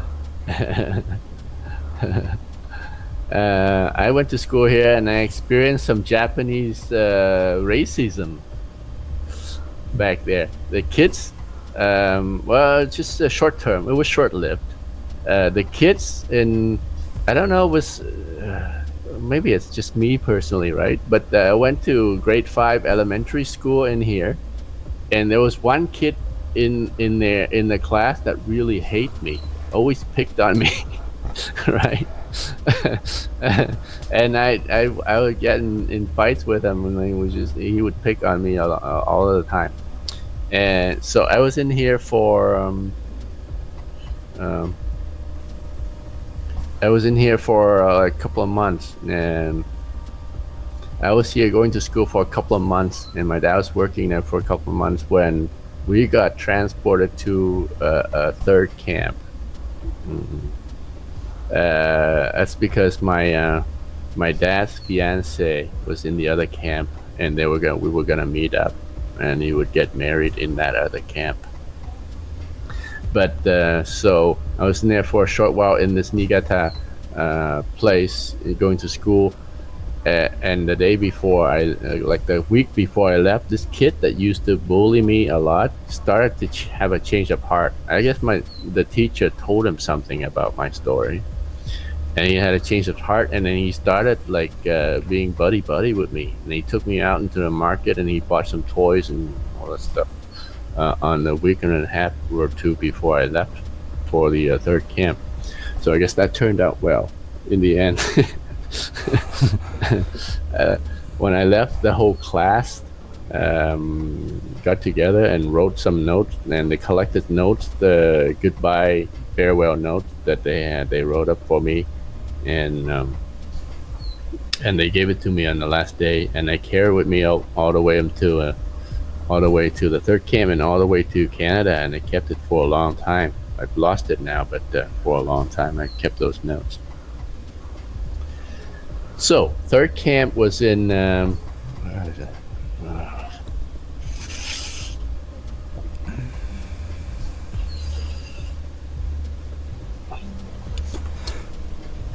Can't remember now the name of the. I'm gonna switch it back to your personal profile until he does a search, because I know Robot's gonna search it on the map, and whenever it comes in, I'll put it back on there. These are some of the boats some people were in, man. Look at these little things. That's crazy. Oh yeah. Yeah, it's like What's the flag for? Is it just something to be seen or something? yeah, it is. It's to be seen. Man, they stuff those things full. What? Yeah. I'd be so scared. Yeah. What really stands out to me is the linen on the sill. Look at that. Like It's That good probably- quality stuff. that probably came off of people's freaking tables to make the sill. You know what I mean? This Yeah. guy's carrying a baby, like in here. Oh yeah, the baby is on board too. You know. Yeah. There's some people who are just on their way. They were just like a toddler when they came out, came to America when they were just like 4 or 5 years old.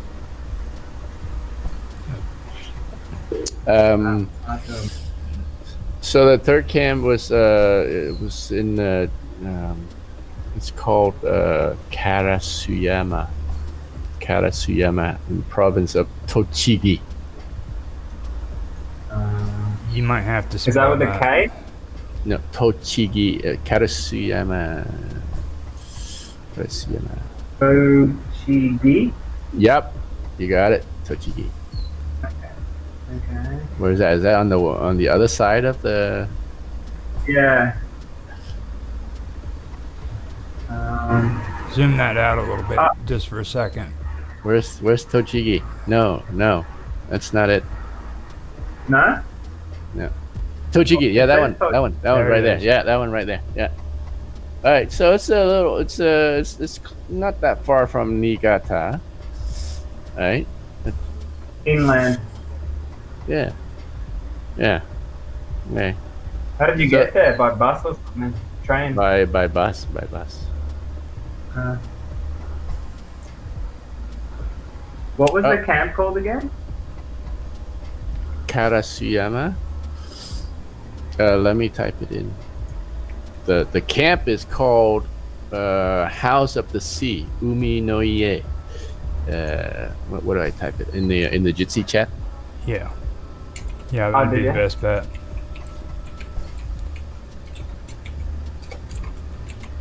And then you could just copy and paste. Like in it.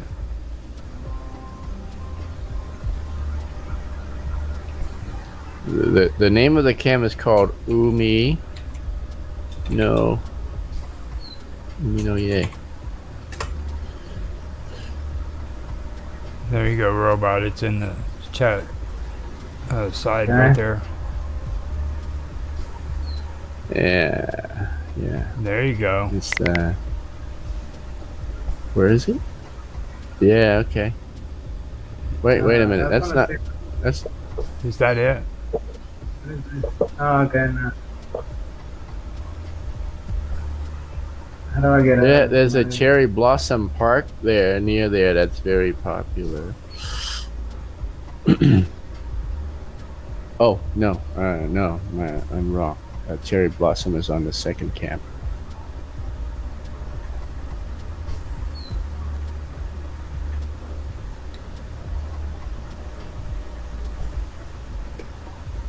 There you go, that green one. What is that over there? Maybe put Umi no Ie in quotes. Oh yeah.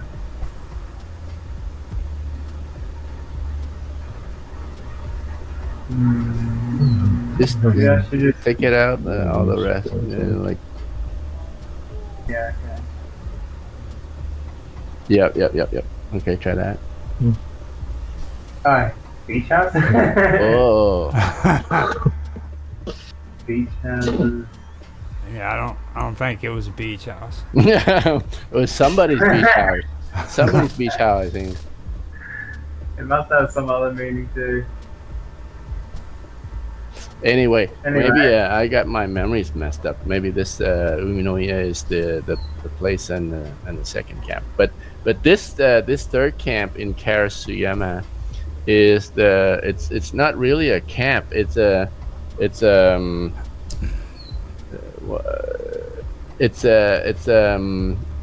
place of this missionary priest that I got to know really well. His name is Father George, and he's also Franciscan. But he is originally from Canada, from Montreal. He's Father George Cloutier.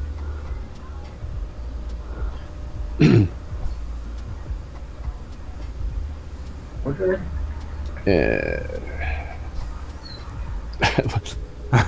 What are you looking for? I just don't know what these Franciscans are exactly. It's an order of it's an order of the Catholic. It's a Catholic order. You're the Franciscans. Oh, okay. Yeah,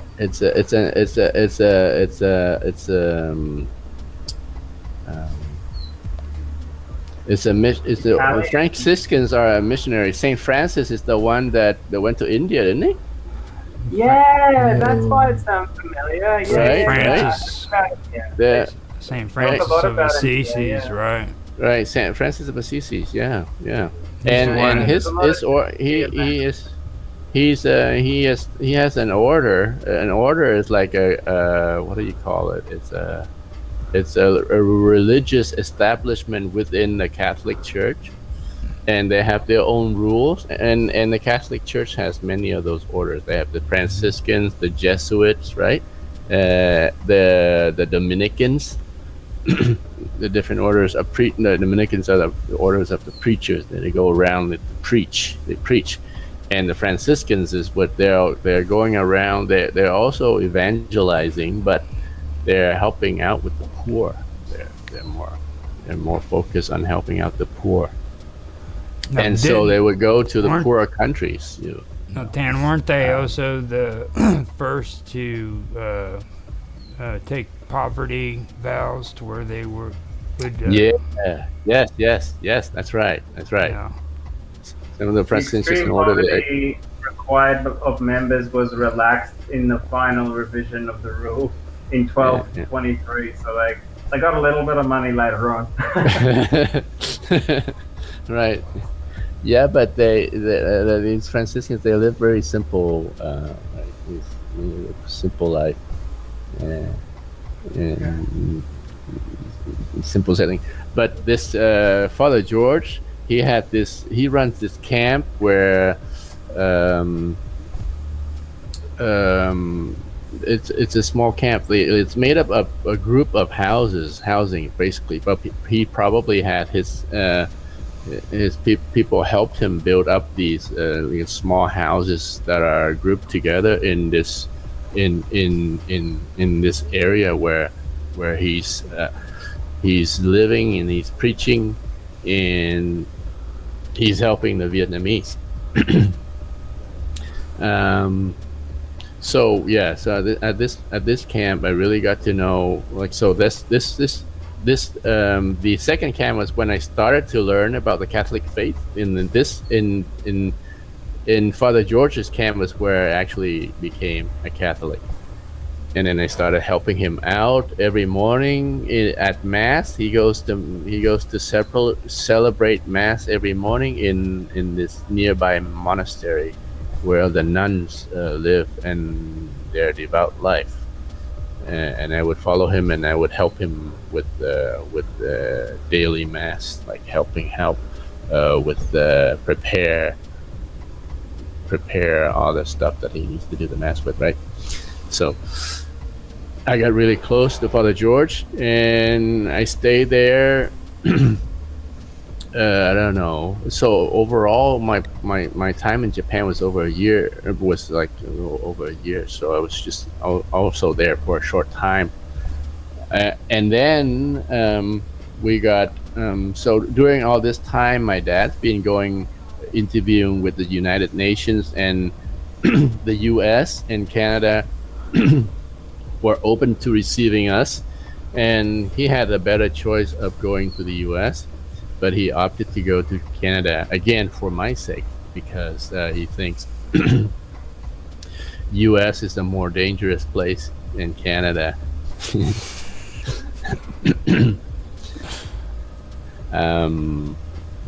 So we decided to go to Canada, and so after staying there for a few months, we got the paperwork in the order to head out, and we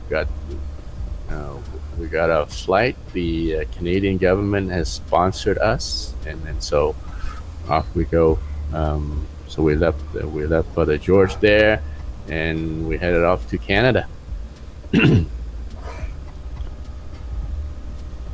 Now, after all of that was said and done, and you finally reached Canada, about how old were you? I was 13 probably.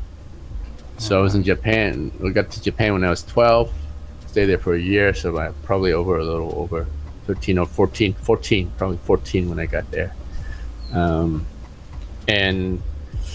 And stayed there in Canada. We got like an immigration. What do they have? They have this organization in Canada called the Manpower, who's responsible for refugee immigrant newcomers to Canada, and they provided us with temporary housing. We stay in a hotel or an apartment, not a hotel, an apartment building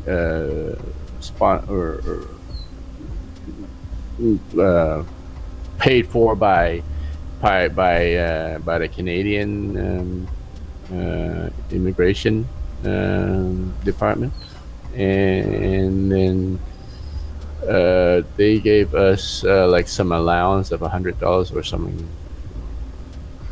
I'm not sure. I can't remember. It was a week or a month. But with that, my dad was able to buy some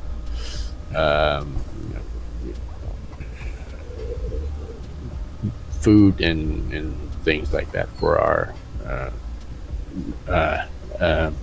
survival. We could have stayed longer than that, but my dad didn't want to be a burden on the government, so he started out looking for work as soon as he can. So after staying in this apartment building for about a month or so, we moved out. My dad found a job. We were walking around, uh, uh, and we found a little place that we somehow managed to find some Vietnamese that are renting out place, and then we're staying there. And then so we moved out of the government sponsored housing. Okay, I guess should we stop there and maybe do part 2 later? Maybe too long to go to go to all the end. I mean, everything that you said was completely amazing. I think really just doing it off the top of your head, that was excellent. You didn't need any references and stuff like that. Well, Besides, Robot came in and took over for you on that. Thanks, area. Robot. I think your dad made a good choice too, going to Canada by the looks of things. Yeah. Especially, it said there the young Vietnamese people that moved there were outperformed many of the other immigrants in terms of education and what was it? Getting work later on and stuff. So Yeah, that's why you're such a weapon there, mate. I think it's because we had a difficult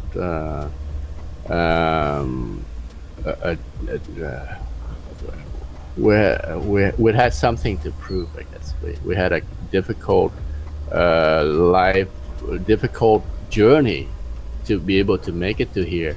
So we appreciate more the life that's being given to us here, and so we work doubly hard to get back, even because we're having to start from scratch to rebuild everything, and to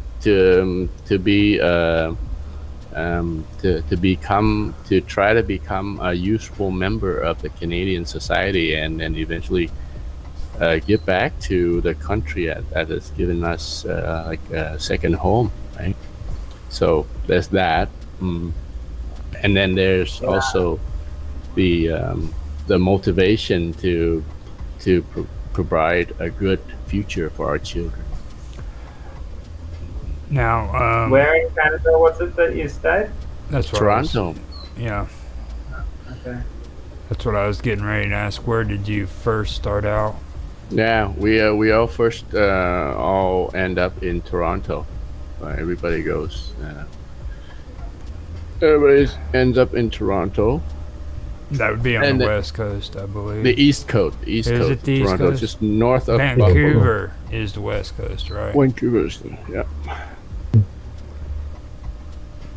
So they're your neighbours. You don't even know where it is. Well, we don't really like paying too much attention to Canadians. To the Canadians, yeah. They- Oh, yeah, it's like right on the border.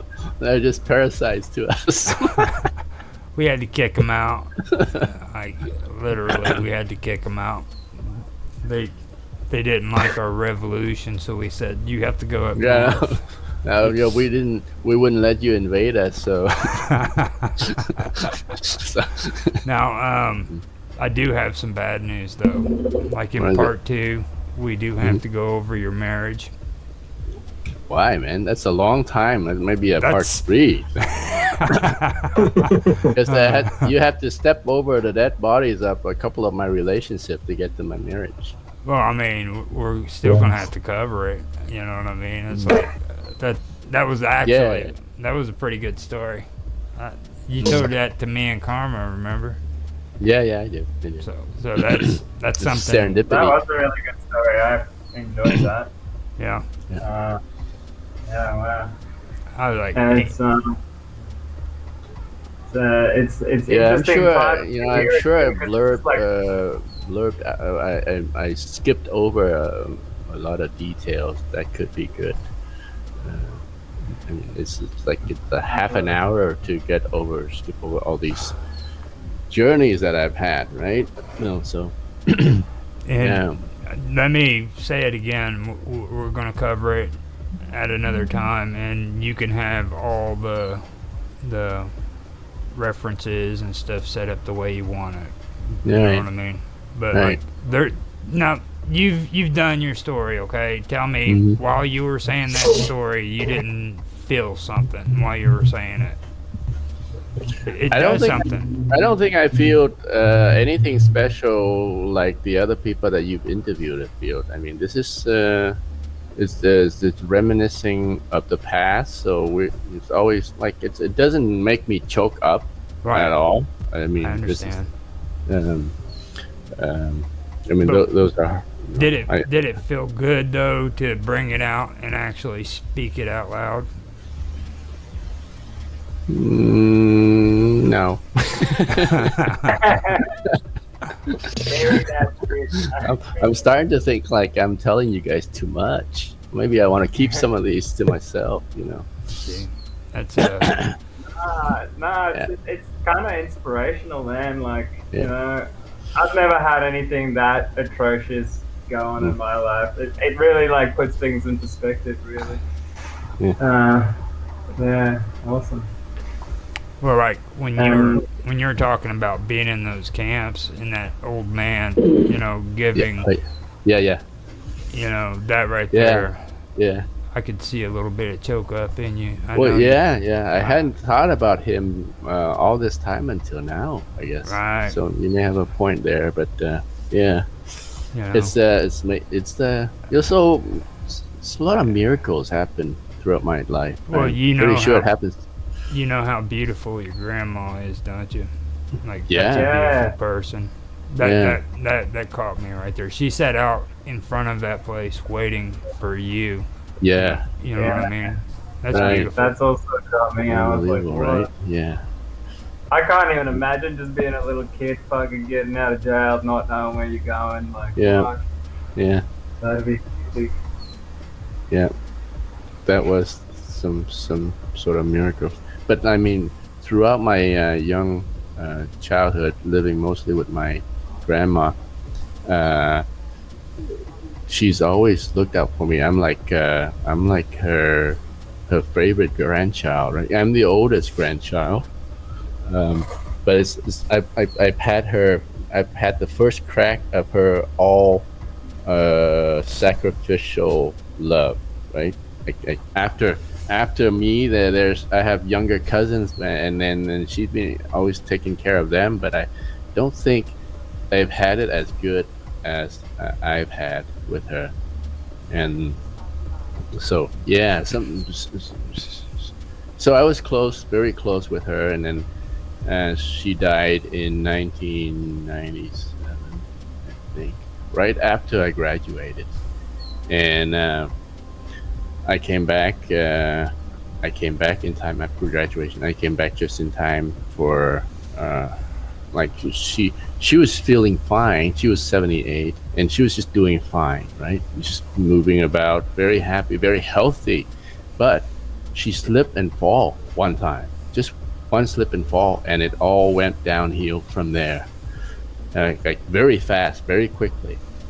Did she So- break a bone or something? I don't know. She slipped and fell. Might have broken a bone, but it was worse, more severe than that, right? So it all it was the cause of her death. It just her. Yeah, it wasn't because of her death, but she was like there's something other weaker immune system in her, right? That this was just a precipitous cause of all that happening. So my dad went back as soon as he heard that she fell and was in hospital. And then like a few weeks later, he called me, messaged me and said, "It doesn't look good. You need to come back." So I went back just in time to see her die. Right, she was that weak.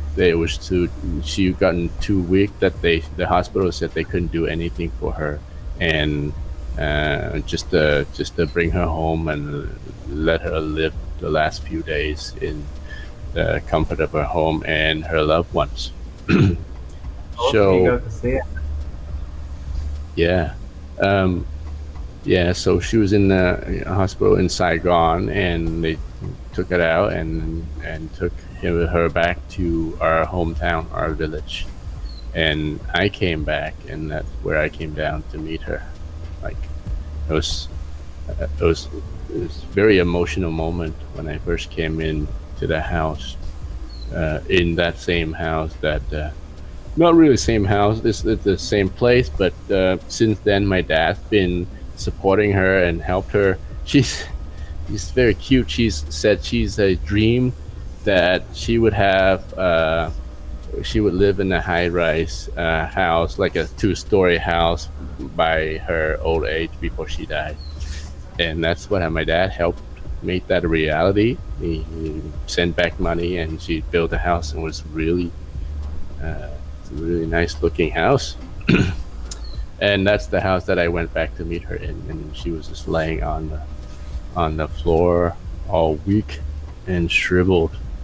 And I just held her hand and cried for like a long time, and then I slept right next to her the night, and I'm not sure if it's that night or the night after is when she passed. Yeah. That's So- great. That's Yeah. beautiful, man. Now Mark is here, and he's been extremely quiet, so we need to let him say something. Yeah, they came in late, but yeah, it's just been interesting to listen to this. I don't know how Roger long said- you've been playing before, or you've been doing this before. Roger said you were feeling a bit under the weather. You said you were fine. You're okay. Yeah, I'm fine. Okay. Been a Have a bit busy tired this day? evening, but yeah, fairly, yeah. Okay. I know somebody said that they weren't feeling good. Here lately I've been having to deal with so many people I keep forgetting. Like somebody said the other day that they were not feeling great, and I thought it was you. It could have been Mr. Robot. Well, robot stayed up all night last I'm healthy as a horse, mate. night. Well, I had a little after family emergency earlier, but it's all good. after Toilet. getting drunk with an Irish girl, yeah. Did Yeah. Did anything happen? I'm curious, robot. Did anything happen between you two? Elephant in the room. We just had a heated political, geopolitical discussions. You know, you guys kind of saved me actually. It was You about spent to all get night rough. with a beautiful lady, and then all you talked about is political. Oh man, when I mentioned Trump, she just like fire in her eyes and stuff. Like it was so funny, and I just, you know, I'm sort of like, it's like if I it's like see that a button, I'll militant. push it. You know. It's like that militant vegan that you encountered earlier. She's like a militant Yeah, but at anti-Trumper. least she had some kind of ethics backing it up. I couldn't really get to the bottom of why this Irish girl hated Trump so much. I mean, I don't like him either, but I can at least back up why that is. Like, I just feel like she was kind of programmed by the media, Mm. and Wow. I don't actually blame her, because a lot of the stuff she says is like what the mainstream media kind of the truth now, and it's like it's not on the internet anymore. It's like Hello, everybody, and welcome back to another episode of Live with Roger Hanson. Today's topic is video games or gaming, and I've been going through a series of emulators that I have been using in the past year to see how they work and stuff like that, because I've always been curious about emulators. My son moved in with me about 3 years ago. He's moved out now, but before he left, he showed me how to set these emulators up, and I was able to go through and finally play them, see how they played and stuff. So I have already gone through quite a bit of them, and or not quite a bit, actually, about 4 of them, And last week I went and covered RPCS3. I've covered Zemu and Ryu Jinx, things like that, or those emulators. But I wanted to hold off on this one, which is one of the most popular for retro gaming. It's RetroArch. And the reason why I want to do that is because these are the emulators that are fine. You know, I mean, they are fine to play, but they do have their problems. So this time I'm going to cover RetroArch.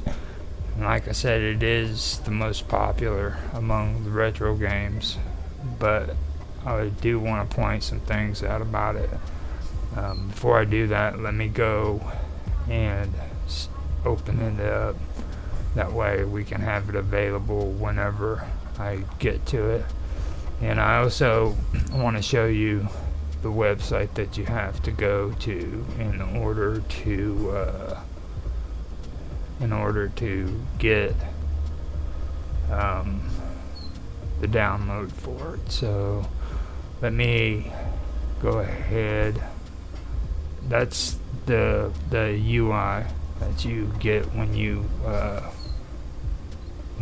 do finally have RetroArch. But I'm going to take you to the website where you need to go to download it.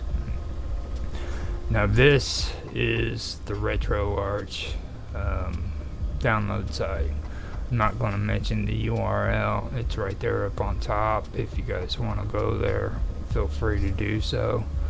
Now I'm not sure what the laws are specifically and how they take care of emulators, but I'll go over it again.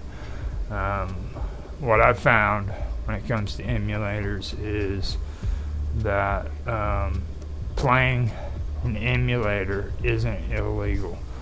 It's also not illegal if you pull the ISO or the ROM off of a game that you own. That's perfectly legal. Now, if you take and you play that game on the internet, I don't know how that is illegal or not illegal.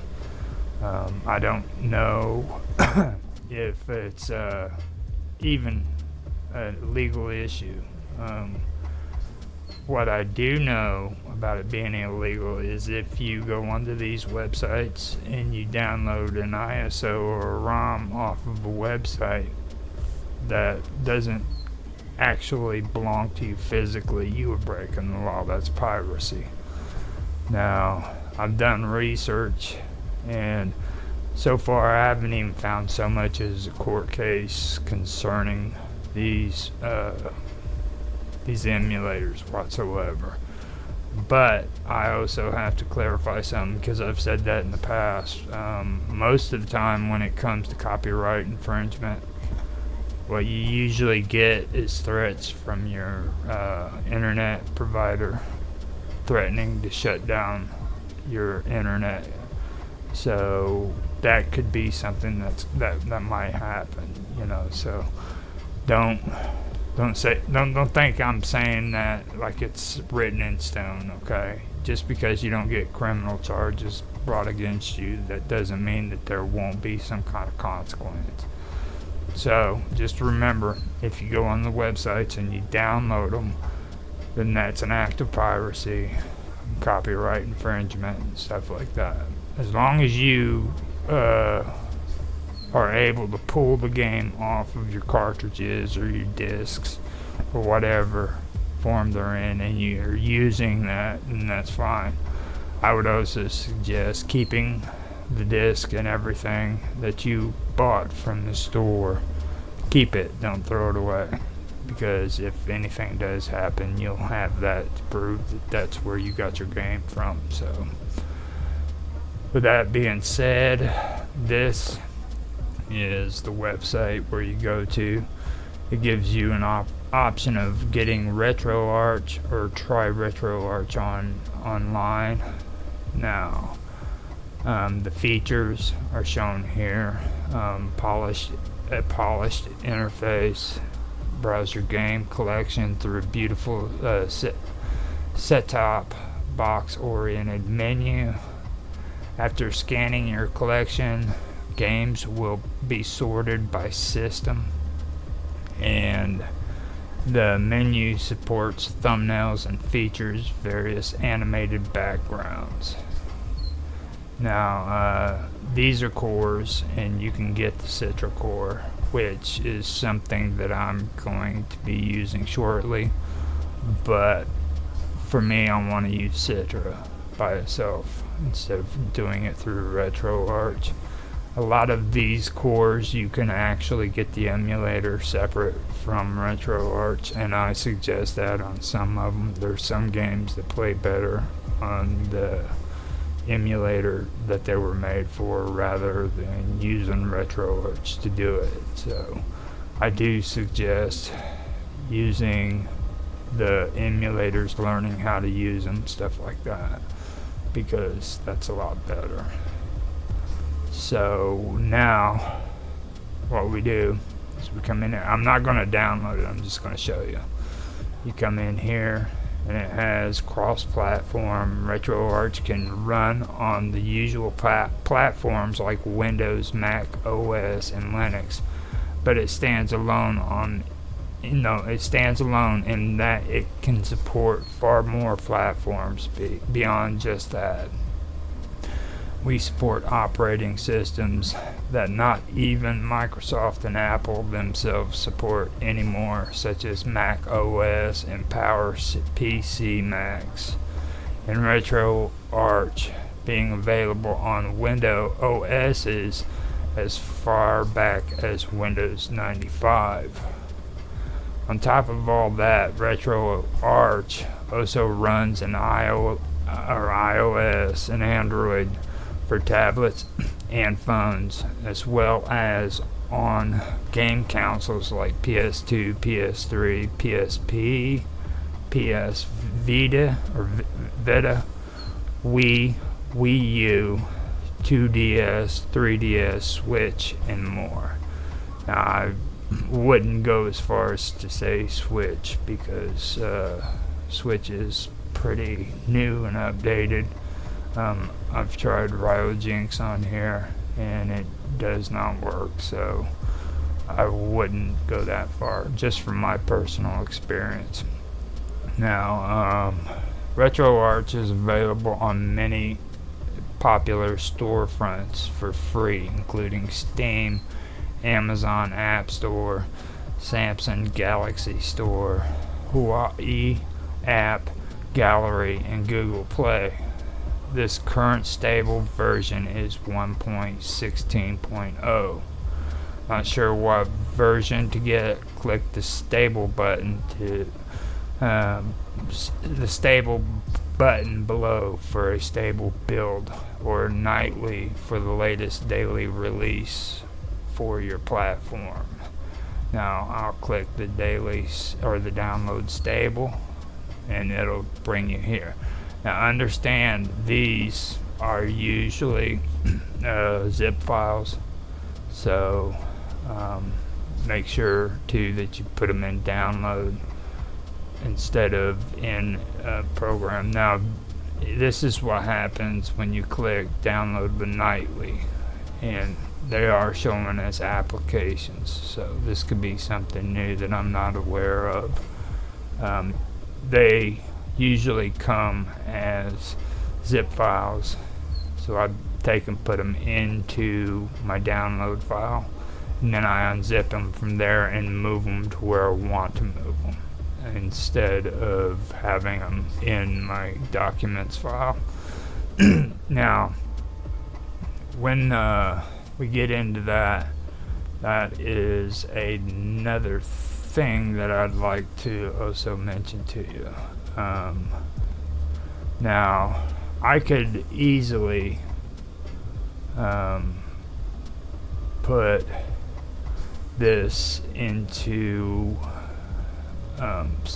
my C drive, okay?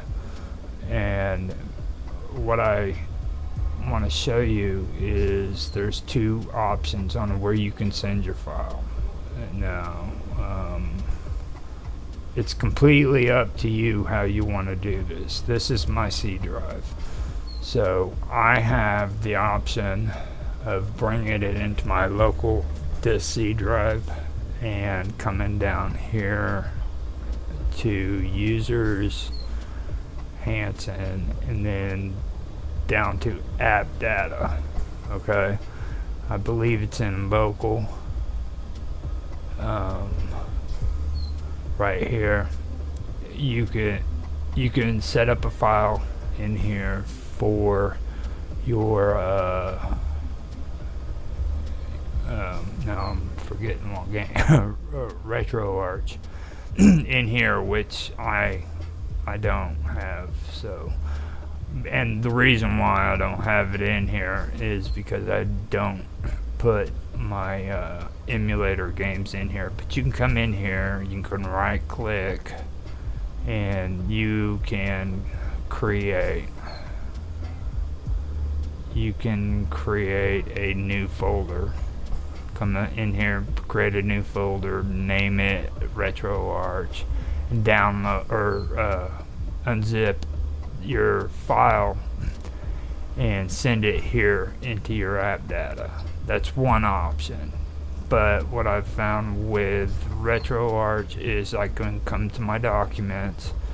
I set up a folder for emulators, and then right here I have my RetroArch folder there, as well as my other emulators. I come in here, and right here I put the information that's needed for RetroArch there. And being honest with you, it's not really needed even for the emulator, because I come in here and it's just an empty folder. So it's automatically put in there. So now that I've covered that, I do want to get into the actual RetroArch, let you guys see what it looks. And when it downloads and it's done, it's gonna look like this. And you have a lot of different functions that come with this. And on the UI, for example, the one good thing that I do like is you don't have to use the keyboard and the mouse to function around. Like right here, I'm doing all of this, and I'm doing it with my controller. Not only with my controller, but I'm using it with my left hand stick.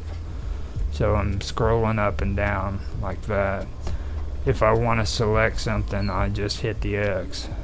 Or actually, I don't know if it's the X on this. But yeah, I think it's the A button. Yeah, so say I want to go to the main one, I hit A and it opens up the main menu, or it takes me to the main menu. I can quit RetroArch, I can restart it, configure file, load content, and this is the cores too. So now I hit load core. Say I want to play Nintendo Game Boy, which is color and Gambit, and that, by the way, is one that I use the emulator by itself because I use Pokemon and Pokemon Gen 1, and it has a it works better on the Gambit emulator than it does here on RetroArch. But anyhow, I can get it here. Alright, I can load it, and then load content. You come in here, you hit load content. So I want to get Pokemon Yellow Gen 1. So I, instead of going to C+, which I can do, I can come here, browse folders. I can also come here to C, which is easier for me because I know the path file for where it's at. And I just come in here, come down to Hanson, documents, go into emulator games, retro art, and I look for Pokemon Yellow. Now right here I have Pokemon Yellow here, and right there. Oh, back up, that was just a picture. Okay, so I do it again, come in here. It's been a while since I've had to play Pokemon, and I don't really use retro arts for it. I'm just trying to use it as an example. And Gambit doesn't work for all of them either, so specifically this is mostly set up for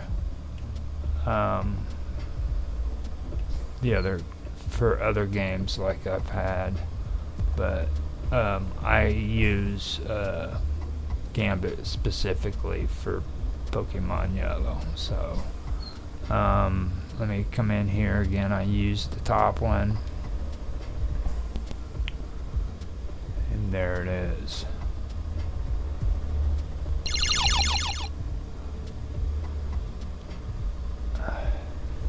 Now, I've got the controller, I believe, set up, but if it's not set up,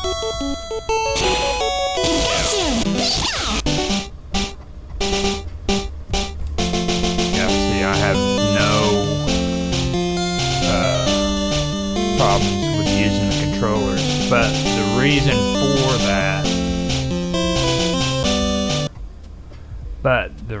for that, the reason why I have no problems with the controller is because I already have it set up and ready to go. So what I can do is go back in and I can show you guys how you set up your controls. Now this is the point where I was telling you in my previous videos about it. Get used to using emulators before you do this, because this can get pretty complicated real quick. On the basic setup for RetroArch it's easy, but if you don't really know what you're doing, you'll have a hard time with doing this right here. Now this is your settings. You go to input. Now down here you have to make sure wait, no, see, it's been so long I don't even know if I have to come in here. Port 1 controls. Now this is your dialogue, all of this is what controls your D-pad and D-pad up, down, left, right, all this. You click on it, and then right where you see those little white dots, that's your D-pad, and you have to touch that to confirm it, and it'll show right there on the right hand side.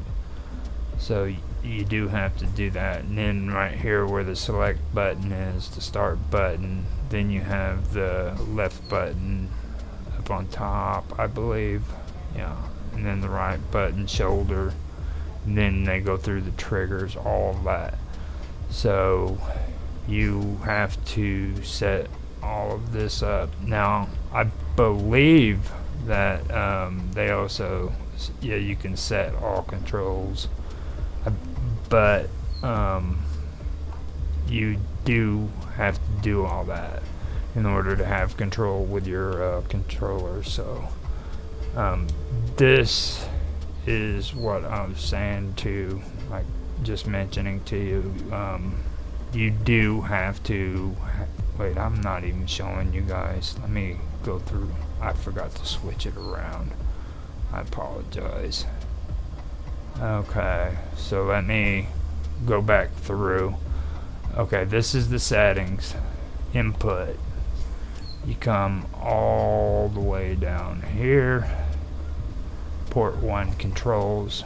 And here's where I'm talking about. Like right here, you have D-pad up. You click on that with your control A button, and then you have to hit your D-pad up, and right over on the right hand side it'll confirm that that's what you did. And you always have to keep track, and then you do the down button, the left button, the right button, all the way here to the start select, and then the shoulders. So I apologize about not even showing that. That's a no-brainer. I need to stay on my on my OBS so that I can see what's going on. But that is how you have to set that up. And I'll continue where I was, but this is the point where I said you need to make sure that you've got a little bit more experience with the easier emulators before you come in to do this. Now, don't get me wrong, there's a lot of easier stuff on the RetroArch that you don't have on the other games too, but that is pretty complicated. Now, like here, you have your history. That means I can come in here and I can play some of the older games without having to shuffle through and look for them. It keeps track of all of it, like Felix the Cat, Hershog's Way, and Pokemon. All of that is stuff that I've previously played on here. So you got that. Then you've got your favorites. I have Contra and Pokemon there. You can put videos on here and images, and I've got Lost Planet 3 on there. And then videos, I don't have any. Now NetPlay is something I do want to check out. I haven't done it yet, but me and Rapids have been going and doing some stuff with what is that? Zelda, The Adventures of Zelda, and we use a different emulator so that we could all play together. And it's just got me more curious about NetPlay because I have been curious about it. I just haven't used it yet. Now, this is import content. Now, this is pretty good. This is something that most of the emulators don't have. Had to take my drink of coffee real quick.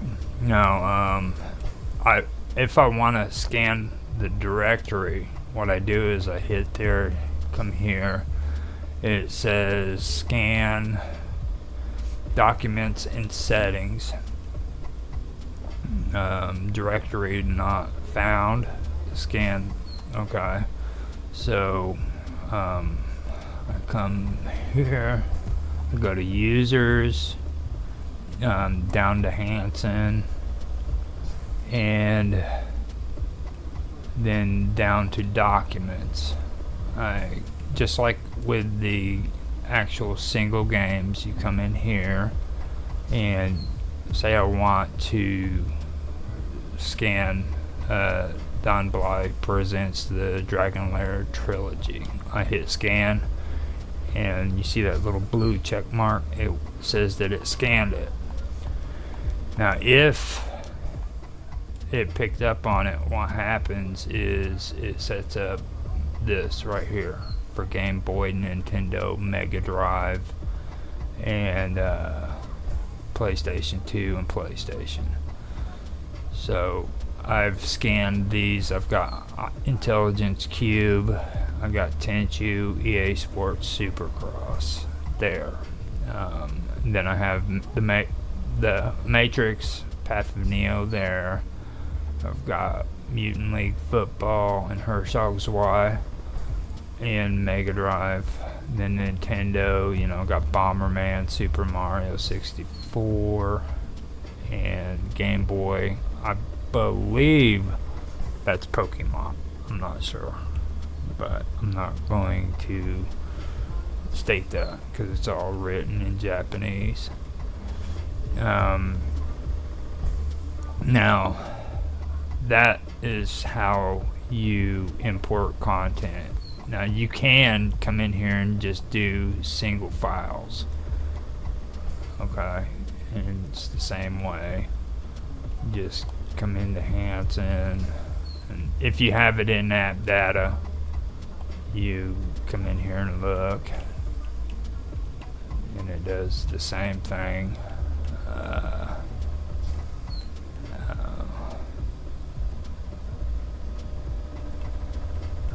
And like I said, I don't have anything for RetroArch, so this is just a lot of the stuff that I have in here. Yeah, I don't have anything in that area, but if I hit the B button, it'll back me out of that, and I can go from app data to documents, and then from documents I come to emulator games. I'll come down to PCSX2. Now Ghostmaster Chronicles. Now what I do is click on here, and it's scanning, and it's scanned and finished. I know I didn't have that on RetroArch too, so now I can actually come in here, and it should be there if it picked up on it. I'm not quite sure.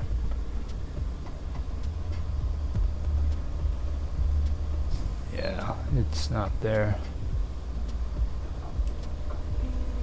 And that's one thing too that you have to realize too. It doesn't work all the time. So you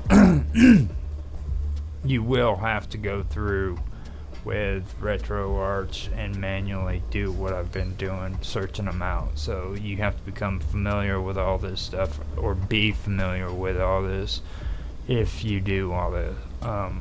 Do use RetroArch. And like I said, you can do the RetroArch off of Steam, and I believe the UI for that's even more simple than what it is on here if you're using a console. So I've never used Steam to get RetroArch. For me, it's a little weird, you know what I mean? So I don't know if I'd ever want to do that. Just I mean, that's just me. So here we have load playlists. Do I have anything? No, I don't. So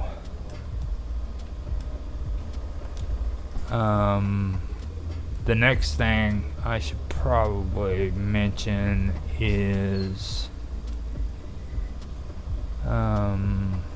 cores. Okay. Now you can change core settings.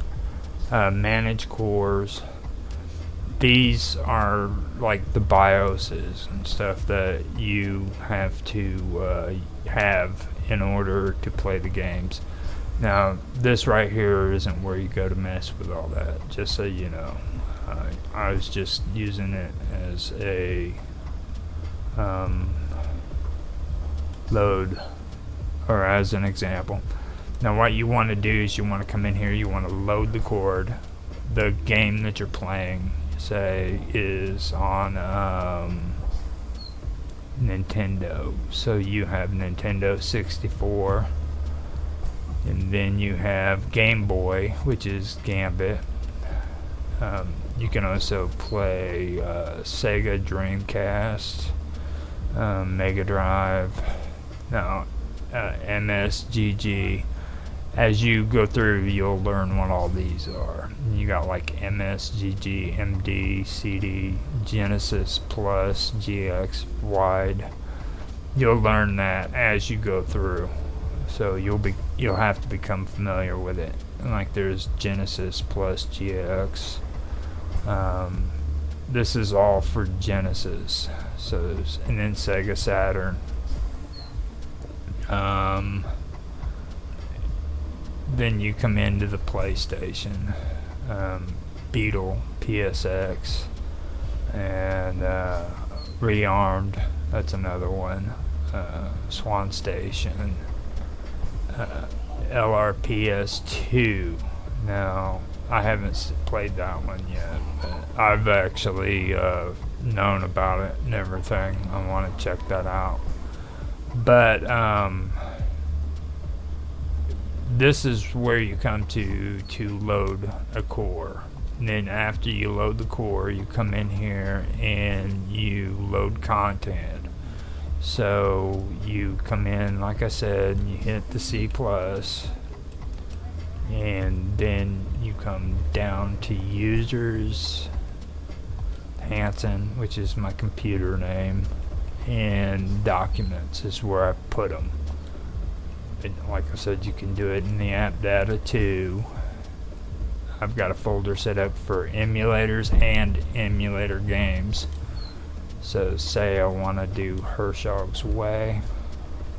I come in here and they give me an option on which one I want to use. So I'm going to use the Sega Mega Drive Genesis Blast 'em. And you got these other options. If this doesn't work, then I go on to the next one until it does work.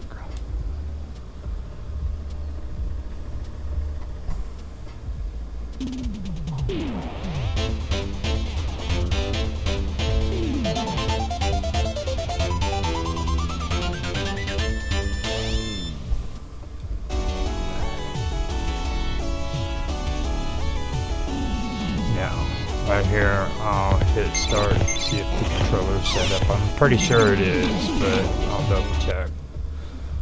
So, I hit start and it did do this. And, right there. So, that is started up. The controllers do work.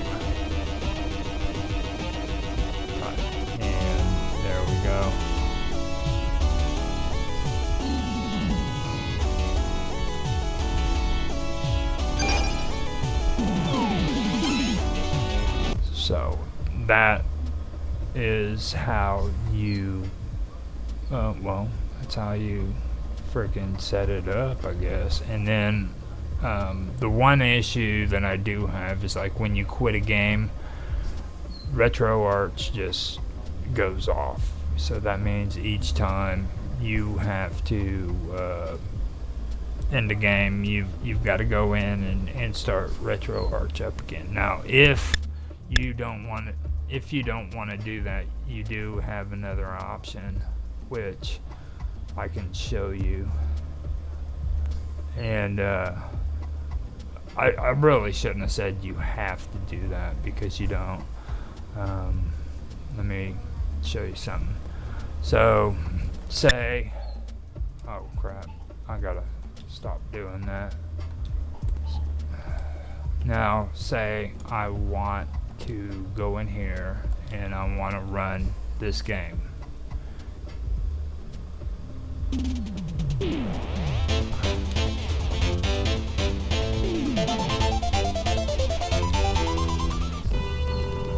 So what I have to do now is, if I want to back out of here, I come over to my keyboard and I hit, well, I gotta be careful there, even so. I'm supposed to hit F11 or F12, one or two. I keep forgetting. And like I said, I don't, yeah, F1. I hit F1 and it gives me the option there to resume, restart, close content. So I can hit F1, close content, and it does take me back and it closes out the game. So I really shouldn't have said that, so I apologize for that. At one time it was constantly me doing that until I started getting into learning the keypads or the keyboard and incorporating it in with using the controller. Now, I mentioned this with the other emulators. Be safe about where you go to get your emulator games. A lot of these games you can get on the website that I suggested, which is Vim's Lair, but some of them you can't. So when you go to a lot of these, you need to be careful on where you go to. My second choice would be Reto. Let me pull it up because it's been a while. They have a few of them that are out, but the ones that I really go to, because I'm really touchy about it, I don't go to too many of them to get these things, so I'm really careful. But the ones that I really do go to is Rom's Games, I believe. No, it's not. It's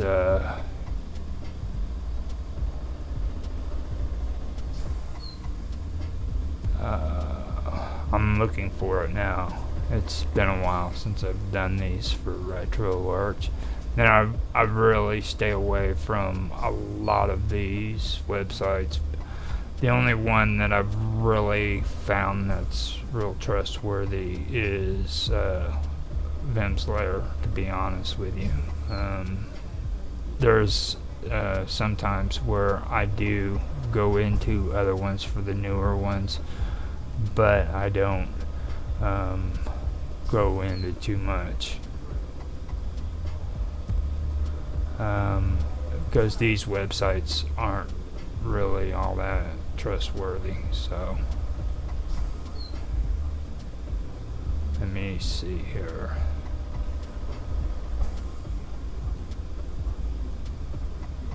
Cool ROMs, that's it.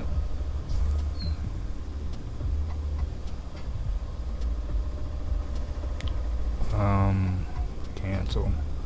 Yeah, here we go. Now this is the site that I'll go to if I have to, but I don't even trust this one 100%. Cool ROMs is something that you have to be careful about. You can get good ROMs and ISOs from here. Hold on a minute, I'll be right back.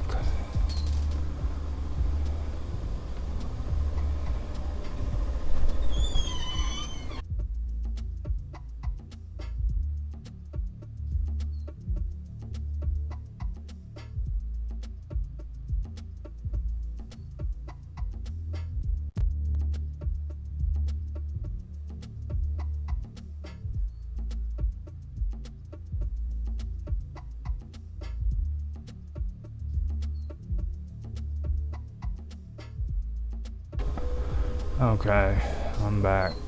So, this is where I said before, you have to be real careful about this place, because they do have a lot of ROMs, and there are a lot of good ones, but make sure that you're real careful with these. I wouldn't trust any of the main ROMs, so I would keep that real, I'd stay away from that, to be honest with you. Now they do have popular emulator sections, Game Boy emulators, DS emulators, Nintendo emulators, SNES, you can check those out. They have a list of them. I've never used any of those for that system whatsoever. DS, Game Boy Advanced, all these, never used those. yeah, I've never used any of these right here. This is for that's for Mac users too, I believe. Oh no, it says Mac user, visit our exclusive Macintosh emulator section here. Mac name Stella, I know of that one. I've tried Atari 800 Mac X once, and that's on accident because I didn't know what the heck that was. But you can find out what emulators to use for games on Macintosh. And let's see here, Nintendo emulators. Yeah, see, I've never used any of these. Hey, SNES, 9X, ZSNES, they do give you good emulator suggestions, I guess, but Vim's Lair, this one is the one I use. So when I come in here, if I want to find out about the emulators, I believe their emulators are, list of emulators are here.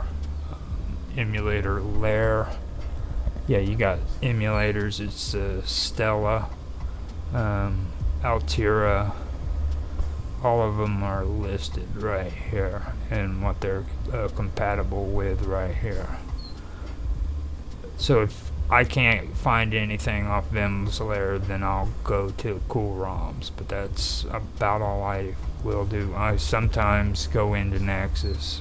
The only way I get anything from Nexus is if they're listed in on their Discord server as being a new release or a fixed link, because they have a lot of dead links, and when you go in there to try to download them, you'll get spam, and you do not want to pup on your computer. Okay, so be careful when it comes to using Nexus, and make sure that when you do go in to do a game, you hook up with them on Discord. That way you know what they're doing, or what they're doing at that moment, you know what I mean? Because you don't want to just go on Nexus and just randomly pull a game off there that you like, because there could be a chance that that link is maybe 5 years old and dead and spammy. So just be real careful with them. Now PCSX2, that's the one I've used. I've got Dolphin, Zemu, Xenia, and RPCS3. Pretty good ones so far. Never used Same Boy or Virtual Boy Advanced. I've seen this MGBA. I've never used it, but I've heard of it. The PPSSPP, that's one that I believe I've used, but I don't really know for sure if I have. So that's a rundown of them. Then you come down here to the vault, and right here for each system they've got lists of games that are available that you can go to and get. But yeah, that's basically my rundown on the RetroArch. Like I said, if you get these, you technically are committing piracy. Okay. So be aware of that if you do it. It's your call on that. I have no opinion on it. The people who have determined they don't want you to play these games make absolutely no profit off of these games anymore.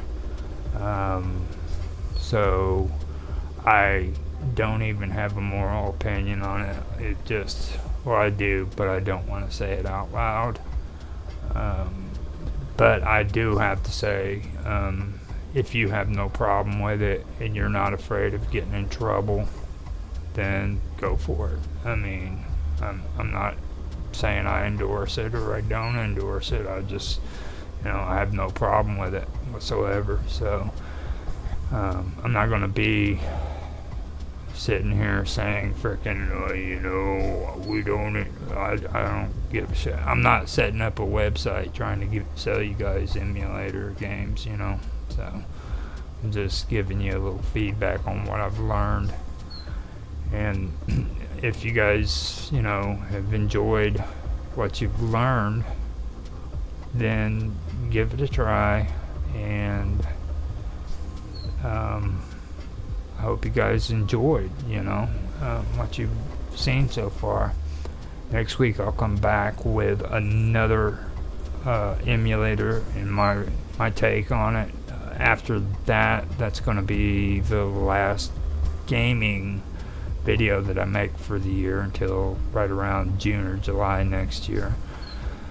But don't worry, if you want to watch these again, I have them on Rumble. I've also got them on YouTube. YouTube transfers them over to BitChute. I've got them on Odyssey, and in the beginning of January I'm going to be transferring these to my podcast, which is Spotify for podcasters. So they'll be run again, like with all the other topics I have. And so if you guys want to support that, catch them there. And I will be coming out with more videos on gaming after June or July of next year. And also, like, interviews. I'll still be doing interviews as they pop up when it comes to gamers. So if you guys are into gaming and you want to do an interview with me, hit me up, let me know. I really enjoyed doing that with you guys. So, just send me a message, make a comment in the video comments if you want to do an interview. I'm open for anybody. If you play a game and you want to talk about it, then let's talk. So hope you guys enjoyed, and with that, I am going to end the stream. Thanks for sticking around and listening to me mumble, jumble, whatever. Have a good day, guys. Hello everybody, and welcome back to another episode of Live with Roger Hanson. Today is the final episode of my history series for 2023.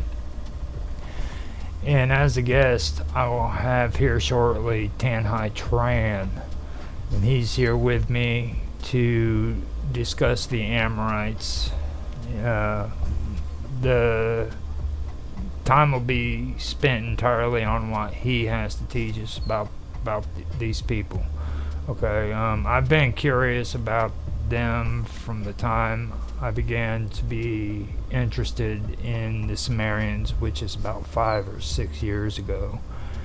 And from that time, they've been mentioned with the Sumerians, they've been mentioned with the Babylonians and the Assyrians. And I believe last week when we were talking about the Canaanites, they mentioned that the Amorites were mentioned like 90 times in the Old Testament of the Bible.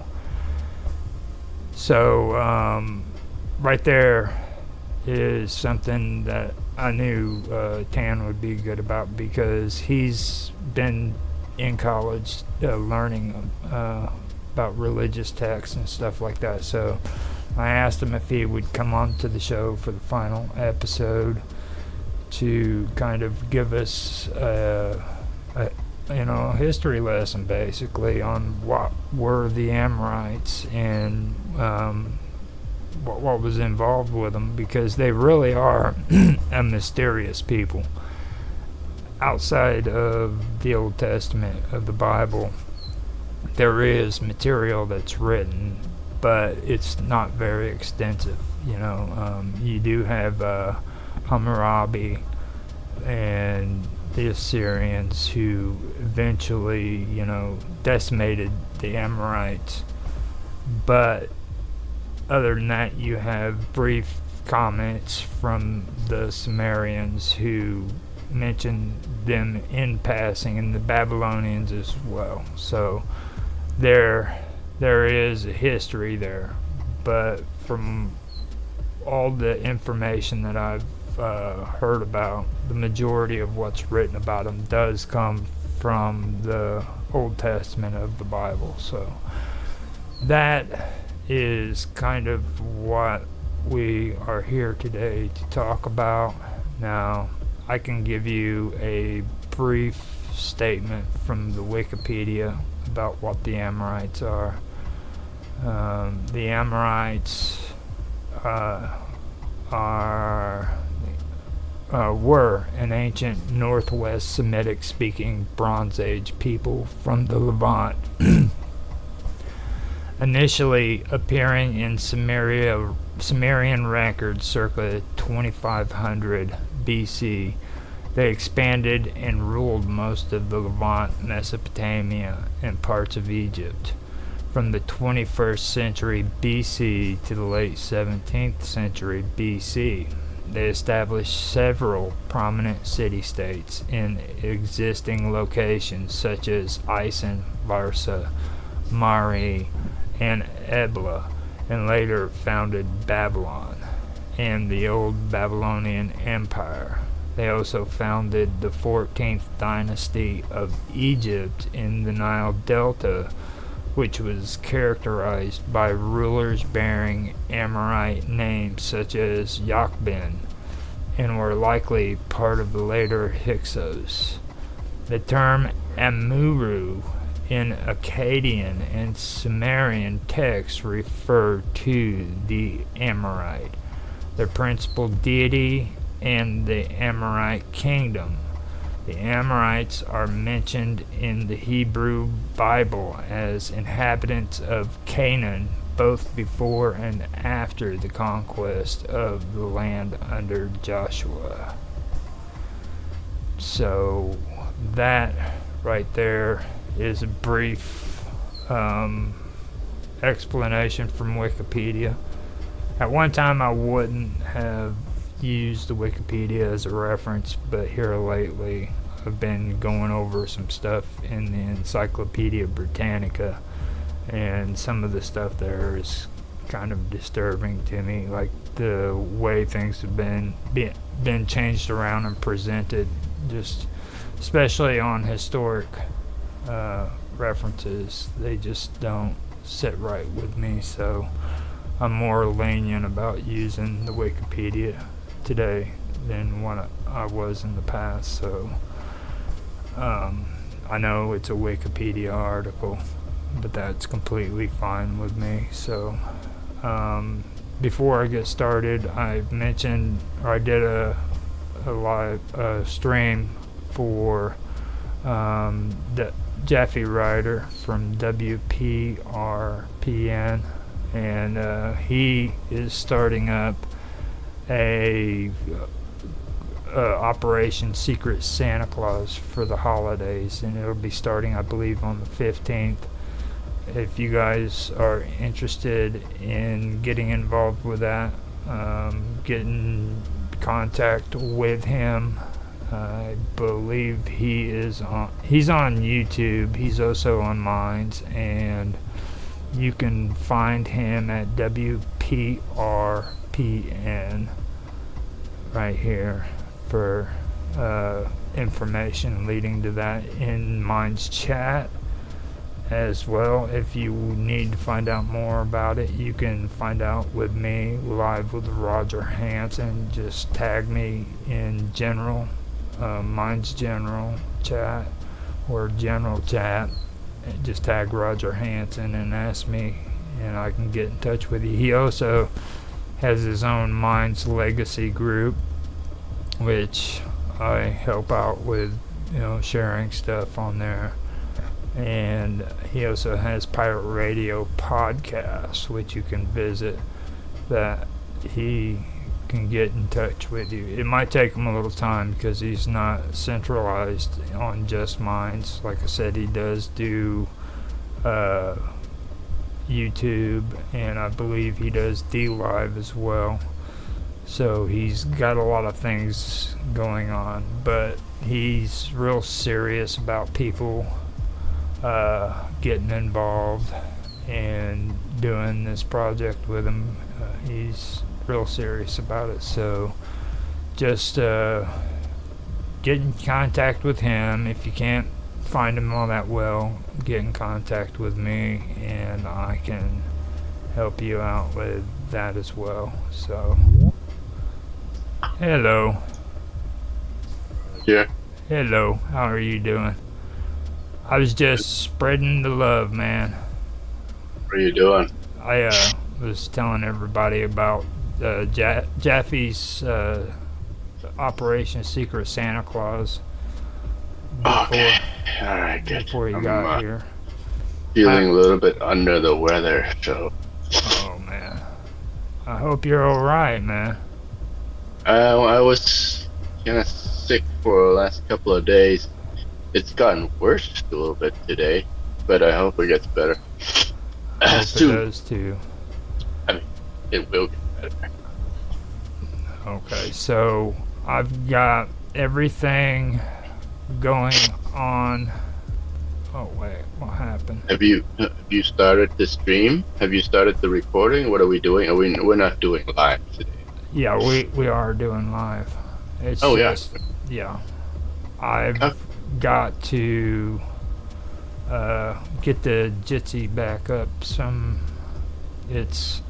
I'm wanting to get everything set up to where it's showing your face and you give your presentation and stuff. So I got it now. So Okay.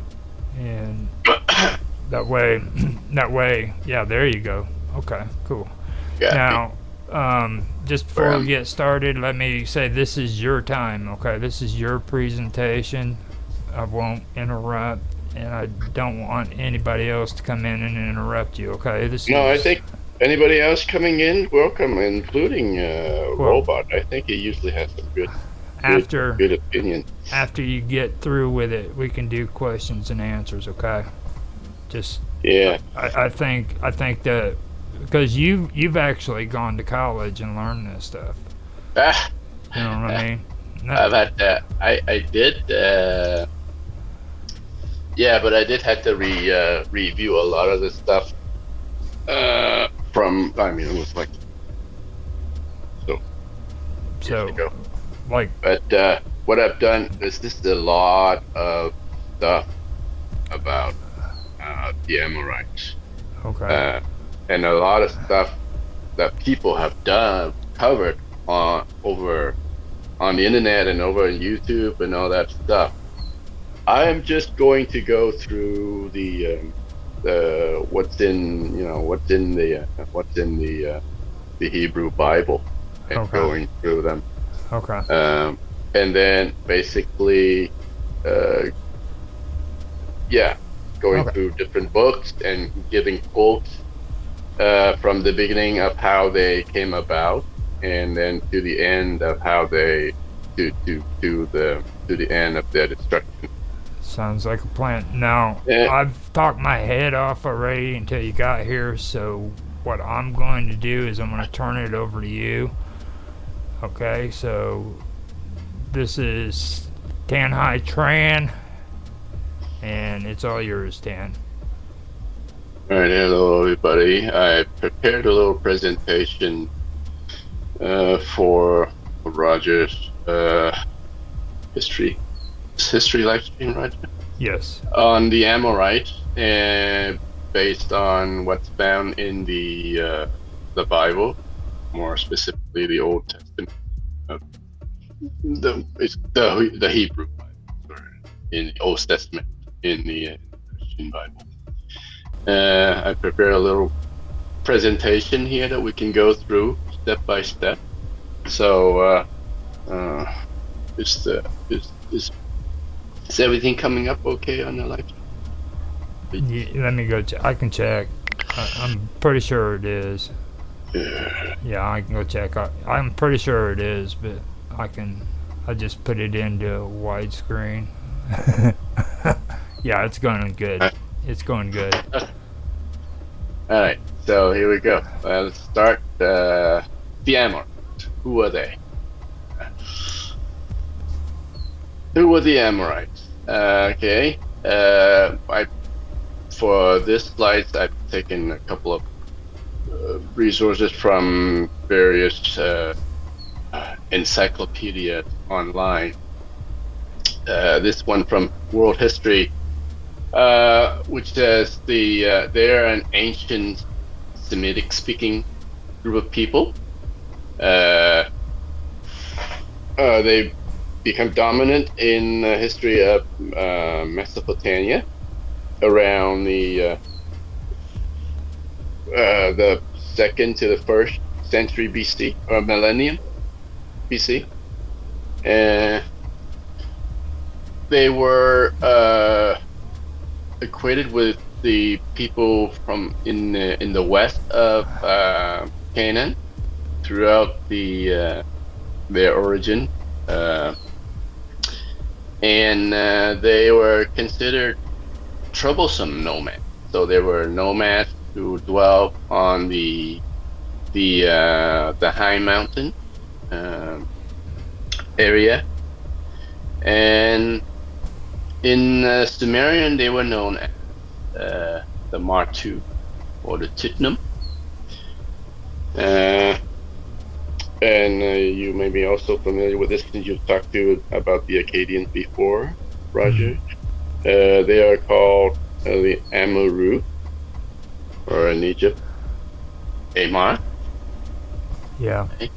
Now, they were mentioned in the book of Amos in the Hebrew Bibles as being tall as cedar, strong as oak.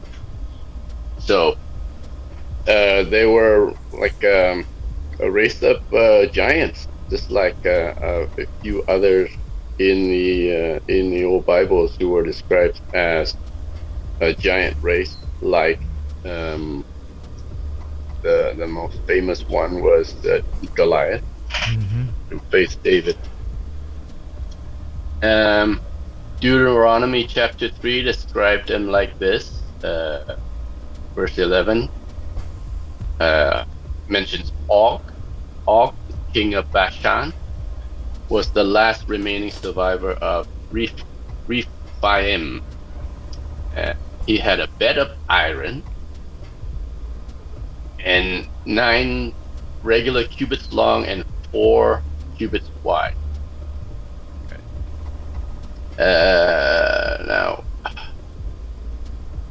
Now that's pretty long.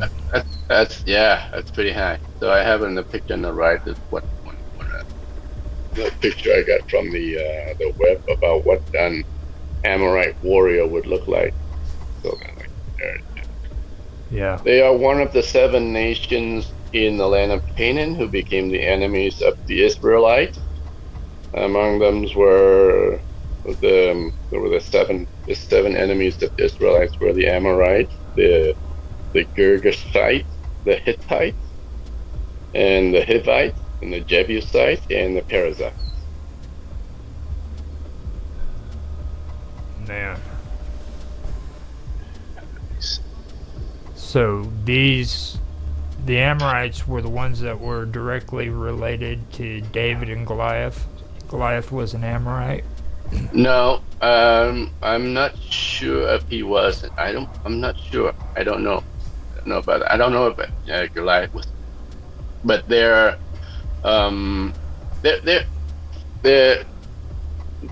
were a few of them that were giants, right? Okay, so yeah. Goliath was one of them, but I don't know if they're the Amalekites, who were also a race of giants, not mentioned in here, but not sure which one Goliath was. Now, let's go through where they came from. Okay.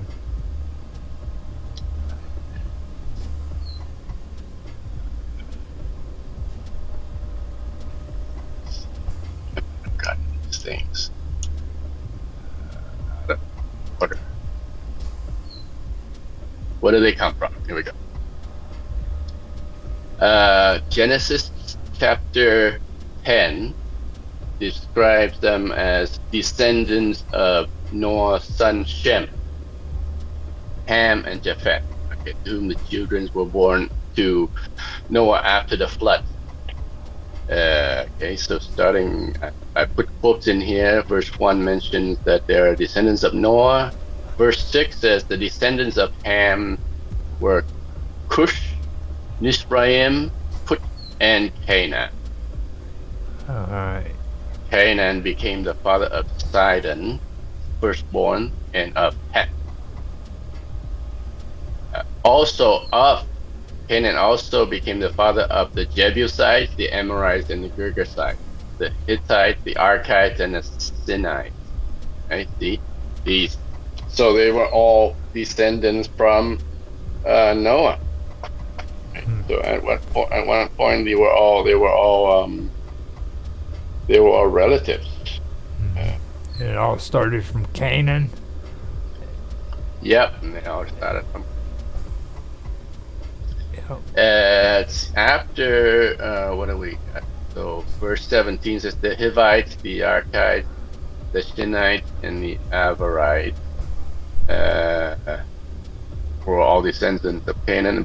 And then afterward, the clans of the Canaanites spread out, so that the Canaanites' border extends from Sidon all the way to Gerar near Gaza, and all the way to Sodom and Gomorrah. Oh yeah. So that'd be right there on the Levant. I have a map here down here of the Canaanite nations of Genesis chapter 10 and how it relates to modern day. So the this Canaan on the west of the east, the east side of the Mediterranean Sea is there, which is the east of Africa, and the north of it is modern day Europe, and on the right there is Asia.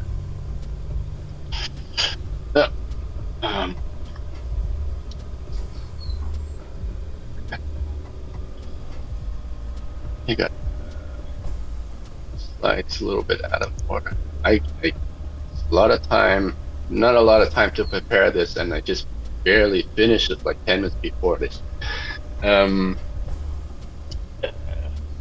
so we got this. Okay, so Genesis chapter 14, okay, mentions that Abraham, so we knew that they are all descendants of Canaan. We also know that Abraham was an ally with the Amorite, or at least one of them. Okay? Genesis chapter 14. I'll read. Now the valley of Siddim was full of bitumen pits, and as the king of Sodom and the king of Gomorrah fled. So this is when Abraham was about to go into the land of Canaan, and they're in battle with these two lands, Sodom. They fell into these, and while the rest fled to the mountains, the victor seized all the possessions, supplies of Sodom. They took with them Abram's nephew Lot, who had been living in Sodom, as well as his possessions, and they departed. The survivor came and brought news to Abram the Hebrew, who was camping at the oak of Mamre, the Amorite. So Abram, this name before he became Abram, was staying here at the oak of Mamre, the Amorite. And Mamre was the kinsman of Eshcol, Aner, and these were allies of Abraham's. Here it's mentioned that Abraham was buddy-buddies with one of the Amorites. Okay. The rest, just yeah. Rest. So So so we know that Abram was an ally of the Amorites, but what did the Amorites do that was so bad? Right? Right. So Genesis chapter 15 mentions some of their sins, and so let's read again. The Lord said to Abram, "Know for certain that your descendants will reside as aliens in the land not their own, where they shall be enslaved and oppressed for 400 years. But I will bring judgment on the nation they must serve, and after this they will go out with great wealth. You, however, will go to your ancestors in peace, and you will be buried at a ripe old age. In the fourth generation, your descendants will return here for the wickedness of the Amorites. The sun had set, and it was dark, and a pure smoking fire pot and a flaming torch passed between those pieces. And on that day the Lord made a covenant to Abraham, says, "To your descendants I will give this land, from Wadi to Egypt to the great river, the Euphrates, the land of Kenites, Perizzites, the Kenizzites, the Cadmonites, the Hittites, the Perizzites, and Rephaim, the Amorites, the Canaanites, and the Girgashites." So here, God made a covenant with Abram, that he will give him all this lands of these people who's been doing bad, wicked things, but here God says that their evil deed has not come to its fullness yet. That Abraham had to wait for a bit longer. Okay. Now So that beginning part, that describes Babylon, right? Whenever they were taken into captivity into Babylon. yeah. Okay. Just wanted to double check.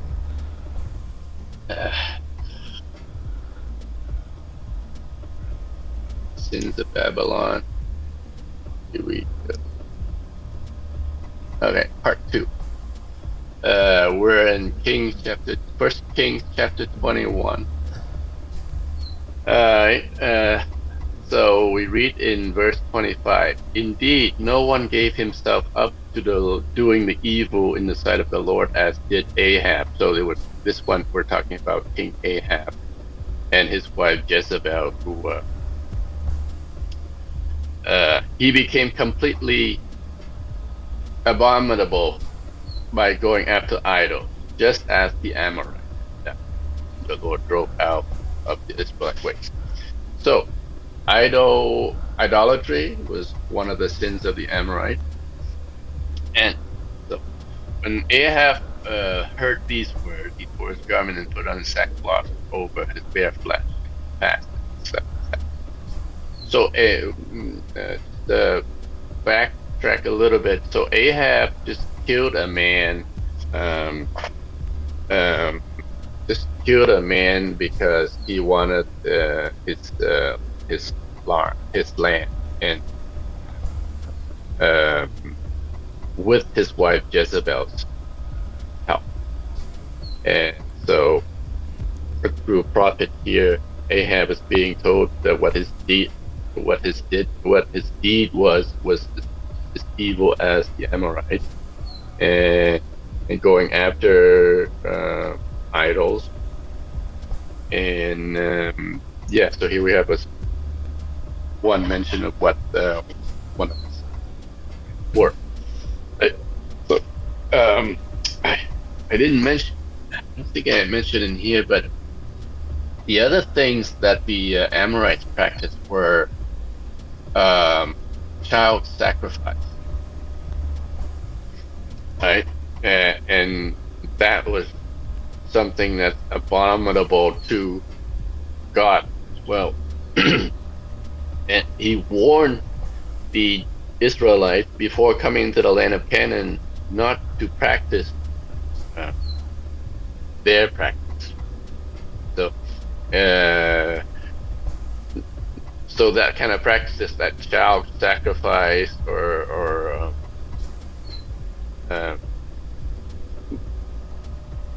uh, was one of the practices that the Amorites did. Okay.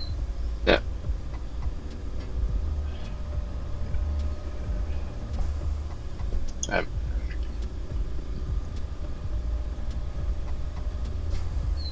did this already? Yeah, you already did that one. This. We also do this. I think that's the next one.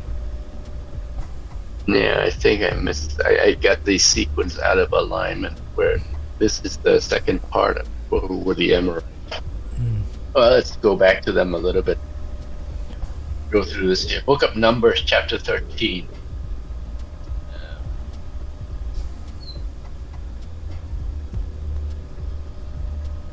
The Lord said to Moses, "Send men to reconnoiter the land of Canaan, which I'm giving the Israelites.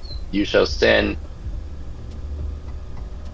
one man for each ancestral tribe, called one leader among them." So Moses sent them to the wilderness of Paran at the direction of the Lord. All of them were leaders among the Israelites, and they returned from their reconnoitering the land 40 days later, proceeding directly to Moses and Aaron, the whole community of the Israelites in the wilderness of Paran at Kadesh. They made a report to them and to the whole community, showing them the fruit of the land. They told Moses, "We came to the land to which you send us. It does indeed flow with milk and here is its fruit. However, the people who are living in the land are powerful, and the towns are fortified very large. Besides, we saw descendants of Anakim. The Amalekites live in the regions of Negeb. Hittites, Jebusites, the Amorites dwell in the highland." Okay, so in here, we learn that the Amorites are the highland, high mountain dweller, and the Canaanites along the sea bank, the Jordan. So, again, so I've seen that the Amorites and the Canaanites were sometimes used interchangeably, okay? But they are like one of the 7 nations of the Canaanites. Like, I don't know if they're the strongest. Maybe they were. Based on your other histories sessions that you did before from non-religious texts, they seems like they will become very powerful and they built very large empire until they seems like they did very well until they were smoked out by the Israelites. Okay. Amalekites live in the region. Caleb, however, quieted the people before Moses and said, "We ought to go up and seize the land, for we can certainly prevail over it." But the man who had gone up with him said, "We cannot attack these people. They are too strong for us." They spread discouraging report among the Israelites about the land they reconnoitered, saying, "The land that we went through and reconnoitered is the land that consumes its inhabitants, and all the people we saw there are huge." Yeah. All right, so they were trying to spread rumors that these people were giants, but maybe they're not that far from the truth, because they were the Nephilim. I think this is where I found where they are mentioned. Mm-hmm. Now Nephilim, this was when Moses was traveling through the wilderness, right, with the Israelites. And no, this is after they're going after the wilderness, and they're about to go into the land of Canaan. Oh, they're going into the land of Canaan. Yeah. This is they're about to go into the land, and so Moses sent some spy to go in and scout out the land, and the spies came back with the news. All right. So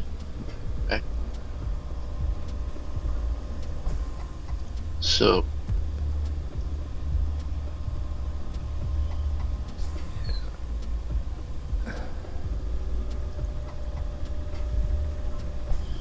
okay, I think were we here to do this?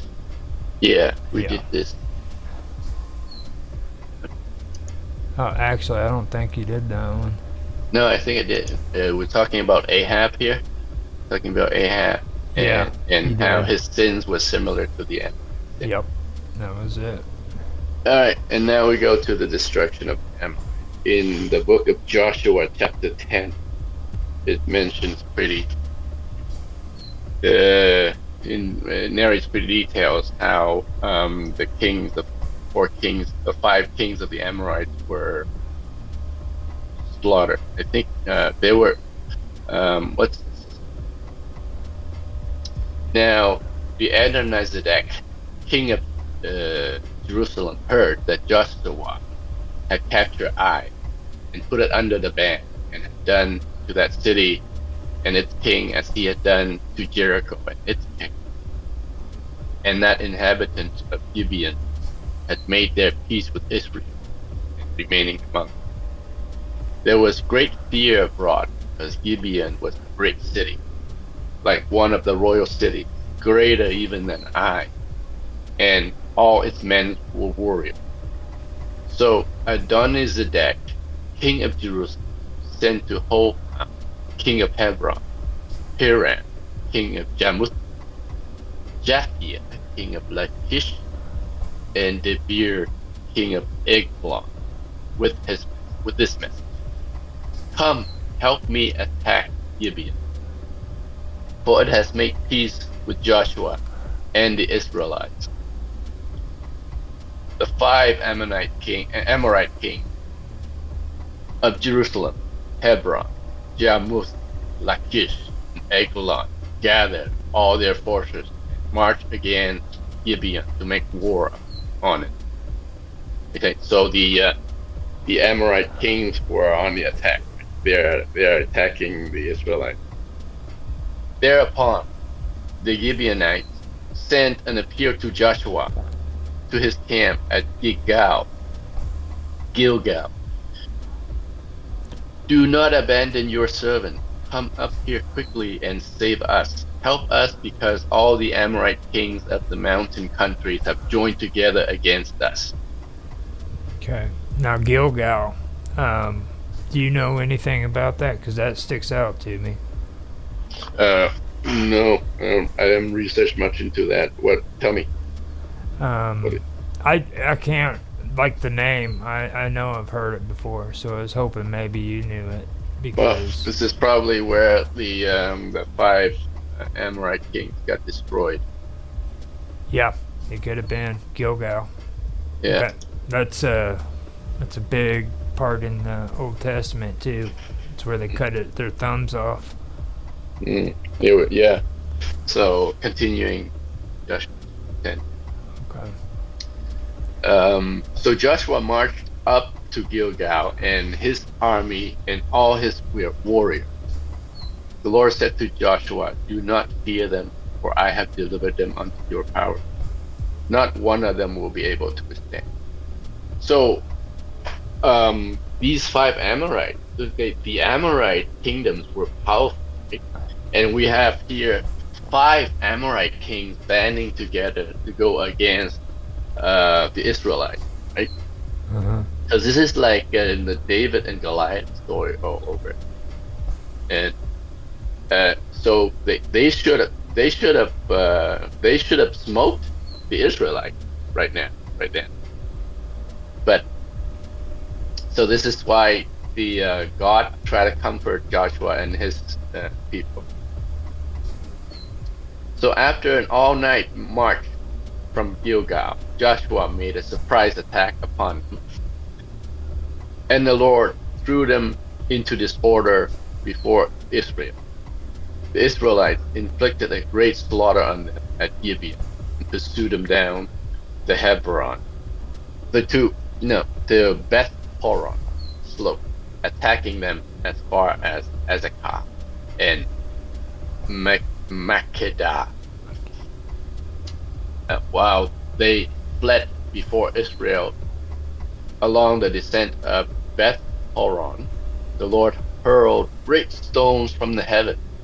So there was this storm from heaven above them all the way to Azekah, killing men. More died from these hailstones than Israelite killed with the sword. It was then, when the Lord delivered up the Amorites to the Israelites, that Joshua prayed to the Lord and said, in the presence of Israel,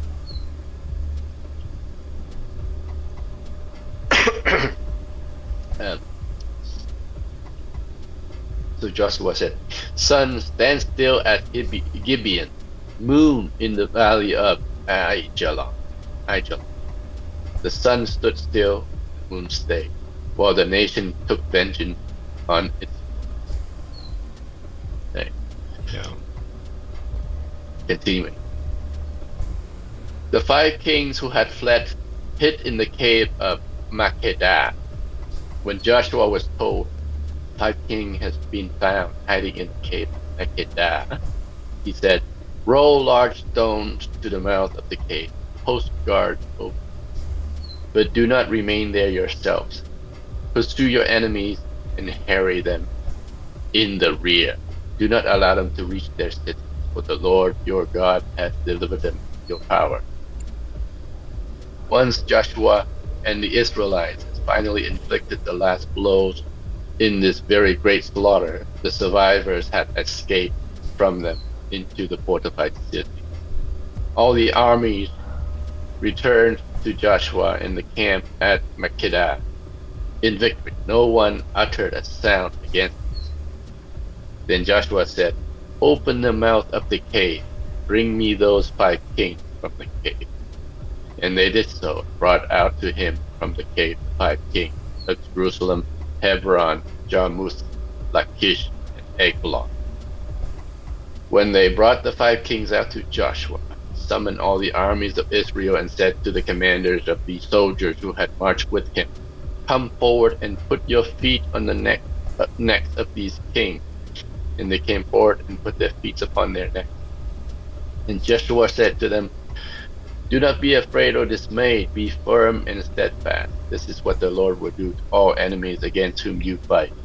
Thereupon Joshua struck and killed the king, and hanged them on 5 trees, where they remained hanging until evening. Yeah, it's interesting. They said 5 trees there. I've heard also mentioned like 5 thumbs. You know. They hang the thumbs? It was they got their 5 thumbs cut off and they were sent back. It wasn't this one because these guys were killed, but there was another confrontation where instead of killing them, they cut their thumbs off and sent them back to their lands. So were they also the Amorites? No, I don't think they were. Something else. But okay, that's what I was thinking whenever you were saying that. It was, or before you got to this part, that's what I was thinking this was, but it's not. Okay, well, I think that is all I be at least to the end of the Amorite. I think after this time, after this, there were no signs of the Amorite in history after that, but so with what's his face, Hammurabi, with his thing. What's your take on that with the Assyrians? Because like he made the claim that he was the one that finally defeated the Amorites and desecrated their kingdom and everything. And Hammurabi? Yeah. I've read vaguely on Hammurabi. I thought that was the code. Yeah, it was in the code. He was the code of Hammurabi. He mentions defeating the Amorites and sent.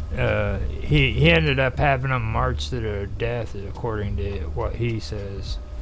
So, Hey, can we go through? You have the source of that?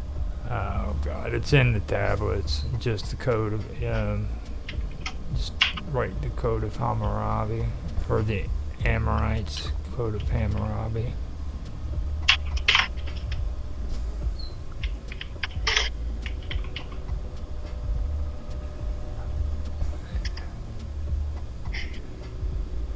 The Amorite ruler Hammurabi, crowned king of Babylon. Well, yeah.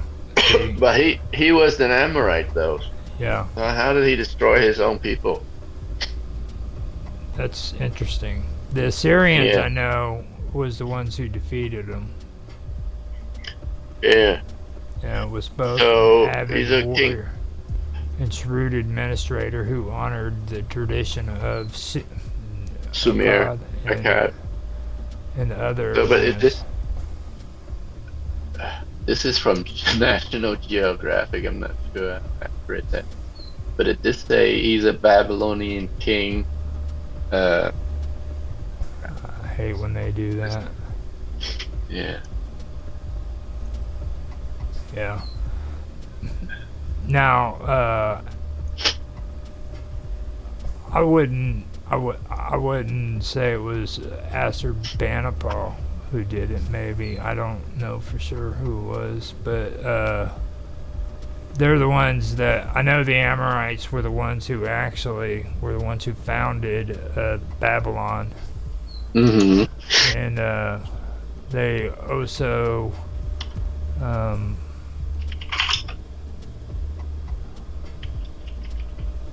So I thought, yeah, I thought that Hammurabi was an Amorite, and that was part of the greatness of their civilizations, where they have this code.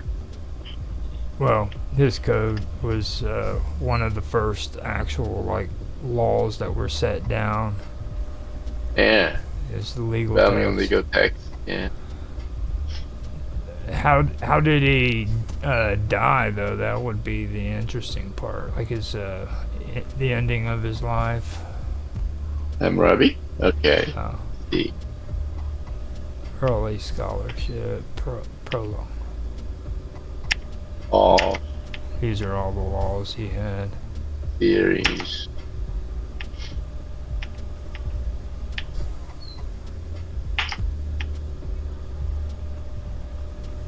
Yeah. They're focusing more on the laws and everything that he had in there. The judgment of Hammurabi. Yeah.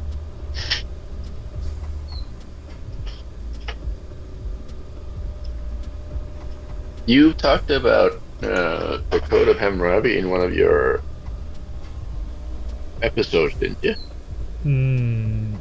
I don't know if I did in this one or if it was in my streams before when I did my narrations.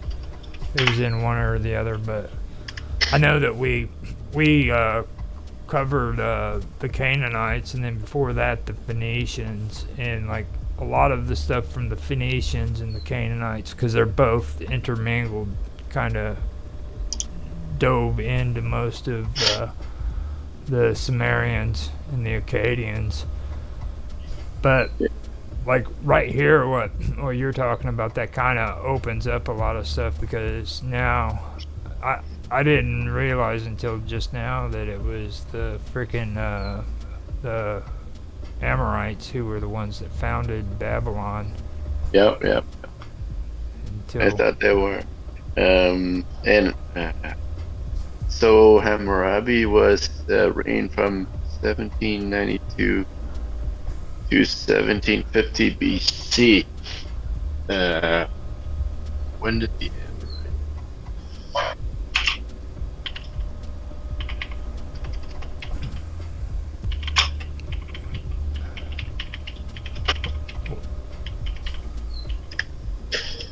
oh yeah, okay, in the 16th century.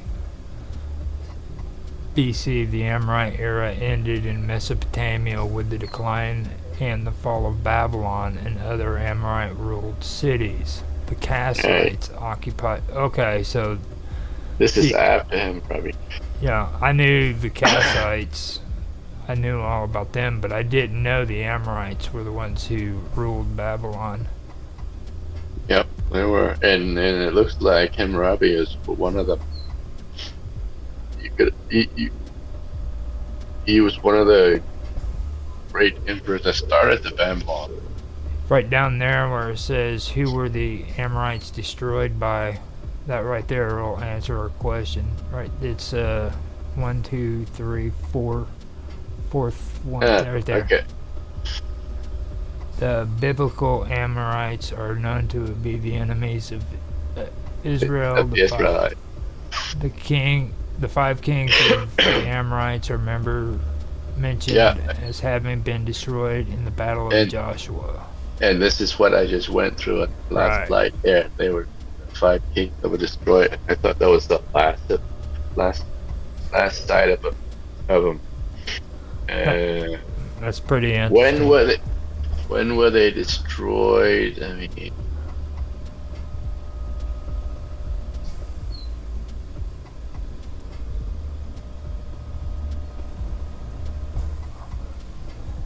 that would explain too a lot of the bad blood between the Jewish and the Babylonians as well. Why they were brought into captivity, because if they were battling against each other for that long amount of time, you know what I mean? I guess so. Yeah. They did not get along at all. Yeah. And see, like, from what I've heard is one of the Jewish kings sent an offensive message to the Babylonians, and when he read it, that's what prompted him into attacking Jerusalem. Yeah. So. Well, it's there's that source in the Bible where it said where all the 5 Babylonian kings or the Amorite kings were conspiring together to go after the Israelites. Well, see, my favorite though is Amos. Like, whenever you read about Amos and his warnings to the Israelites, you know, before it happened, I think that's pretty profound. Yeah, where I think I briefly mentioned Amos, the first slide. Which verse are you thinking about? Oh, Amos. Amos from the Bible. Like, there's tons of Amoses. Bible Amos. Just type in Amos. It'll give you a thing.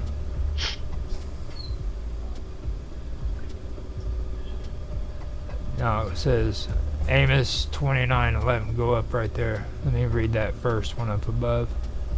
No, this is Amos 2:9-11. That's the. No, this must have been after that. Whatever warning you were thinking of. This is there where they say they have destroyed. God told Amos that he had destroyed the enemy. Okay. No, the one that I was talking about was where he was talking about the Israelites using or creating what are they called? Where you do sacrifices outside? The book of Amos.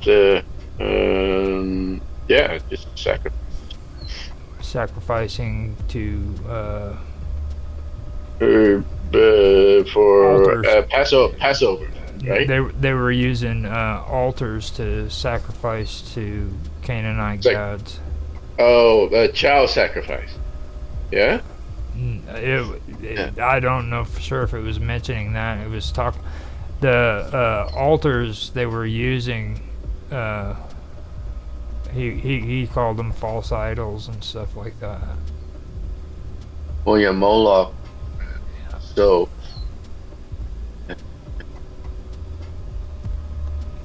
Wait, hold up. The Canaanite child sacrifice.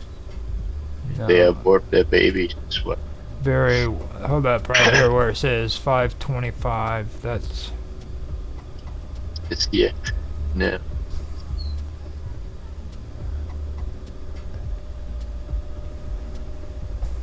It's just okay. Yeah, that's just sacrificing a, of lamb and goat. yeah. What it was is he was talking about the sins of the Israelites, and he said that Or because they were warning he the Israelites about the sins of the Canaanites. no, it's like they were Yeah. actually like participating in it, and he straying away from God, and he said that because of that, eventually they would be conquered by. At the time, he didn't mention Babylon, but he said that they would be conquered by an enemy, and they would be held in captivity away from Israel for. He even said it 40 years.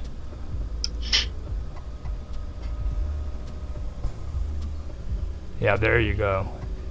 Amos warned the Israelites that they would be destroyed if they did not repent. He prophesies that because the Israelites had rejected the Lord's prophets, and the Lord would remove the prophets from among them. Amos, yeah, that right Sorry, there. Amos 1. Amos chapter 1. Oh, I guess, yeah, that would be it.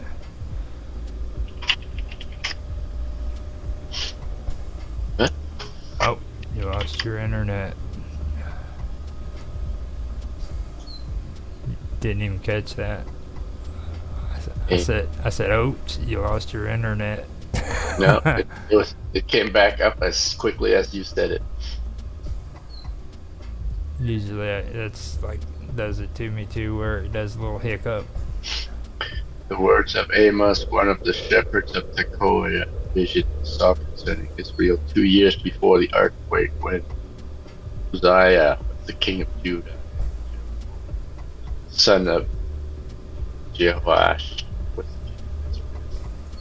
Jeroboam. Yep. he said, "The Lord roars from Zion and thunders from Jerusalem.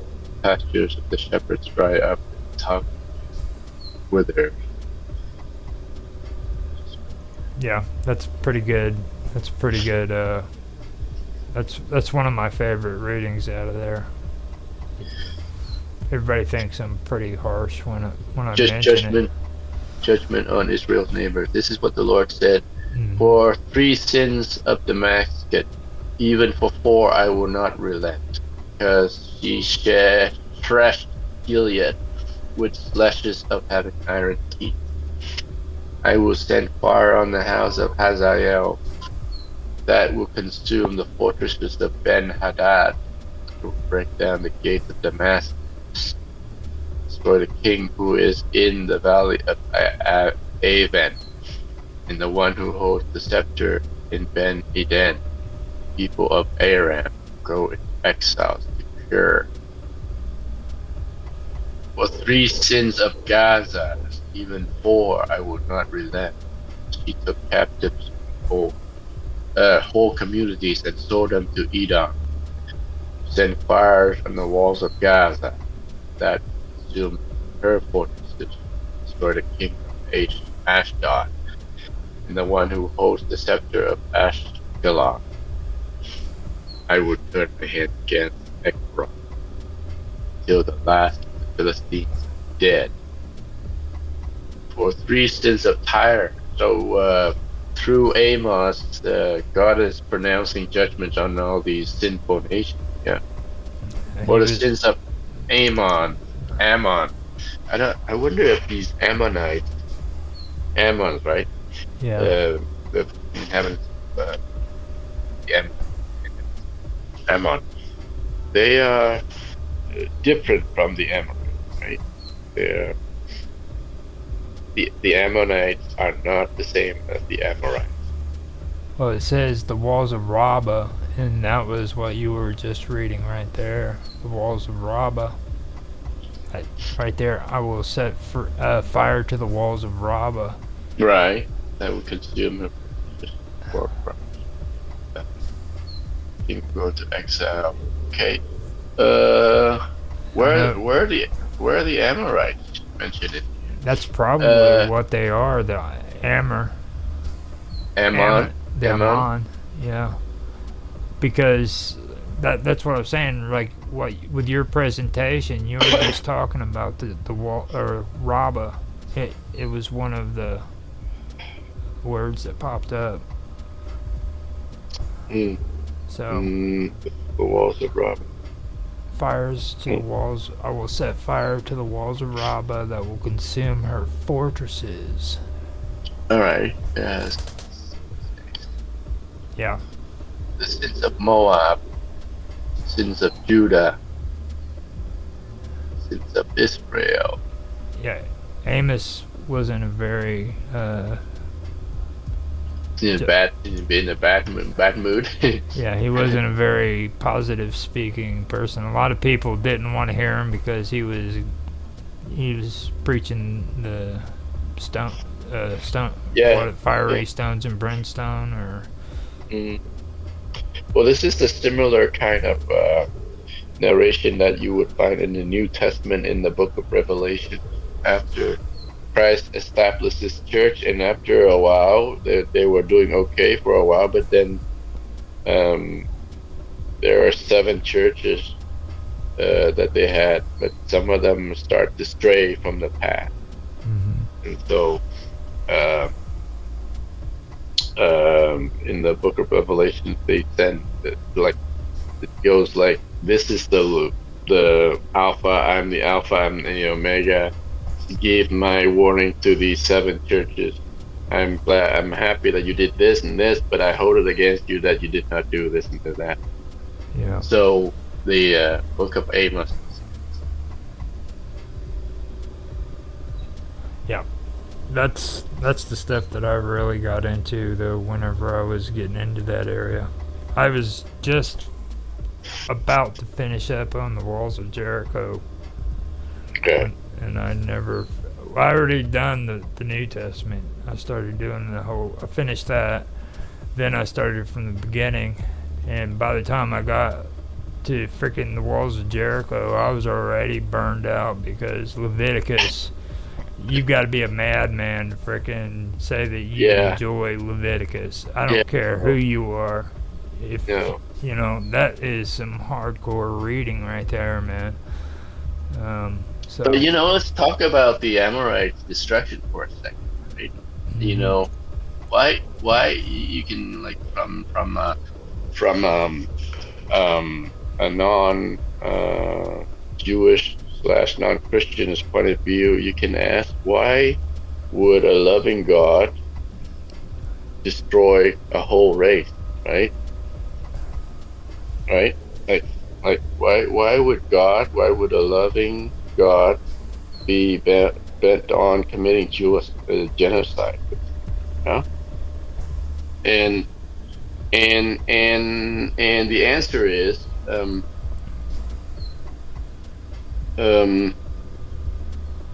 you know how so there are 2 sides to the there are 2 aspects of God. One's being justice, and the other part being mercy, right? Mm-hmm. And so in the Old Testament, the people of God, Israelites, or the chosen people of God, they were like it's like how you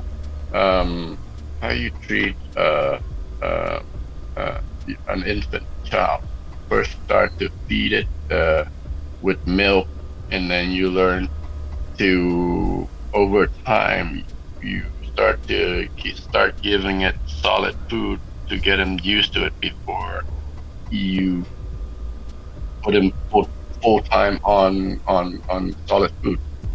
If a baby was born and you stuff solid food into him, he would probably not be able to deal with it. But this is the same kind of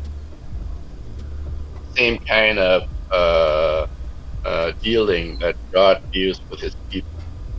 When they're in the Old Testament, they were infantile, they're uncivilized, and they need to learn about justice first before God can come down to teach them about His mercy.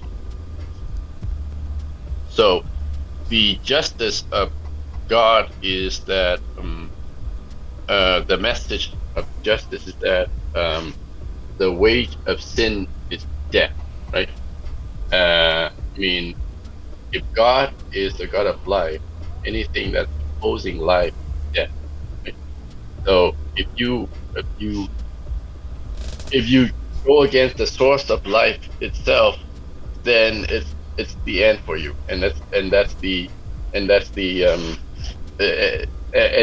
it doesn't mean it's like a cruel judgment or something. That's just a fact uh of of how everything is in the universe, right? Like you put your hand into an electrical socket, you'll get shocked, Yeah. right? Just natural. And so the Israelite needs to learn before Jesus came that yep, if you're and you if you violate God's law, then the end result is death. And you can see some of that judgment pretty immediate. Okay, the judgment on the Amorite were long and delayed. They had it was all drawn out, and you saw me quoting in one of the verse. It was said that their sins have not reached its peak yet, so they were not being destroyed because and the Israelite had a chance to destroy them before when they sent in the spies, um, and they were planning on how they could take them out, but the message was that it's not the time yet. And so there the Amorite judgment was delayed, right? But we saw somewhere else in the Old Testament where people committed a sin and they were killed instantly. Right? I think it was during the King David's reign where some of the carrier of the Ark of the Covenant, like they stumble or something, they stumble and they cause the covenant to shake, and then he was killed instantly. Uh, just like where's that? That's the Onan, the famous story about Onan spilling a seed on the ground, right? When he's having sexual relations with the wife of his brother to try to give him because he died or something and didn't have any descendant. And Onan decided to spill his seed on the ground instead of spilling his seed in his brother's wife, right? And he was killed instantly. So. So that is the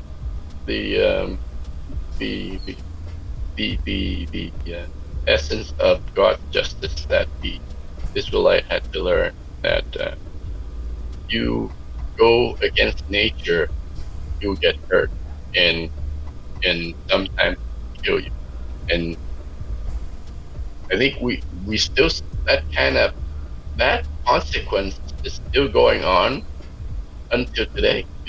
When you're doing something that's unnatural, you might enjoy it in the short term, but in the long term, there's harm that is being done. Maybe not immediately, but bit by bit, it's doing damage to your body, to your soul, it impacts your loved ones.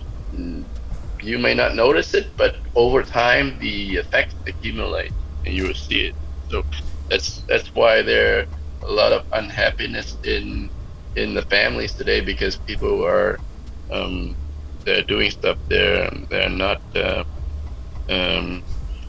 helpful to the unity of the family.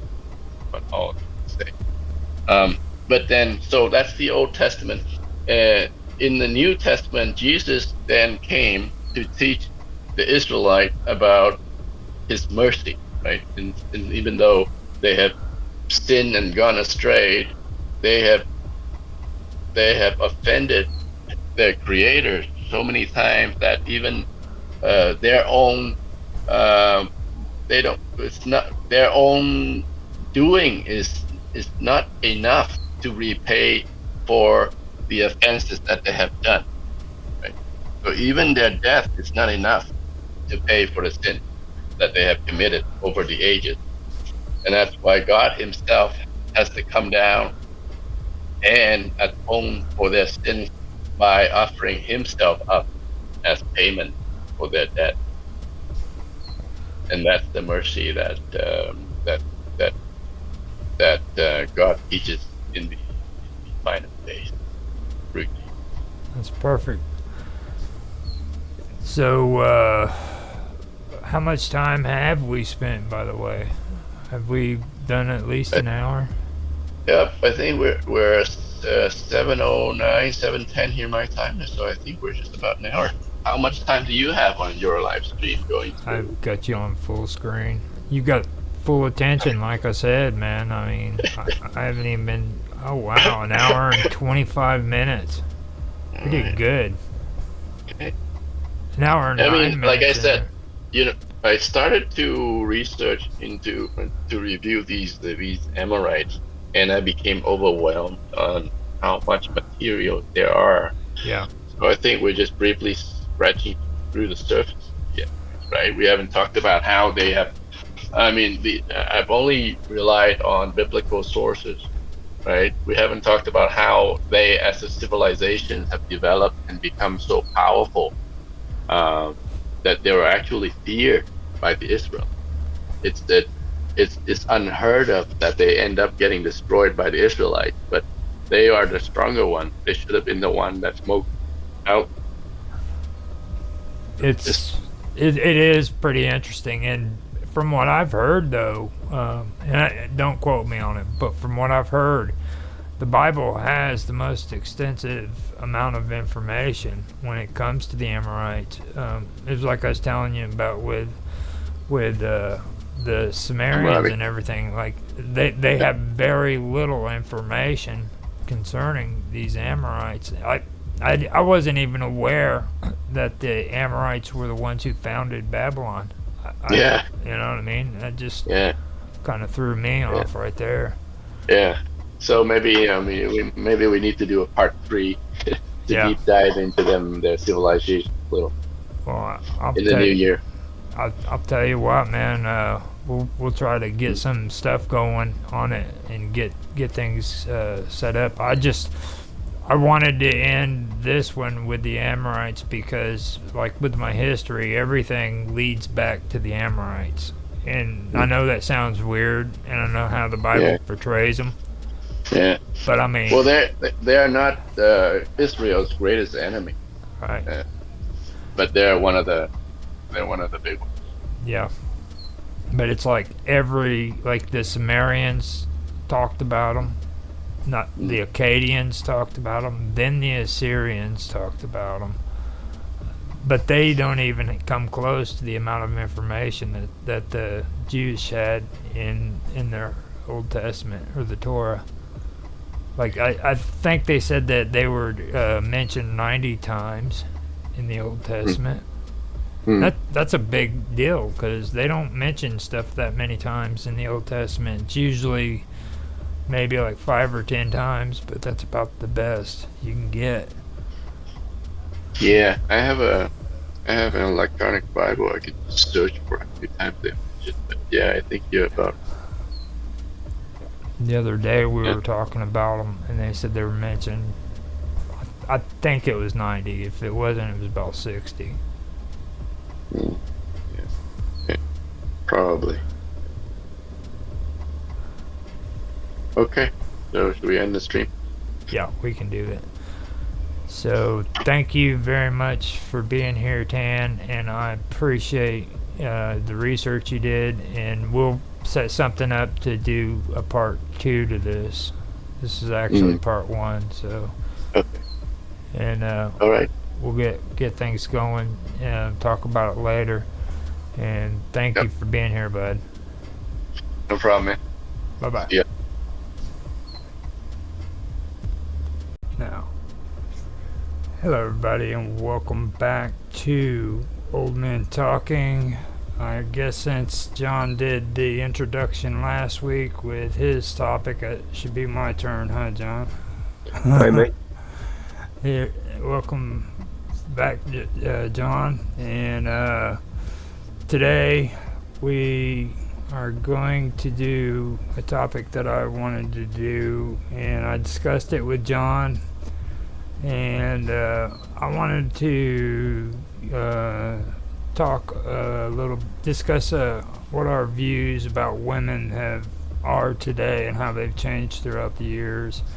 Now, I'm not talking about like just relationships, but if that needs to be a part of the discussion, there's no problem with it. But like just our thoughts about women in general, you know. If anybody wants to come onto the show, they're more than welcome to. It's just John and me here. I put links up in the Minds chat on my profile on Skype as well as on Rumble. So all you gotta do is click on the Jitsi link, and you can come in and have a conversation with us about it. So with that being said, I can maybe kind of throw in a little bit. You know, what I'm talking about, John, is you know, not really just about relationships and stuff, but like just dealing with women on a daily basis. You know what I'm saying? Like when I was younger, I know, like, I grew up with 2 sisters, you know what I'm saying? So I kind of had an advantage to a lot of males who never grew up with sisters, you know what I mean? Stuff like that. So I kind of knew what they were all about, like the hairspray and the crazy stuff in the morning, you know, stuff like that. But I do know that when I was younger, it seemed weird because I was afraid of females. You know what I mean? And I think that's where guys really learn how to be brave, is when they first, you know, come into contact with girls, and they have to actually ask them out on dates and stuff like that, you know. So that was one thing that I did want to talk about. But then, like, as I got older, I noticed that, like, when I was younger, I was more naive, I guess you could say, when it came to females. I was like always gullible, you know what I mean? And not only was I gullible, but I was stupid when with my own actions, you know. So I quickly learned what, like, toxic relationships were and stuff like that, and being around women that were just negative all the time. But as time went on, that kind of changed, you know. I started learning how to deal with them, be a better person, stuff like that. So I don't know, what's your thoughts on that? I'm scared of women as well. Especially my other half, but she's in the mood. Well, I run. Yeah. No, with me, what can I say? I think when I was younger, you're more shallow. If you were dating women and stuff, you judge them physically more than, like, when you're older. It's more about, to me anyway, how you get on with a person, you know, now. But when I was younger, it was like, no, they're gonna look like models, even though I was nothing to look at. But just that's what our youngster thinks. They think like that. It's sad. It's shallow. but 99% of men are like that. They think, oh, I gotta date someone who looks really, nice and stuff like that. And I'm glad that I don't think that way anymore. I really am glad, because I just glad of that way. But anyway, when I was young, dating wasn't so much a problem for me, because when I was really young, about 18, 19, on there, I was on the CB radio in Wales, yeah, and I made a lot of friends, and I dated a lot of girls through the CB, and it was just very easy for me back then. But there we go. Life changes and you move on. And yeah, I don't know what to say. It's just like, you just change so much as I said before, and I think you interviewed me. You view things different in your 20s, and you do in your teens, you do in your 30s, and everything. It's your outlook sort of changes. And I think as I got older, maybe I've dated women that I probably wouldn't have done when I was younger. I'll definitely say that. And sometimes I've dated them maybe for the wrong reasons, because I was single and stuff like that. And I'm glad to say I'm not that shallow anymore. I've been with someone now for coming up to 13 years now, and I'm glad I'm not that person I was when I was youngster, because okay, it was fun, yes, when I was young, yes, but not when I'm older now. You realise it's not what life's about. And I think as you get older, for me anyway, I've got more respect for women than I had when I was younger, a lot more. Definitely, and I've got a lot of my friends women, like online anyway, like people like I've interviewed and stuff like that. I've been friends with them for a long time, and there's nothing like we're just friends. There's nothing else to it. There's nothing else. There's no more ulterior motives. There's no more. We just are friends, and that's the way it is. But like 40 years ago, no, I couldn't not be friends with a girl at all. No, I would either I was dating them, or I didn't speak to them. It was just awful that back then. I was an awful person. But I'm glad to say I'm a lot better than that now. And so my partner, trusts me, because she knows that sometimes I'm talking to like women on to do with interviews and stuff like that, because I talk in the background and stuff before we talk proper, and she can be easy with it, because she knows I'm not like I've got no ulterior motives or anything. I'm just doing it because that's what I'm doing. There's no other reason for it. And she trusts me, and I trust her. And she'd probably break up with me after saying this interview, but here we are. So, it's just like, I think you're a better person as you get older. You should become a better. Not everyone does. You've got some, like, I suppose you call them like narcissists and stuff like that, who treat women bad when they're young, and they're still the same when they're older. But that's them, but it's not me, thank God. I actually know of a few like that, actually. But there we go. And it's the same. I wish Bob was here, to be honest. I'd like to hear her perspective, but there we go. I'm not sure why she's not here. She probably got scared. Said she doesn't want to.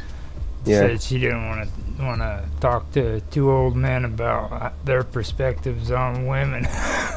Yeah, but I'd like to heard her perspective towards men, because when she was young and to where she is now. But there we go. We have to be for another time. Because I do know women, they're like some women always attracted to the bad boys. You know what I mean? The ones that they know they're going to treat them bad, probably, but they don't care. They want to be with them, and that's why I've never dated any women like that, because I'm not really a bad one like that. You know what I mean? Yeah. Not in that sense. They seem bad. I'm covered in tattoos and all whatever else they deem to be bad. I don't know, in their eyes, But so there we go. It's pretty much my take on it. I was listening to you, and there's a couple things, man, that has always stuck out to me. Like giving women respect, is something that is true. Like, and that was something that took time. Like for me, I haven't told too many people this. I'm pretty sure I told you, I told Karma, and then I told Bob Dub the other day, but it's like, I've been celibate for like 10 or a little bit over 10 or 11 years. It's somewhere in that time period. It was just a little bit after I met you that I decided to do it. And the weird part is even though I did that, I didn't do it, because of any bad feelings towards women. You know what I mean? It was because I noticed bad behaviors in me, and things that I had to do for myself. And one of them was, if I wasn't able to get into good relationships, I didn't need to be in one, Yeah. And it's weird because after that happened, all of a sudden I started developing, developing skills where I could actually talk to women, you know what I mean? Just openly talk to them. Yeah. And I wasn't afraid of them. They weren't, I didn't seem like a threat to them, you know what I mean? Like every guy that I've noticed, whenever they get in a conversation with a woman, there's always some fear that they're going to try to make a pass at them, you know what I mean? Yeah. And I know that today I don't have that problem, and that all started because of that. And like the relationships that I was always in was really, really toxic. So I would get into these bad relationships that would end real horrible. And today I'm able to recognize toxic relationships before I even get into them, where when I was younger I was in it head deep. I mean, I wasn't even thinking. I'd just jump into it, one bad relationship after another. And through all that, where I'm going with this is I actually learned, like how to show respect to women. I was watching on Rumble the other day. No, it was more than the other day. It was about 3 weeks ago. And this is the weird part, because it's not just the men, but it was the women in this stream that were just as bad. But there was these two men who really weren't, all that great looking. And they were on this stream just bad-mouthing women, okay? Talking crap about them. But the messed up part was there was an entire room full of beautiful girls. They were just surrounding them and just putting up with that crap, listening to it. And these guys were like just straight out insulting them, and which that right there I thought was disrespectful. But the crazy part about it was these women were still sitting there and putting up with it, That just, it amazes me how messed up not just men but women are when it comes to that kind of stuff. You know what I mean? There's certain things that you shouldn't put up with, Yeah. And that right there is what I get at when I'm talking about like learning how to respect women. I know that that's not good. It's not even a positive way of doing things. I had to sit through 2 interviews recently with 2 guys that were in they were an anti-woman group. I know you know who I'm talking about. We were talking about the name of it. It's a Chewog or something like that. But I think I saw you speaking about it on Minds, but I didn't really can't remember the details of it now. But I sat and I listened to him, and it was like, I mean, that's the narcissist thing, you know what I mean? It's like that you were talking about. Like, I feel bad for anybody that has to freaking experience that, you know what I mean? Because I'm just glad that it didn't happen to me. You know what I mean? Where I could become a person who was like a woman hater, basically. You know. Yeah. I just that's some of the stuff that really sticks out to me. You know. I mean. And I think a lot of that has to do with being around my mom now, because she's older and she needs somebody to help take care of her, you know. Like Yeah. she starts acting out because she's older, and I have to actually hold my tongue, you know what I mean? Because it gets frustrating. It's not as easy as what everybody thinks being around the elderly, and it just teaches you different kinds of skills. So I was glad you brought that stuff up. And another thing too, I wanted to ask you about, like, and this bugs me all the time, and I ain't wanting you to say anything about your personal life, okay? But like these freaking GNC commercials that you always see on TV, and these ED commercials and shit. What is the deal with like all these 30 and 40-year-old men running around getting like freaking male enhancement shit? You know what I mean? It isn't. Anyway. They're all over the freaking thing, and I didn't notice it until I started getting older, and I'm like, man, I've never had a problem like that. I was like, what the hell is this stuff always on for? You know? But it seems like the guys that are, like you said, that were shallow when they were younger and they're still shallow now, they got like this complex, you know what I mean, where they have to keep trying to stay young and keep doing what they were doing back when they were 20, and they go out and they spend just endless amounts of money on that stuff, you know what I mean? And and to me personally, I think they do that because they don't want to act their age, you know? Yeah. It's okay to be balding. It's okay to have frickin', you know, a slower sex life, you know? I just see that stuff as ridiculous, so that's all I want to say on the subject. But like, have you ever thought about that kind of stuff before? Which stuff now? Which bit do you mean? Like the last part with like all this crazy male enhancement shit. Oh God, no, God never. I'm old, and I mean, don't dye my hair or anything. I'm old. I'm old and grey. I'm old. You know, I am where I am. Yeah. That.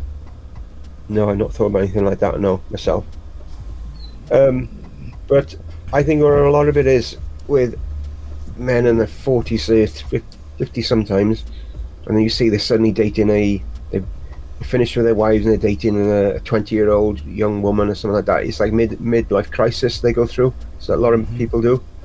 Yeah. I think it happened for me. Around the time, was I that age? I'm trying to think how old I was. Oh yeah, when I got divorced from my first wife, separated from her, it was around the time of my early 40s anyway. So, and it wasn't nothing to do with me, it was totally to do with her. We divorced. Absolutely nothing to do with me. It was because she came out as being gay after we were together for 10 years, and so it was like, well, I can't compete. I can't compete with another woman, you know. I'm not going to get her dressed up in a dress or anything, you know what I mean? It's not going to happen. You know, so it was just like, there we are, it's over, and that's the end of that. It was like, there's nothing you could do. It's just, you can't fight with anything like that. So, who's to say? I don't know, really. If I'd have stayed with her, and then I'd come to like 40, 45, how I would have been, because I don't know. Because she was a little bit younger than me anyway, not a massive amount. But, so I spent then my early 40s for the first 3 years, I think it was. Maybe more, no, a bit more than that. First 5 years, I was 43 when we separated, that's right. The next 3 years I was single and celibate, and I was, to be honest, I think being celibate sometimes can sort your head out. It really can. It gives you time to like grow as a person. I really think, because I've experienced that, not always by choice, it just sort of happens sometimes, you know, and it does help you as a person to get your bearings and stuff, and sort yourself out a bit. especially if you've been in toxic relationships, or in my case, I was in a relationship where I got two-timed after I got engaged to a girl, and it was like really mucked me up mentally for a bit. Now I'm well over it. But anyway, getting back to the subject, yeah, I never it never affected me, this midlife crisis, to me, that I'm aware of. I've always been like a Peter Pan at heart. Anyway, I'm always a youngster at heart. Always have been. But I did end up dating a girl who was younger than me. Not like a 20-year-old, nothing like that, but she is younger than me. She's in her 40s and stuff, but she is a lot younger than me. But it wasn't because it was a midlife crisis. Just we were just two people who met, and we got on, and we just, there was no other parties involved. There was no me leaving my ex-wife to go to her or anything like that, or her leaving her partner to come to me. We were just two single people, and we met, and we just went from there, And but you do see it, yeah. And I know I'm all too familiar as a narcissist close to the family. I'm not going to name him, but I really feel I should do, because he's a total dick, if you don't mind me saying that. Excuse my language. It's fine. And he's like, it's winding my partner up because she can see it happening, and it's and then I sometimes get the brunt of it because he's a narcissist. He winds her up, and then she starts gets in her head that all men are like that, and I'm not like that. It's just for a few minutes. Just, me then, what have I done? Yeah. But you know what I mean. It's funny side, but it's a shame that people are like that, because if you show them respect, then the genuine people out there will give you respect. And it's not just that, they feel comfortable around you. As you say, you comfortable now talking to females and stuff now, and they don't feel that they're not intimidated by you or think you're, and stuff like that. So it's all, I think it's better anyway, you know what I mean? Yeah. Be like that. I think it's genuine, much better attitude to have for sure. Then I even got a good friend, and you know him, I'm not going to say his name, but you know him, Yeah. of mine. And if you walk down the street, and he's married and stuff, he'd be leering at these. You see this young girl, he'd be leering at them, staring at them, and you think, "What are you doing?" You know what I mean? And I just think that's so. Don't get me wrong. There's nothing wrong looking at a pretty girl, or for women to look at a handsome man. Nothing wrong with that. But you don't do it in a way like it's like you're leering at them. I think that's pretty gross, And. Mm-hmm. Especially if you've got your partner with you, it's the last thing you do. You know what I mean? You just don't. You know what I mean? And I just think that is showing lack of total lack of respect for women. And again, that person that I'm talking about now, he's had some bad experiences with women, really bad. In all fairness to him, worse than most of us ever have. In all fairness, but I'm not going to bring that up here. Yeah. So maybe that's. Maybe why he's like it is. I'm not judging him at all. There's actually quite a lot more to the story than this, but he has had a lot of bad experiences. Is all I'm saying, and it could maybe make him like that. I don't know, but there we go. When I think of stuff like that too, like you remember the old Three's Company, television series. Yeah, I do. Yeah. You guys had it first before us, and over here in America, they had the guy. I think his name was Larry. He lived upstairs, and he was Jack's friend who'd always come down. Now, he's a perfect example of what I think you're talking about right there. You know what I mean? The guy that always has his shirt button, like 3 buttons, unbuttoned on the top. Looking for the younger girls and stuff. And you see those all the time. Everywhere. And for me today, I mean, don't get me wrong, I look at beautiful girls and stuff, but like you said, I'm not gonna sit there and just. It's kind of like you look like a predator when you're doing that kind of stuff, you know what I mean? Yeah, I know. It's not really all that great. So, when with me too, one thing that I did want to say too is like just in general, being around like women and behaving differently than what I did when I was younger. Um, I I generally enjoy listening to other people talk now. You know what I mean? And I think that also affects just being around like females, whereas before I wasn't able to do that. You know what I mean? Like now I just want to actually have a conversation with you. It doesn't matter if you're like a man or a woman. I mean, and I can Yeah. talk to you like a human being. And I think that was one problem that I really had before that I couldn't do, So, um, when it comes to like how you behave around like women today, has that changed? Do you know in your own life? Me, yeah, I just, I quite, how can I say, um, I always try and cracking jokes and making fun of things, usually myself, or something like that. I'm always funny around men and women, I'm just trying to be, that's just the way I am. I'm not trying to get them to like me or dislike, that's just me being me, And I'm pretty much the same, men and women. I'm exactly the same now. Um, it's like when I was younger, no, I wouldn't be like that. I wouldn't, even between relationships, if I was could be single for a few months, I still like just wouldn't speak to women really. I just wouldn't bother. Older women in the shop maybe, you know what I mean, and grands of my friends for that. Yes, I chat with them. Yeah, but younger women, no, I wouldn't speak to any of them. I wouldn't dream of speaking to it like Yeah, an enemy, almost every. If I'm dating you, the enemy is. I was like something like that going on in my head.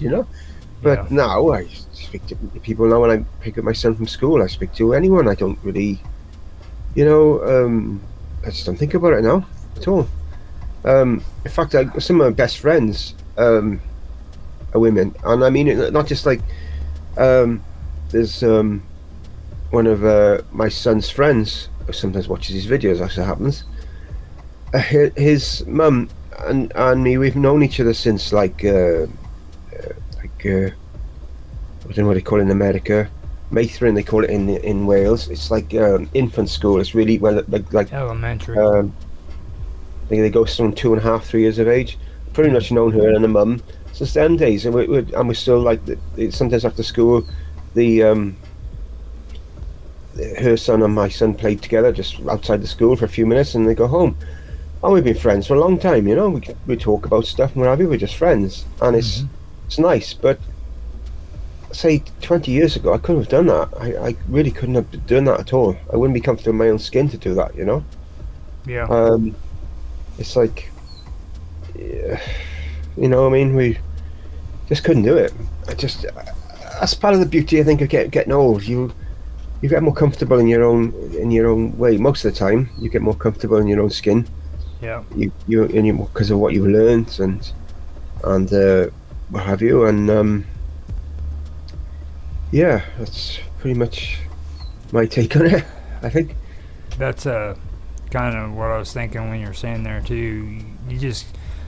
You get more comfortable in your own skin.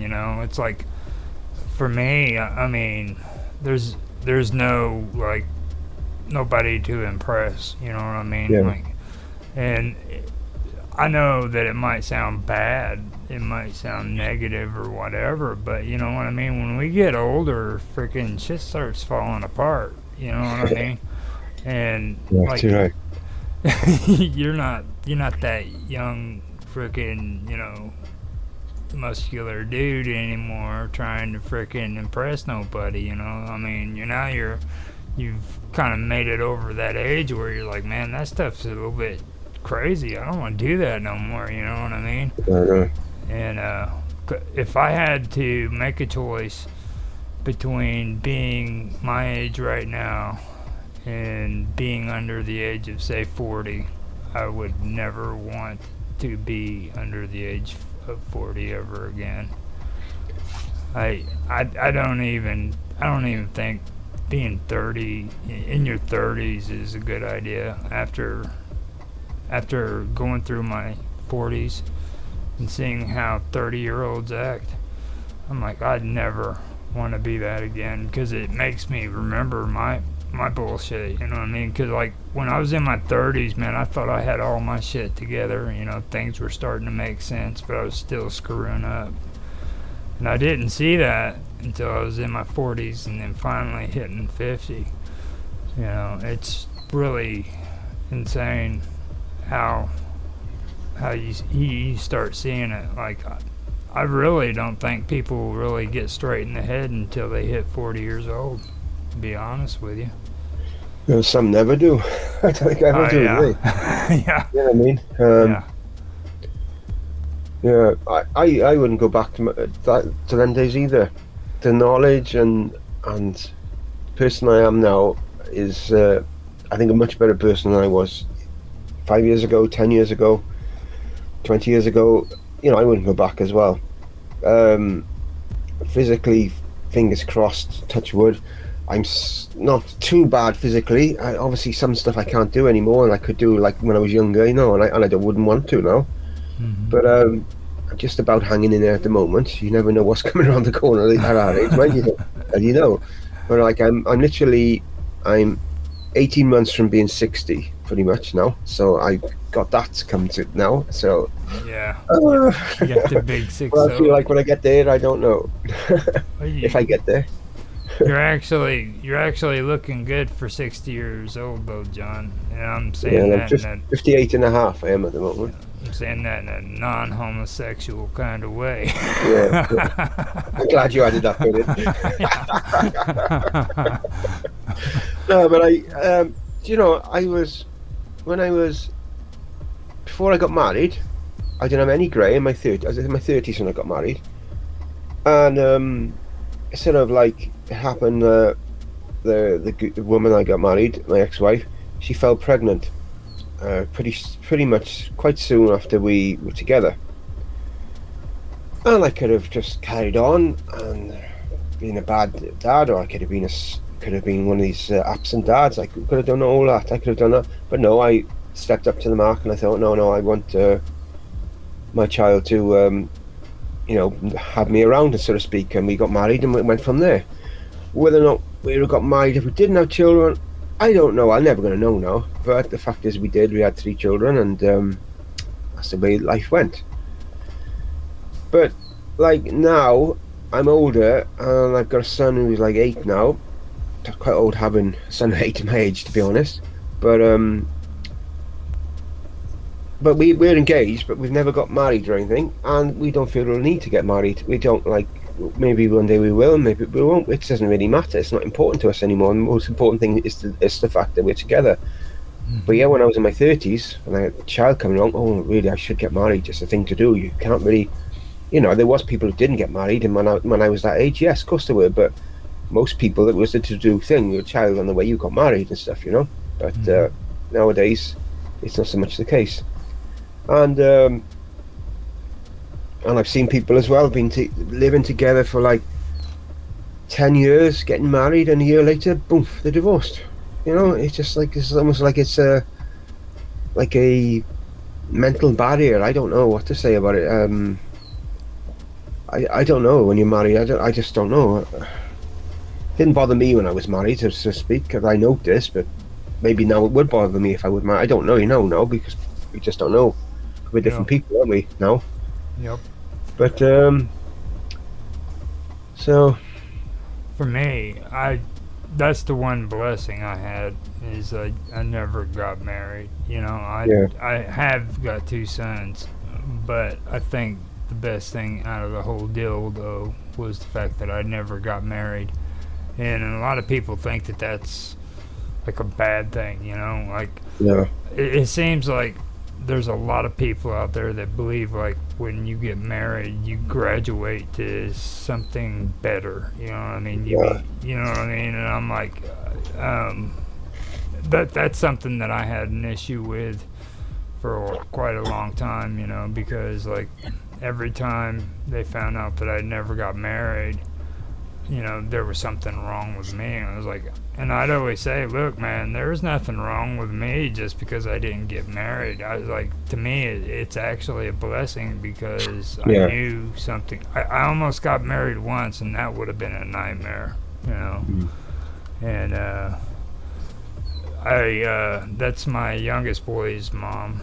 I almost ended up marrying her, and thank goodness shit hit the fan before that happened. I know that sounds crazy, but Yeah. it's true, because if I would have married her, it would have been even worse.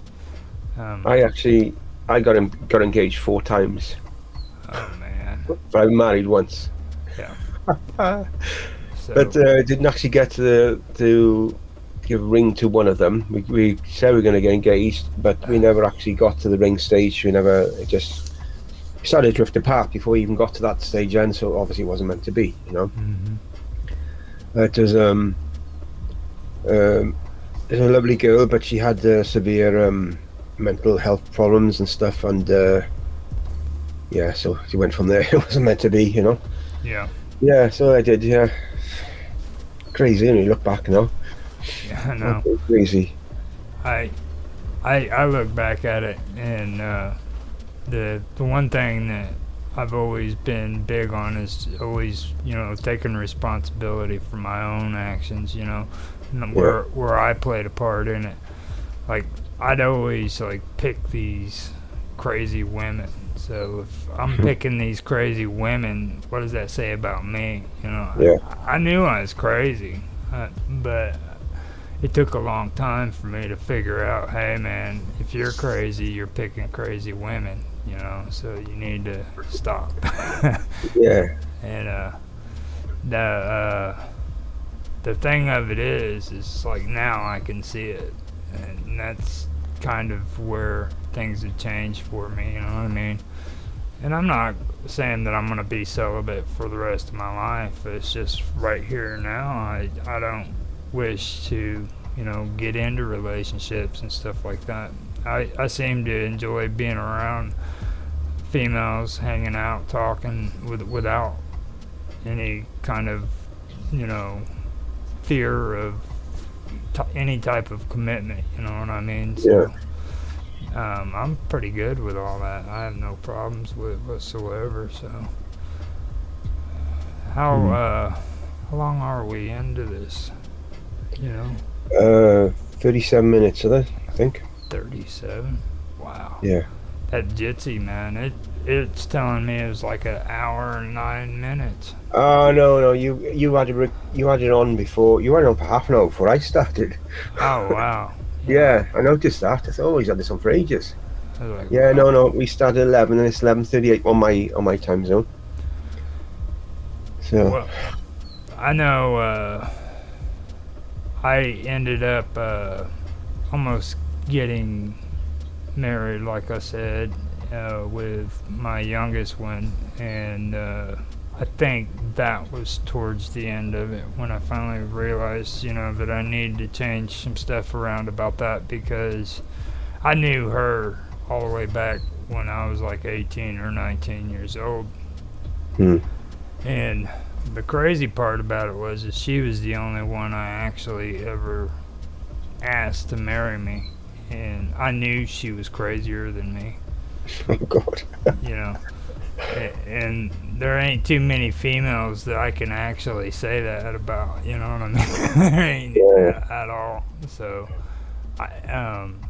that after all that happened, that's when I was like, hold on, man, you need to cool your jets, and you need to step back.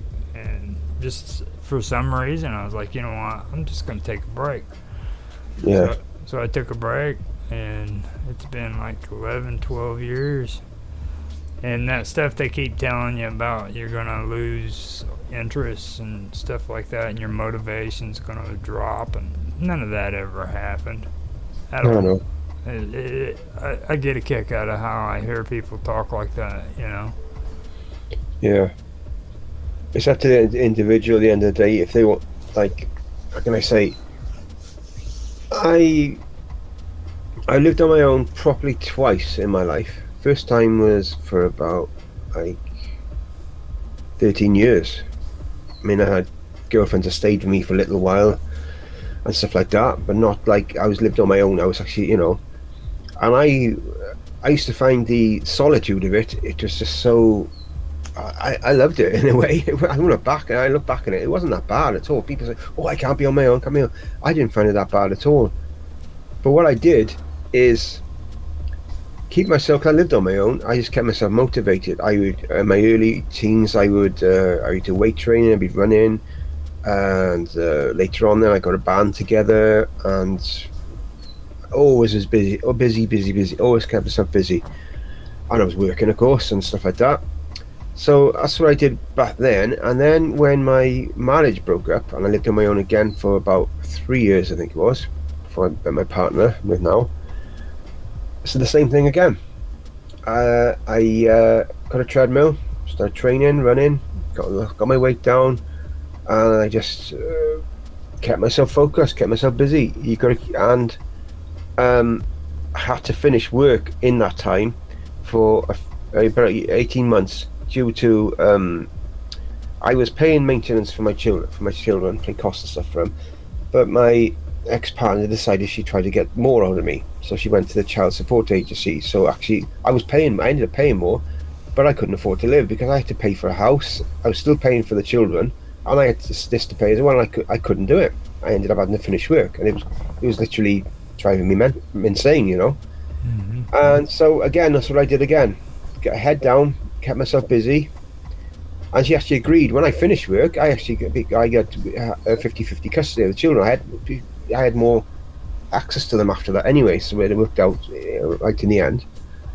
And then so that's what I did. I kept myself busy and went back to work, and I was worked then up until I was just before my 51st birthday, and I finished work to be a stay-at-home dad. And again, kept myself busy, started a YouTube channel, training, you know, kept myself busy. And I don't know why I'm even saying this. I've gone off track, but I'm just saying. I didn't have to be in a relationship, even though I was in a relationship the second time. Yeah, when I at my 50s, yeah, I was then. I didn't have to be in a relationship to survive. Because some people out there say, "Oh, I'm not in a relationship. How am I going to manage? Why I haven't got a boyfriend? I haven't got a girlfriend. How am I going to manage?" There are people out there, and it's just crazy. Because I'm just saying this because it's like, the fact is, you can be on your own, and you actually get to enjoy it. You can get to enjoy it, and people out there who haven't experienced it think, "Oh, I could never live on my own. Could never do that." And some people, they come out of a relationship and they find one as soon as they can after because they don't want to be on their own. And yet sometimes being on your own is like the best thing you can do because it can be self-healing. It can be addictive as well at times. I say it's just so nice. I used to like my old house. I used to like 7 o'clock in the evening, Call of Duty be on. Don't have to worry about no soaps being on the TV. Get on there, play my game. No one to tell me, "Oh, you got to get off this now and watch a program or no this." I just was loving it. I loved it, you know. There we go, you know. Yeah. I know. Whenever it comes to like being addictive and stuff, the relationship thing. When you was talking about needing to be in one relationship after another, I think that's a big issue with a lot of the younger ones today because, like, everybody keeps talking about the divorce rates going up and stuff like that, and I really think that that's one of the big issues that's causing a lot of that is everybody thinks that they have to be in a relationship when they really don't have to. And like you said, you know, they'll leave one relationship and just as soon as they leave one, they're all of a sudden they're out looking for another one. And that's both sides of the street too. That's male and female. They're all like that. It's pretty messed up. If they haven't already found a relationship before they dump their last girlfriend, they dump their last girlfriend and they start looking for a new one. You know, it's never, let's take a break. You never hear that from them. At least I don't ever hear it. So I've been guilty of it myself. Finished with a girl 7:30 on a Friday night. And by 9:15, I was dating another girl. So I have been there when I was very young and stupid. So I have, done it. I'm afraid to say. Well, you grow out of that stuff. You're I either, mean, yeah, God, yeah, you do. Now, I now with a relationship, I think I just be. I don't know what I do now. I don't know because I'm old. I just don't know. Because I'm so older now. I don't know what it'd be like now. Well, it's Last time like- I was single, I was like 45, so it's like 13 years ago. So it's a long time, and I'm a different person now. So I really don't know. I genuinely don't know what I'd be like now. Single now, I just don't know. yeah, but like really hard to choose, huh? bouncing from girlfriend to girlfriend, though. Hell, I mean, like, well, I don't know how it was with you, and you know what I mean. But like with me, I mean, that kind of went away, like in the early 20s, maybe. And Yeah. like today, you see people in their late 20s, early 30s doing the same shit. You know what I mean? It's pretty crazy how they keep doing that until like later on in their lives now, compared to whenever we were younger. You know, because like you couldn't get away with that shit after about 21. You know what I mean? Yeah. When we were younger, they caught on to that shit. They knew you were a player, and they didn't want nothing to do with you. Well, with me, the relationship said about earlier when my girl I was engaged to time me 2 weeks after we got engaged. We went back together, but it wasn't right. It never worked again. It just wasn't right. About 6 months, maybe 4 months after, I can't remember, we split up. So obviously I was like hurting for a bit. I really had no respect for women at that time because of the frame of mind I was in. And basically, it led to me getting a job at a supermarket, and I basically was like seeing two girls who didn't get on. I was actually seeing them both at the same time when I was there, which I'm ashamed of now. But at the time, I was hurting. I didn't really care. And it got to the stage they found out about each other and made my life a bit of hell, as you expect is going to happen sooner or later.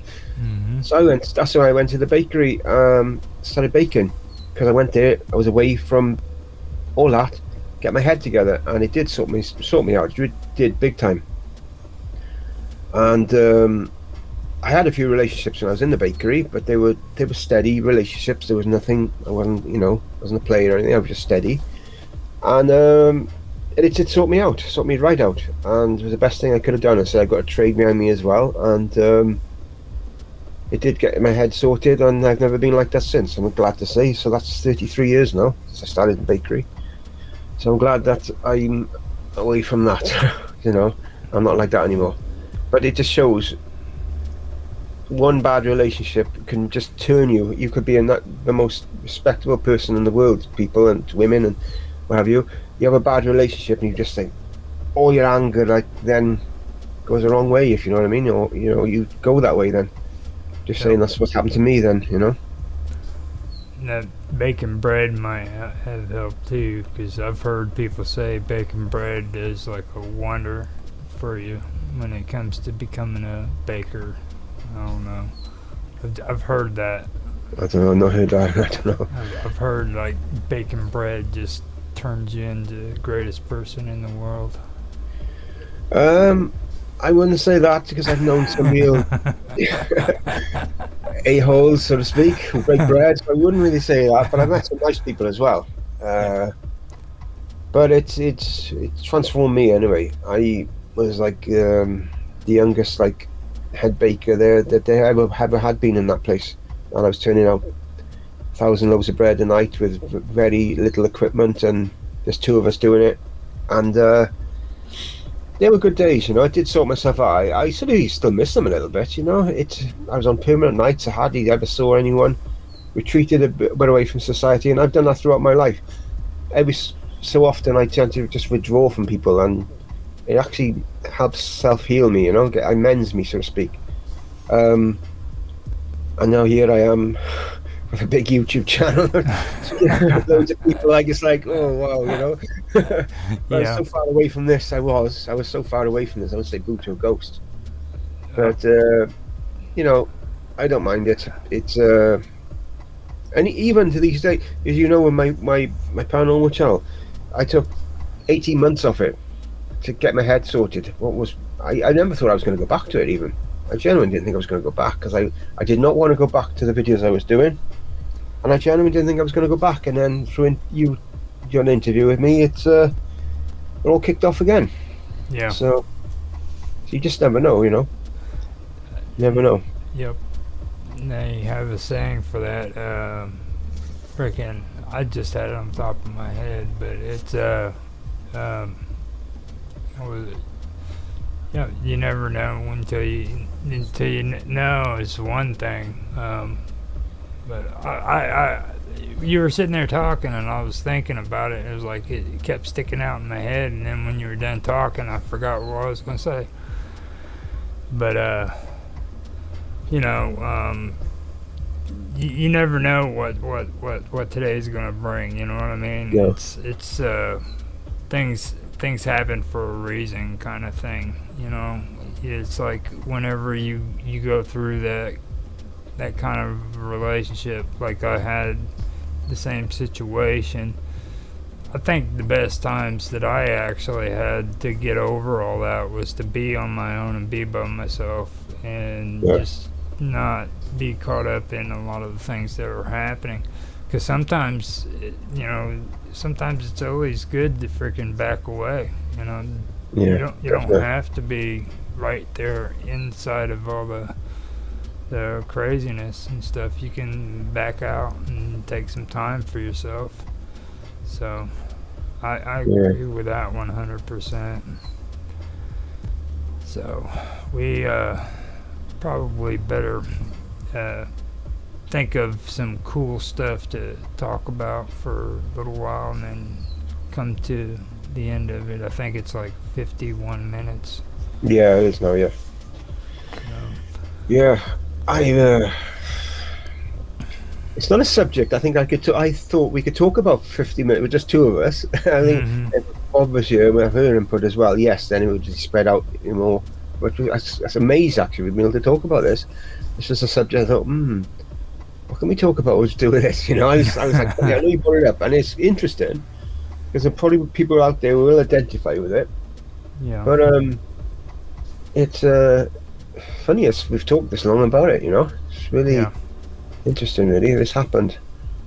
But I'm finding it really hard to actually talk about my perspective of women without bringing up the relationship. I thought it would I thought it would be the other way around, you know what I mean? Like, I could easily talk about it and not have to discuss the relationship aspect of it, but, like, you can't avoid it.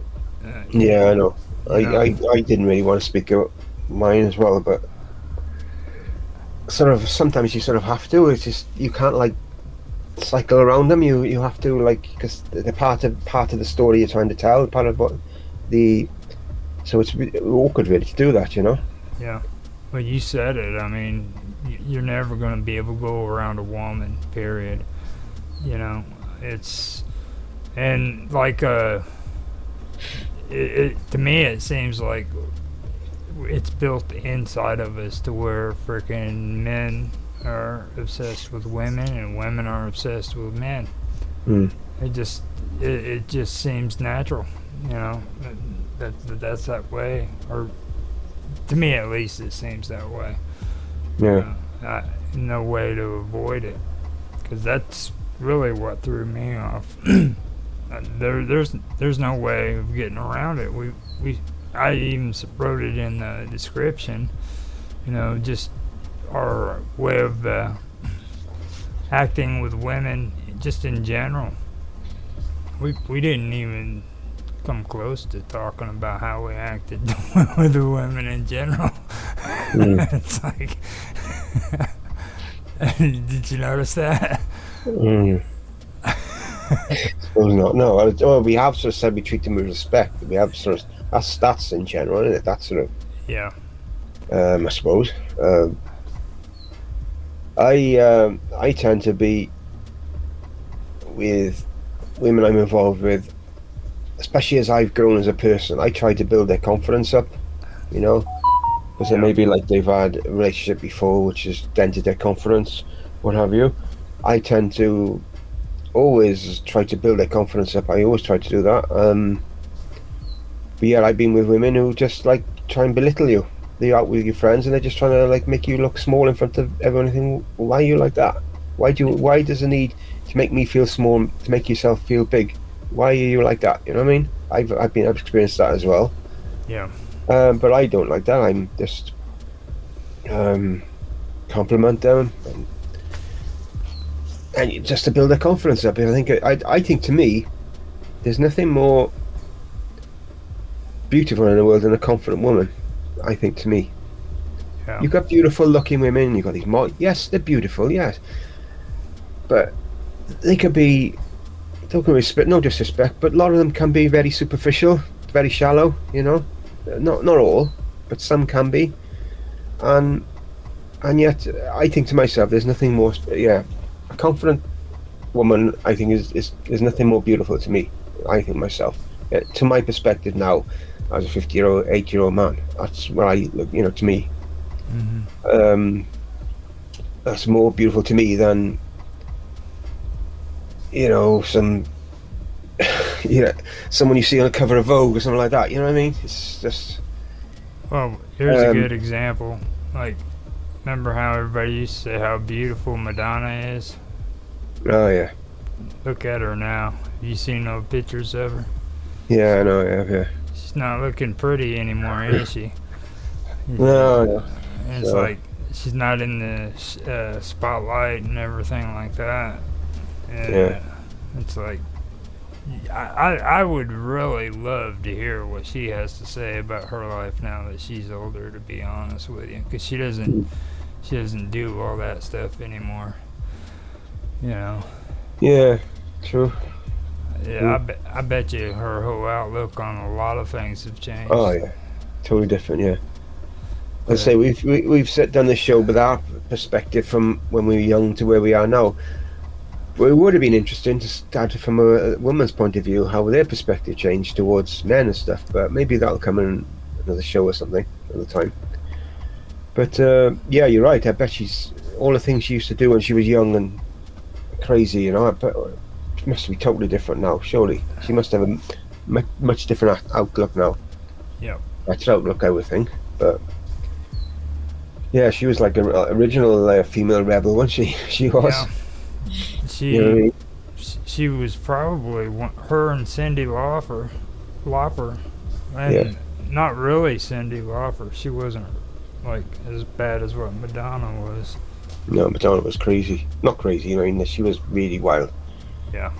I mean, like, I saw someone living on a prayer, like the route she went down when she made that video and stuff like that. That was really like, I mean, wow, you can't. It's just like, oh, really like, controversial. Yeah. You know what I mean? What was that one where she was Papa Don't Preach? Oh yeah, that one. Yeah, I can't remember the video of that one. The one where it sounded like in the song she ended up getting pregnant or something. Oh yeah, I think she did. Yeah. Yeah, it's pretty intense for that time and age. These days, it's no big deal. It's just another song. No, not these days. No. So We are at 58 minutes. Yeah. Do you want to call it? yeah, we'll call it now. Yeah. Okay. I got a few jobs to get on with, so I'll call it. Yeah. 59 minutes. 59 minutes, man. We actually pulled this off. We went Yeah, I straight didn't- I- hour. I thought we were going to struggle, to be honest. We started off, I thought, what can I say about this subject? Because it was like your idea this week, and I was like, what the hell? I knew what to say at the start, and when I said what I said. After that, I was like, oh. Yeah. What am I going to say, you know? Am I going to take a pit for myself? No. Well, it's kind of what I said before, too. Like, you know, these aren't very, you know, this isn't a subject you can really be all sensitive about, you know what I mean? But it does really need to be discussed, especially especially when it comes to like different perspectives at different age groups. You know, like my whole outlook on things change as time goes by, just like yours. I mean, it happens to everybody, so Yeah, of course, you yeah. know, I figured it'd be a good topic. Okay. So, I guess we can call this one for the day. Well, this is episode 4. Yeah, episode 4, yeah. Man, we're getting there. Yeah, I think I know it's going to be episode 5. The next thing now. Next show. Now we gotta figure out a topic for next week. Yeah. Are we going to, I was going to ask you, you know, like the show falls on Boxing Day. I'm not sure what the Christmas holidays, how I'll be able to get, I don't know if I'll be able to actually get online then, or if I will be, I have to be like part-time, so to speak. It's 2 weeks, I think it's going to be. Now we can actually postpone that. We cancel it for holidays because Boxer Day is important to you guys over there. So yeah, I ended up canceling for Thanksgiving. So all right, okay. So. Yeah, it's just this with the school holidays. It's very awkward for me to. I might be able to do it, but I definitely not. I won't be able to Boxing Day. I would definitely not that day for sure. That's for sure. I won't be able to do that day. Okay. Which is a Tuesday, but day before. No, he's on. I'll have to check. I'll work out the holidays when he's off, and I'll get back to you. I'll talk to you off. Okay. Of this, if I work it out from there. All right, and I will talk to you later, John. Okay. You have a good day. And you. Bye all. Bye bye.